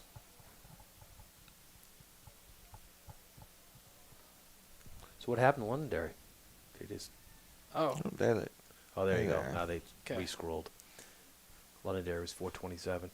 Heat 2, we got South, Salem, Dover, Winnicott, Central, and Keene. Winnicott with the highest seed out of this group. I will say, with the time that Alvin just put up, they'd be seated really well in this heat as well.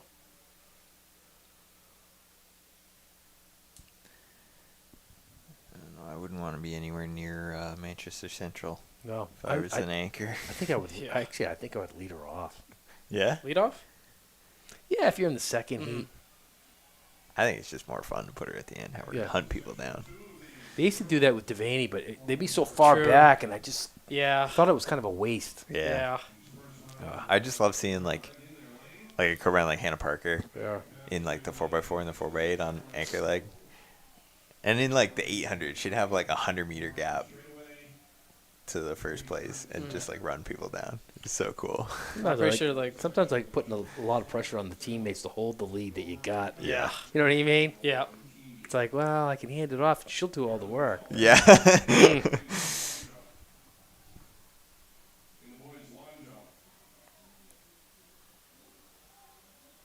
coming around at the front. Sizable lead right now. Winnicott. Yes. Strong leg. Strong opening right there. Yeah, we do Like we still said. have the stagger. It's up to the rest of the teammates to hold on to that one.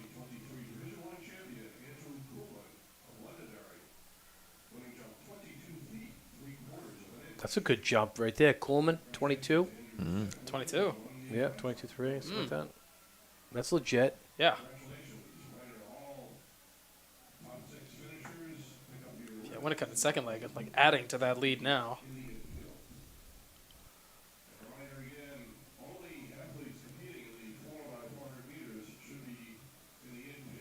Looks like a lot of athletes we're going to That's- have in this next race. Yeah, man. That's funny. I swear we got like 6 more heats of 4x4 to come on. More than that. Yeah, they just announced that only athletes in the 4x4 should be on the infield, and I don't think that's the case. Another strong leg for Winnicott. Kind of just maintained that lead. Not much has happened to it. Pelham also get. Is that Pelham? Oh, that's Salem. Sorry. Pelham's D2. Yeah. Pelham's actually D3. Oh my goodness. Are I'm they? sorry. Yeah. Right? No. 2? Well, where were they doing last night? Were they there last night? Yeah. Yeah. Did they drop down this year? Pelham's in D3. They were they were D2 the whole time I was in high school. They're D3 now, and so is Sanborn. Salem's leg is making up a lot of ground right now. Well, I watched the Pelham Pythons last night several times. Interesting. Oh my God! Now you guys think you gotta verify this stuff? Oh yeah, they came in second. Yeah. Well, we don't know for Yeah, sure. yeah, that's true. Might Come have into come the in home second. stretch. Be cool if Guilford won that. Winnicott still got that lead, and as we go to the anchor legs, but right now it's Winnicott and Salem kind of pulling away. But Dover's still up there too. So is Keene.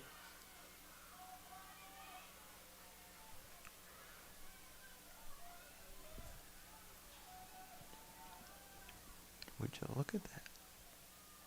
We still don't have a result on that one though.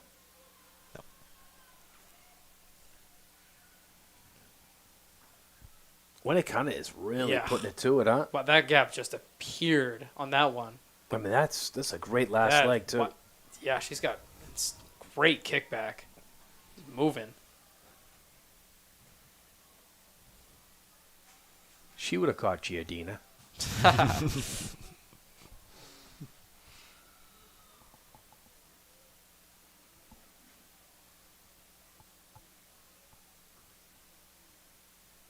Coming in with sizable lead right now. Ooh, that's a good one. Yeah. Oh, here comes Dover. Great ankle leg from her. 410. 410 is good. So Winnicott, Dover, and Salem, Keene, South. 410 is pretty good though, huh? 410 is pretty good. Yeah, that's gonna put them in pretty good shape. Mhm. The last year's champion was only 407. Got a couple close seeds close to that in the final heat. Those kids are supposed to be in bed by now. Want to run up there and tell them? Probably go scare Lars up there. All right, so what do we got? Start list. Heat 3, we got Bedford, Portsmouth, North, Concord, Pinkerton, and Exeter. Actually, looks like Bedford Cat. Oh no, that we're on the girls right now. Concord comes in with a top time, 4:06:59. Let's go, guys. Yeah, that 410 is gonna be in there. Nashua North had a great race down at the Londonderry? Londonderry. Yeah. I don't know what Concord was doing. I like I said, I think they were playing games with the first 200, and then the last 200 they're going hard. And Yeah. when Thomas from Nashua got the baton, she just ended that game like there was no tomorrow. You can't mess with that girl. Yeah. No. I'm just so astonished by the amount of 4x4 athletes on the infield. I've never seen so many in one place. It's a big meet. Yeah. Looks we got somebody down there kind of directing traffic, but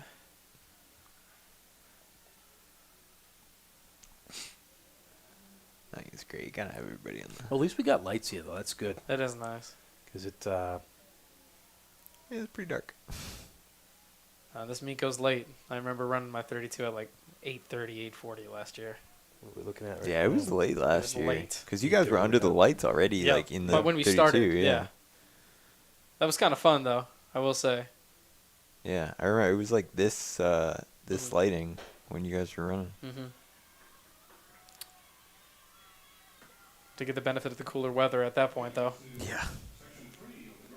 Section 3 underway. It should be a good one. Mm-hmm. What do we got for? We got North is trying to hold on for the championship, right? So we got Picking up oh my gosh, someone's moving on Who the we back. got Who's leading that? this? Yeah, so we gotta keep an eye on North, Pinkerton, and Bedford. I think that's Portsmouth is ripping through that stagger right now. So Pinkerton's got 71, North 66, Bedford 62. So North's really going to have to put it to Gonna have to hold on. Pinkerton pretty hard here. Yeah, they need Top 3 going to the final stretch. 6-point swing. Looking at Exeter, Concord, and Portsmouth. Exeter with a sizable lead, but Concord's also getting up there. Yeah, I think Concord might hand off about the same. That was a good leg by Concord. See who hits the stagger first. But the inside teams are also creeping up, so that lead might kind of disappear as they go around this turn, and it kind of is. Nashua North's leading now. Yep. And they need to win this. They do. They need 6 points on Pinkerton. Mm-hmm. And that other heat might play into this. I mean, they're pushing now. Pinkerton's in the back right now. Yeah. So. This Oh, could be, man. A this lot could of, be the lot of difference maker. movement. North got to keep her out the inside. Although I think Pinkerton will end with Sipple, and she's pretty quick. I mean, Here we go. Going into the final. Concord, North, and Exeter. North's gonna stay North's in this. North's got to hang on if they want this. Yeah. Exeter's creeping back up, but like they're giving it a golden opportunity. Pinkerton's kind of far back now. They got to stay up with those leaders. Well, Concord with the first baton, Exeter and then North, and a mad dash to get back up with them. Pinkerton State Yeah. Championship. Well, we don't way off this though. Yeah. So they're not gonna score because of the. No, they're not. The other heat, unless that 410. This leg right here looks pretty So good. that means North Come on, has don't to be come pokey in. with it. Don't be shy with it, guys. North has to come in third. I'm gonna tell you right now, North's gonna win this race. Well, as You long guarantee it? as long as they come in third, I'll you're guarantee good. that one right Yeah. now. Oh wow, Bedford making a lot of movement right now. Is that Lee? Is that Lee back again? Jeez. Oh, Exeter's got a. It pretty- is. Yeah. Exeter's got a pretty good ankle leg. Mm-hmm. What are you looking over there at Lee? Yeah. Jeez. What a day from her. Lee So, with a lot of speed. She's got 4x8 Thomas is gonna win, take this. Win. Yep. mile win, 800 win, Did and you get that 800 win? yeah. Yeah. Wow. She's going for Nashua fourth. North is gonna smoke this.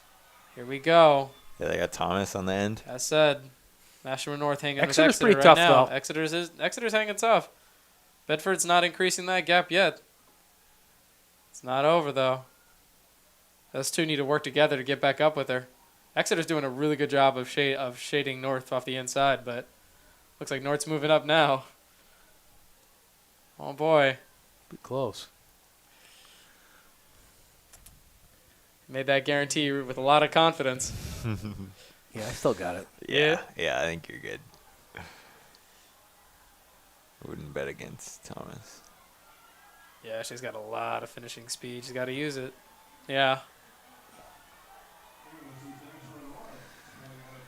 Yeah, she's the real deal. Yeah, she's Fiona powering Lee's through. just out of her element there. Yeah. But we'll see where Pinkerton stands. Good It doesn't job. matter. Is that Pinkerton's not going to get enough points on No. this one. What was that? What was that final time? But Sipple's finishing hard. 4:04. Wow. Yeah, so that wins it. Well, we don't know that because that was 17. That was 17. Okay, now we do know. See how close it was? So it should win Wait. it. Right?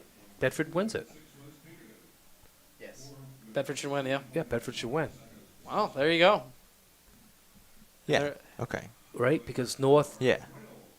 will jump up to 86, but Bedford gets second place. That mean Bedford gets the sweep?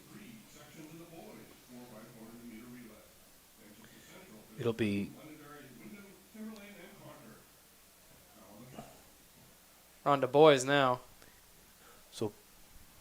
It still says 17 though.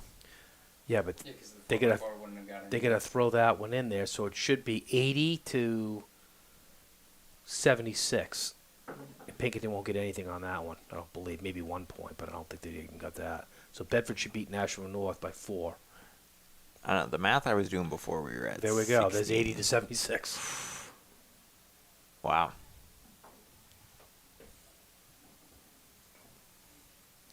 So First wait, so Bedford got points from something while we were watching the 4x4. Yeah, they did. It was only It's the 16 of pole vault, 18. Right. That With was pole shown. vault? Pole vault, I think. Yeah. Now it's 18 of 18. Yeah, so let's look at the girls' pole vault just come in. Yeah, Bedford won girls' pole vault. Boise won in the 4x4. We got Manchester Central, BG, Londonderry, Wyndham, Timberlane, and Concord. And Bedford's already clinched. Guys, right? Yes. Yes. I believe so. Let's check that. So let's see if this first one gets out. Yeah. Yeah. There you go, Quinn. Oh, Bedford. Congratulations to Bedford boys and girls. Yeah, that's Yeah. awesome.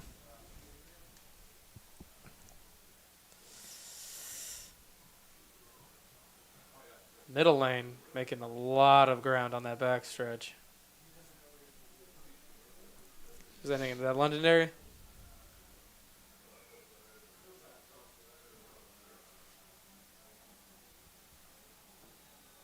Yeah, I think that is. Ain't out of the woods yet. It's a lot of turnover at the end of a 4x4. Yeah, crunch up on the Quinn. Let's go. So it looks like Londonderry has the lead there. Londonderry has a nice lead. With their position, it might get bigger on the stagger, too.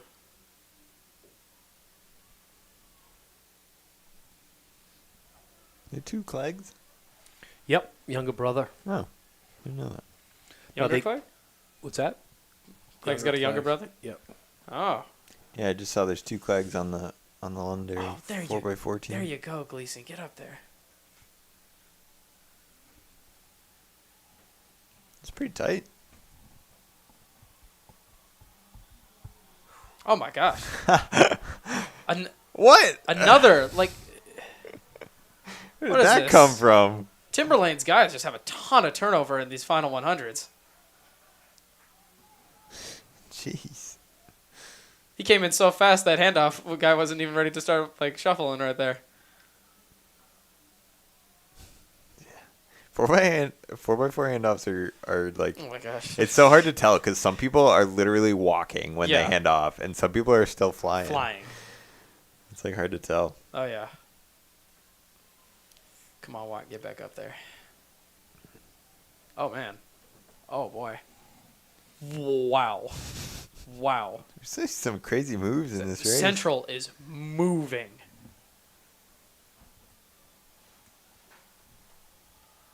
Jeez. There's a lot of speed. I don't think anyone's matching that right now. Wow, he's coming up strong too. Gave him a good sized lead right there. Right behind him is Timberlane, Wyndham, and Londonderry still hanging on. Here we go. And if Londonderry's got Clegg on the anchor, that should help. That's a good anchor. Yeah. I remember my senior year. I think Clegg's team wouldn't get him up too far, and me and him both we'd end up like in the farther half. But having him get the baton behind me was always really a little nerve-wracking. scary, yeah. Just one of those guys I do not want to have behind me, and that's why. Yeah. Yeah, because that was a decent gap That was. when he got the baton, and not anymore. He puts on one of his own right here. He's got a lot of strength. Form stays tall. Timberlane's going to sneak into second right here. Where's Clegg going next year? Coastal Carolina? Oh, yeah, that's right. Yeah. So Londonderry takes that 339.15. 39. Tim Lane 340. Central 341. Mm-hmm. Okay, final heat, final event. Final event. I remember this event last year ended with a really great finish between Fletcher and Kindop in the final legs. Not final heat. So we got Portsmouth, Memorial, Bedford, Pinkerton. Who else? Are we on Heat 2? Right here, right? Heat 2? Oh, Heat 2. Oh, God. Yeah. He started talking about Portsmouth, and I was thinking back when Fletcher kicked Kindop's butt in on that last one. So we got Dover, Salem, Merrimack, South, Keene, Elvern. No, that Fletcher looked good last year. Did look good that I year. mean, he was on a roll. Mm-hmm. Kindop's no slump. No. I'm going to pick Fletcher in a 400, though. Huh? I'm going to pick Fletcher in a 400, though. I'll let you know that's my teammate. He's still doing He just good ran, right now. Yeah, he just ran a 48 the other day. Yeah, 48.26. Kindop? Fletcher. Oh. Fletcher.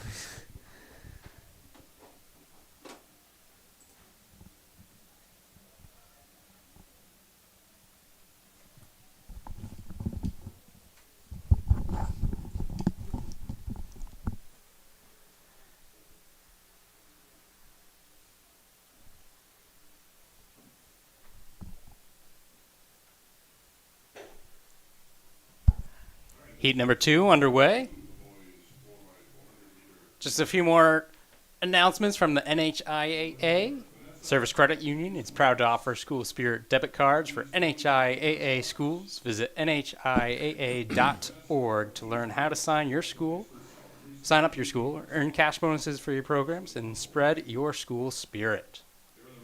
Unified Sports, Special Olympics New Hampshire, and NHIAA believe the Unified Sports help young people become agents of change in their schools and communities. The NHIAA currently offers unified programs in soccer, basketball, outdoor track, and volleyball. For more information on Unified Sports, please visit NHIAA.org.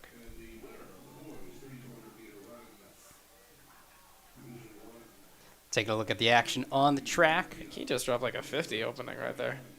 That was fast. Is that Stevens? There, Keene's a really good sprinter.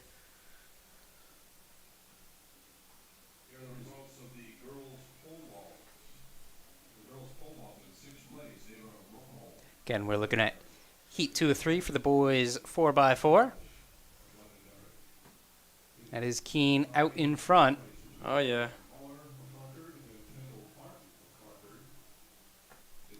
How fast did he go through there? It looked like 50 to me. If I was looking at the clock we have on our screen. Yeah, but it was the stagger. Did you? Yeah, you still had the stagger. Still the stagger? All right. Yeah. Still, though, Keene benefited from it. He's got a nice cushion. He'll probably have to move out to the 400 at some point. Some point. He's a really strong sprinter. I remember looking over the battle notes over the course of the year. I saw he had a 10:77, and I was like, that's Bayless times. That was very impressive. And whoever's got the baton right now is moving for Keene. Keene's looking good. Oh, yeah.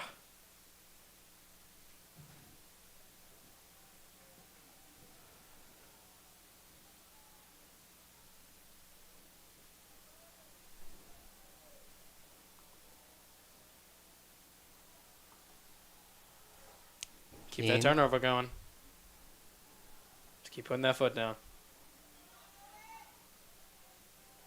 Yeah, that gap's big now. Alvin trying to get back in it, though. Is that Marcotte?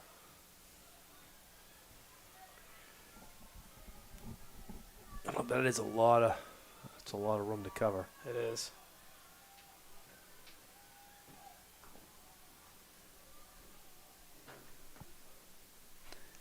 Keene on their final leg.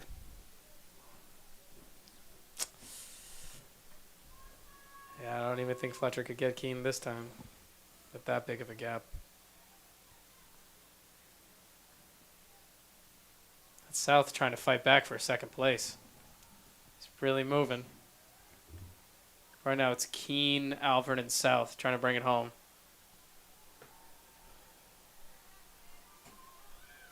Well, Keene certainly will. A lot of strength, yeah.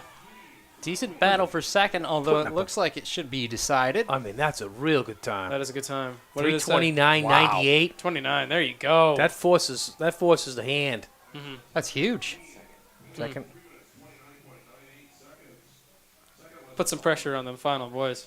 Absolutely. Absolutely. I mean, there's only one team that's ahead of them in seeds, Pinkerton. Mm-hmm. and just barely. So, I mean, Pinkerton pretty much has to run their best time here in order to get top spot.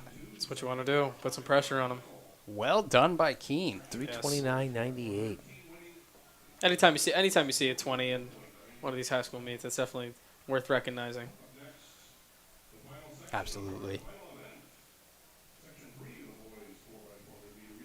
Third and final heat of the boys 4x4 coming up. We're looking at Portsmouth, Memorial, Bedford, Pinkerton, Exeter, and North. What do you think's going to happen here? I think Keene's going to walk away. They might. The win. Pinkerton always seems to have a really strong 4x4 team, but they're going to have to live up to the pressure just put on them. Because, I don't know, Keene put down the hammer there.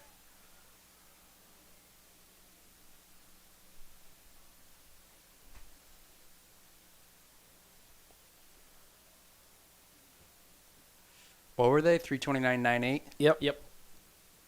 Couldn't remember the hundredths.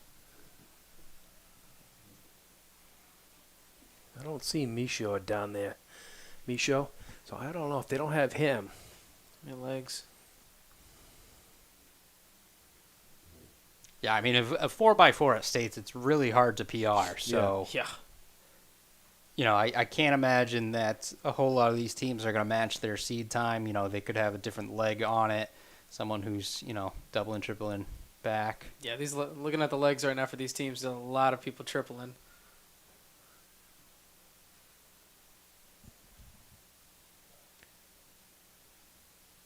I kind of like to see Bedford win this one.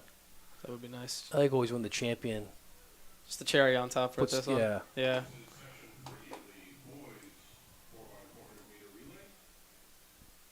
Oh, there's Michaud. Michaud's a leadoff leg. Mm. So, yeah, Pinkerton might have a shot at this. I don't think they had any shot if he wasn't on there. Mm.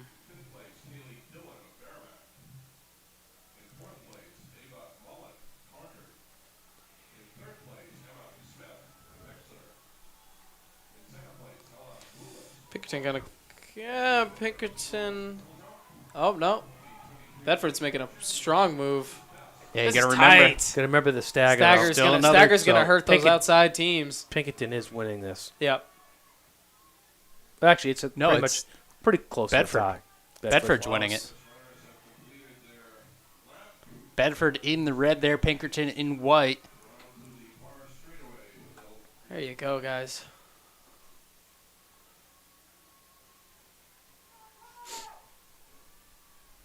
Pretty sizable gap after Pinkerton, but you never know what could happen in these later legs. Redmond's actually going to run on this one, too. They got him at anchor? Yep. Let's go. Again, we're looking at the last race of the day. Mm-hmm. Pinkerton, Bedford right behind. It's close. Whole lot of strength coming back. All right.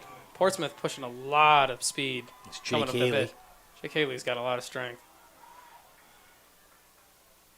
Right now, it's Pinkerton with a gap.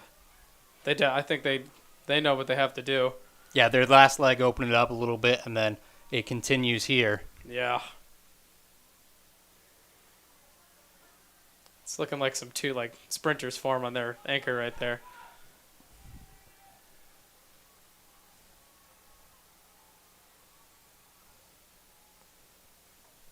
And this turnover is looking consistent on that back turn.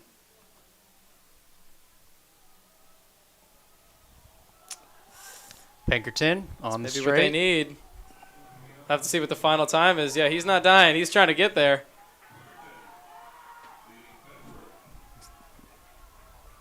It's a pretty decent time for the handoff. Here we go. Last ones. Redmond's got an opportunity to close that gap. I don't think that's happening. Yeah. Pinkerton well out in front now, racing the clock. They just got to think that Alfred's right out there with them. Portsmouth's making a good run for second right now. Yeah. See if Redmond can hold him Hold off. on, yeah. We'll see if Pinkerton can beat it with 29.98. Oh. Yep, it's gonna be close.